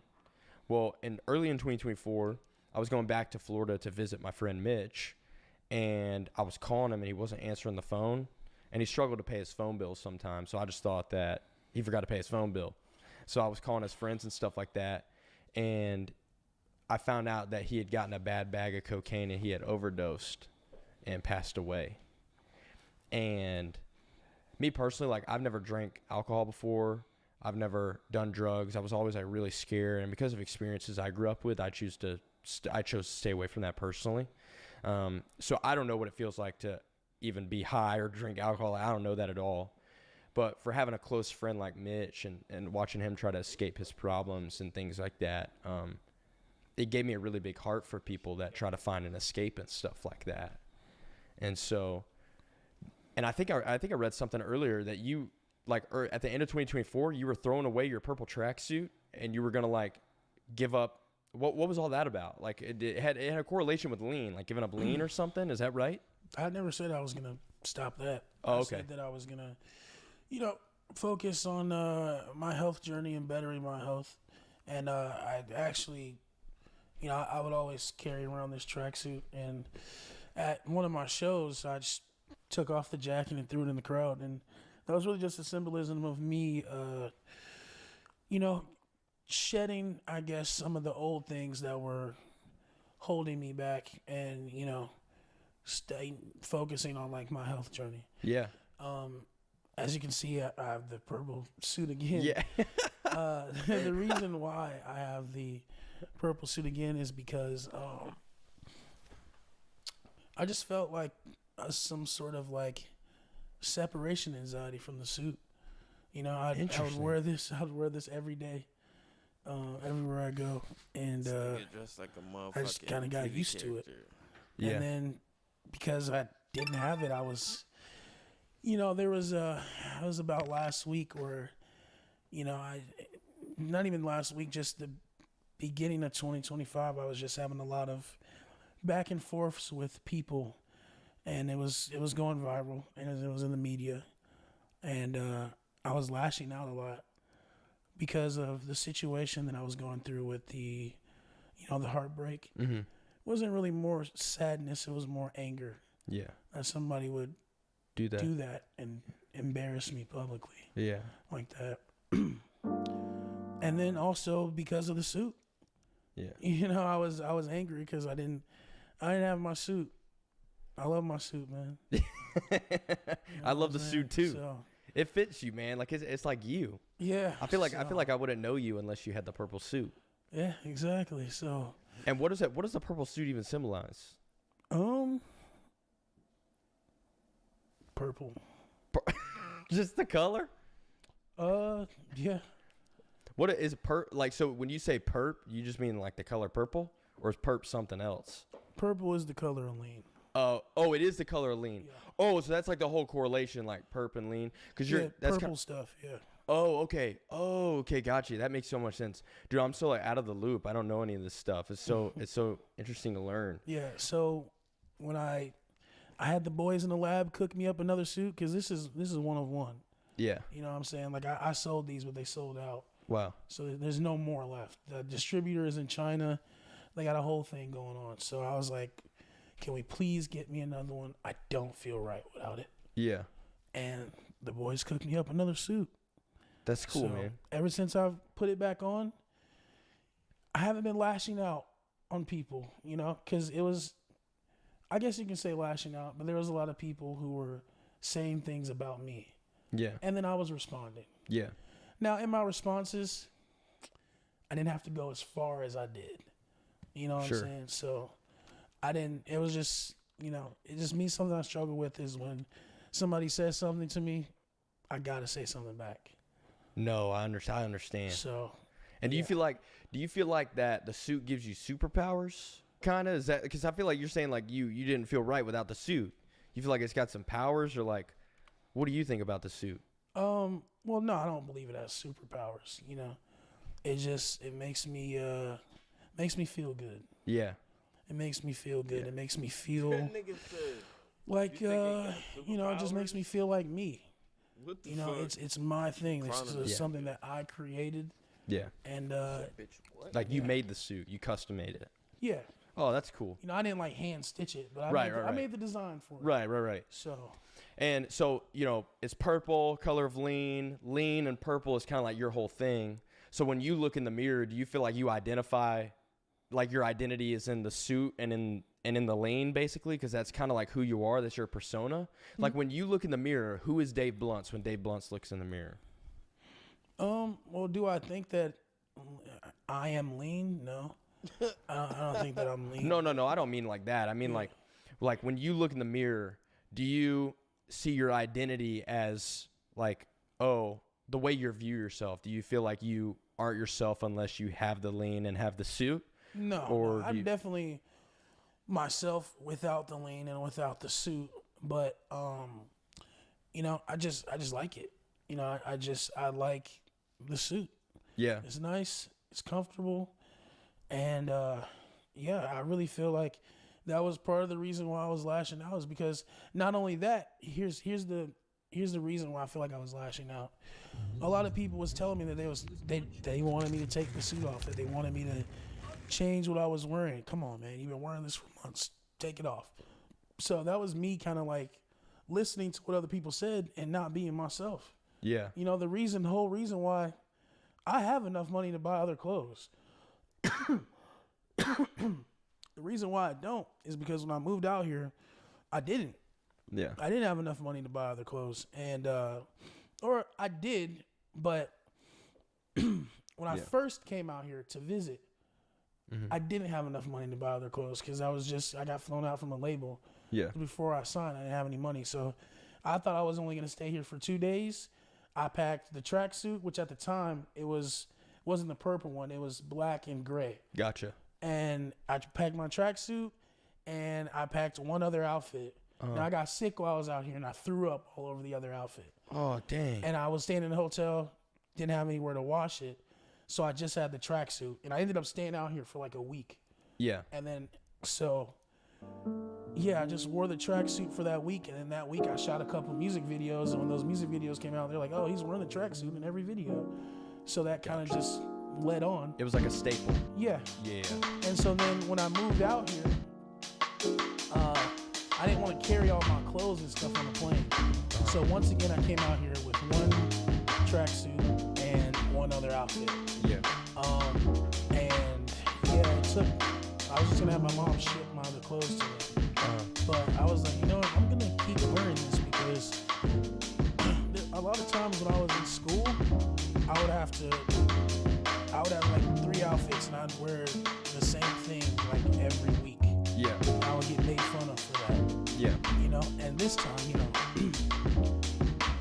it's the same thing again. I only have one outfit, but I'm still going up in music. My career is still going up. And I have people that look up to me. So I want to show them it doesn't matter what clothes you have on. It doesn't matter what you look like. You know, you can be overweight, you can be skinny, you can wear the same clothes every day. You can wear the same tracksuit with Walmart house shoes, and you can still be successful. Yeah. So that's why I wear the suit. Gotcha. And people were trying to tell me, oh, bro, you got to change it up now. And that was me listening to what people wanted me to do instead of what I wanted to do. Interesting. That's why I was lashing out, because I'm like, bro, I'm not even myself. Gotcha. Yeah. So, yeah. Interesting. So it went from black and gray to black and purple. Purple being the color lean. Mm-hmm. So why do you? I know you said you drink lean, but why do you drink lean? What motivates you to drink lean? You just like the high, or the escape, or why does Dave drink lean? The escape, I'd say. Yeah.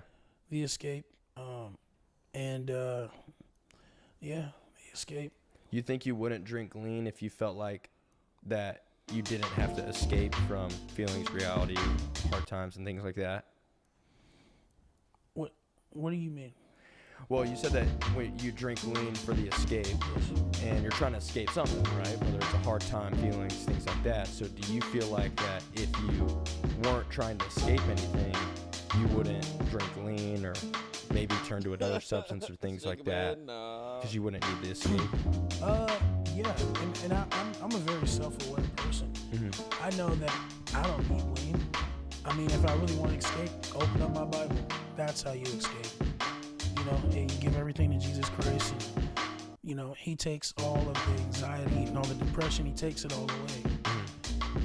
However, like I said, I just moving out here, and just everything, just my relationship with God has not been where it should be. So yeah, and you know, this is a very fast-paced lifestyle.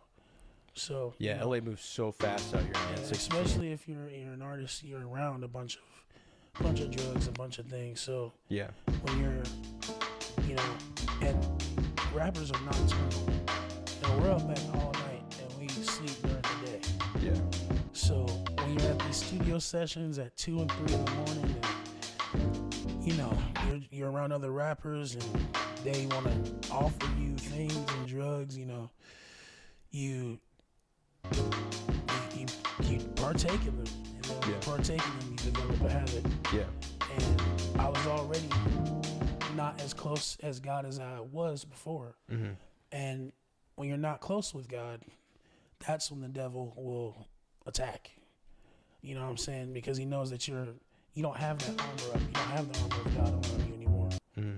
So, yeah. Always throwing temptation in our face. Yeah, I love the story in Matthew 4 where Jesus himself, he's in the desert, he's fasting, and he's being tempted by the devil. And the very first thing he tells Satan is what he tells us to do. He quotes scripture to Satan and says, "Man shall not live by bread alone." And he's doing the very thing he's telling us to do. He says, "Don't live by bread alone." Like, quoting scripture helps. Where you're saying, like, one of those armor pieces in the armor of God is the sword of the Spirit, which is the word of God. It's our weapon against that temptation. And I want to be able to relate to you, because I know I said I've never, drank substances before or done substances. But when I was younger, I felt really lovesick. I was on this quest for love. I had this broken heart and I really wanted to feel love. And when I was in the 5th grade, I actually got exploited to pornography. And so, what do you mean by that? When I was on the beach, someone showed me pornography when I was really young. Like when I was super young, just out of nowhere on the beach, some random guy showed it to me. And because of that, I developed this addiction to pornography because I was looking for love and I thought that was love in reality. But then when I had that encounter with Jesus in Waffle House years later, Jesus, he became my definition of love. Whereas porn, for me, before I was a Christian, was an escape, was me trying to find love. When I became a Christian, I was like, oh man, I don't have to go to these things to escape, because it was like every time I went to that thing, it never worked, but it was the only thing that I knew to go to, kind of. Does that make sense? Yeah. And so it kind of like makes me relate to where you were like, I used to smoke weed, but I stopped because it made it worse. It made my depression worse. And I think that that's the challenge for like anything in life, whether it be a substance, something like porn, pride, anything. Anytime that we partake in sin, it's just because like we're trying to fix it ourselves. You know what I mean? We're trying to strongman it. Do you think that you'll ever put the lean down? You think you'll ever put the cup down? Yeah. Better, but it's good. Yeah. I think I will. Heck yeah. Yeah. That's super cool. I think I will. You know, I don't do it as much as I used to. You know, so I'm trying to wean myself off of it, but yeah, I think I will sooner rather than later. Yeah. But there is something that you said. You said you were lovesick. Mm-hmm. I'd say that's probably something that I'm going through right now as well. In what way? I don't really want things. The things that I want are better, but it's good. I don't really care about classic rapper things like chain or a car, or anything like that. So the things that I want are things that you can't really Overall, I give this one phenomenal and like stability and stuff like that. So yeah, which is why like I've just been like in 2024 I was probably in 3 relationships. Because you were looking for love. Yeah. Dang. Right, back to back to back. And now I'm just kind of like the state that I'm in now. I'm just, you know, I'm a rapper, so it's being thrown at me in several different directions, speeds, all that. So yeah, if I'm honest, you know, and I'm being honest, now I'm just trying to. Now I'm still looking for love, but now it's more casual. Like I'm just, yeah, it's more casual. I'm just picking through things that are coming to me. Yeah, man, thank you for saying that. I really want to encourage you because for someone like yourself, when you mentioned at the very beginning that you lost your dad at a very young age. Yeah. And just like having that father's love and not having it there can be very hard. And I know you've heard this, you know this, you grew up in church, man, but I just want to encourage you, bro. Like, there's a father who loves you and sees you, and you don't have to pay for his love because he paid it for you with his life. Yeah. And I think that's powerful for someone who knows what it's like to lose a father, to literally lose your father and know the reality of death, to know that Jesus Christ took on one of the scariest things known to man, because in our physical body, it's hard to comprehend death. And he did it for you. And that's so beautiful. Like, I think about it like this. If you and I were crossing the street and a car ran a red light and it was about to hit you, but I shoved you out of the way and the car hit me and I died, dude, we've known each other for less than an hour, and you would leave that situation going, dang, Bryce really loves me.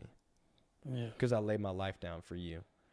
I just want to encourage you so much, man. Like, I love you so much, dude. I appreciate your honesty. Like, we can't get anywhere in life unless we're not only honest with ourselves, but honest with other people and honest where we're at in our lives, because we can't grow as human beings and grow in the Lord if we can't even be honest about where we're at. Transparency leads to transformation. I think that's super important.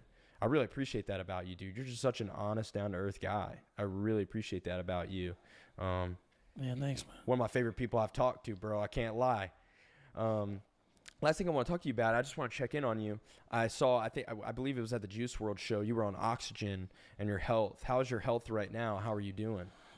You know, I'm doing pretty good right now. You know, I'm doing pretty good. I'm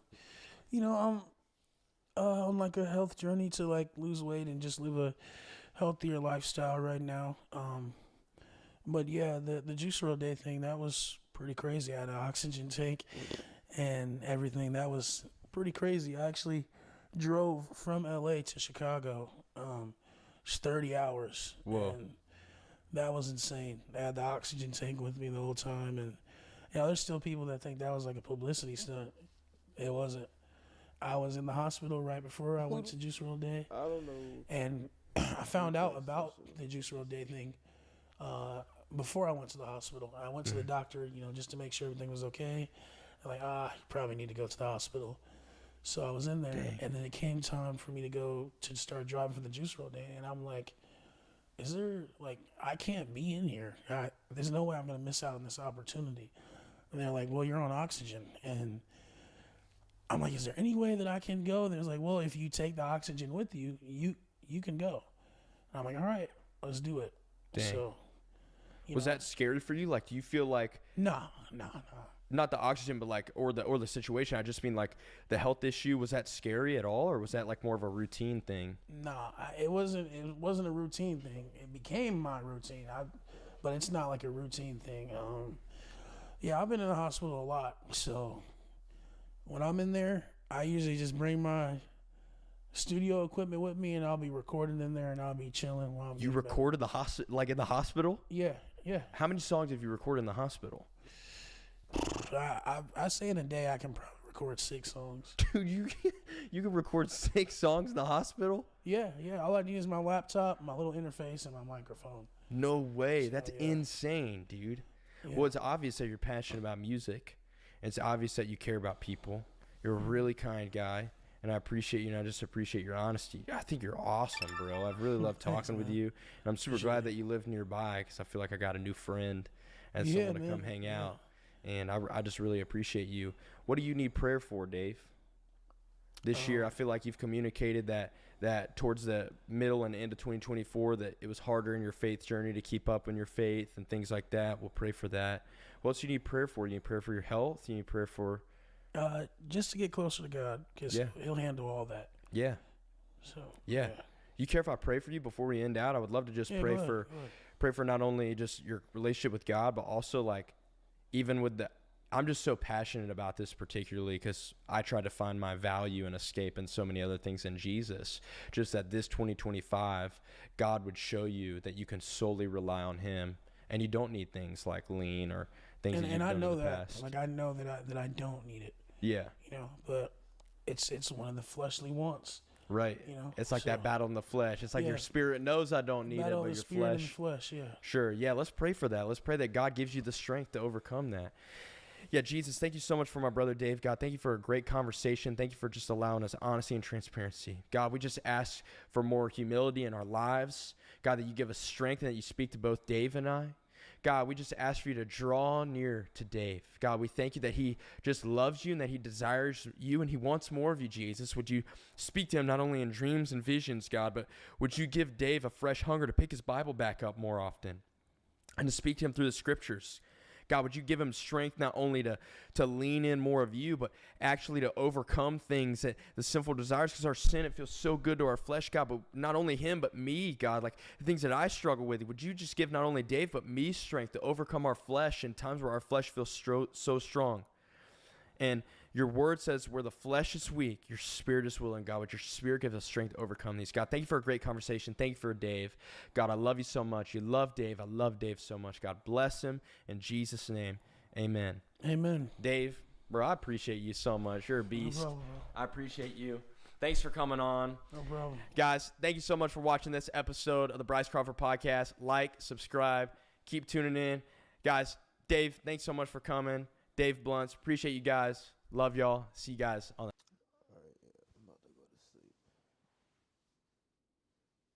I was going to cut that shit early, but I can't cut in the middle of somebody's prayer. I got cursed out for doing that shit.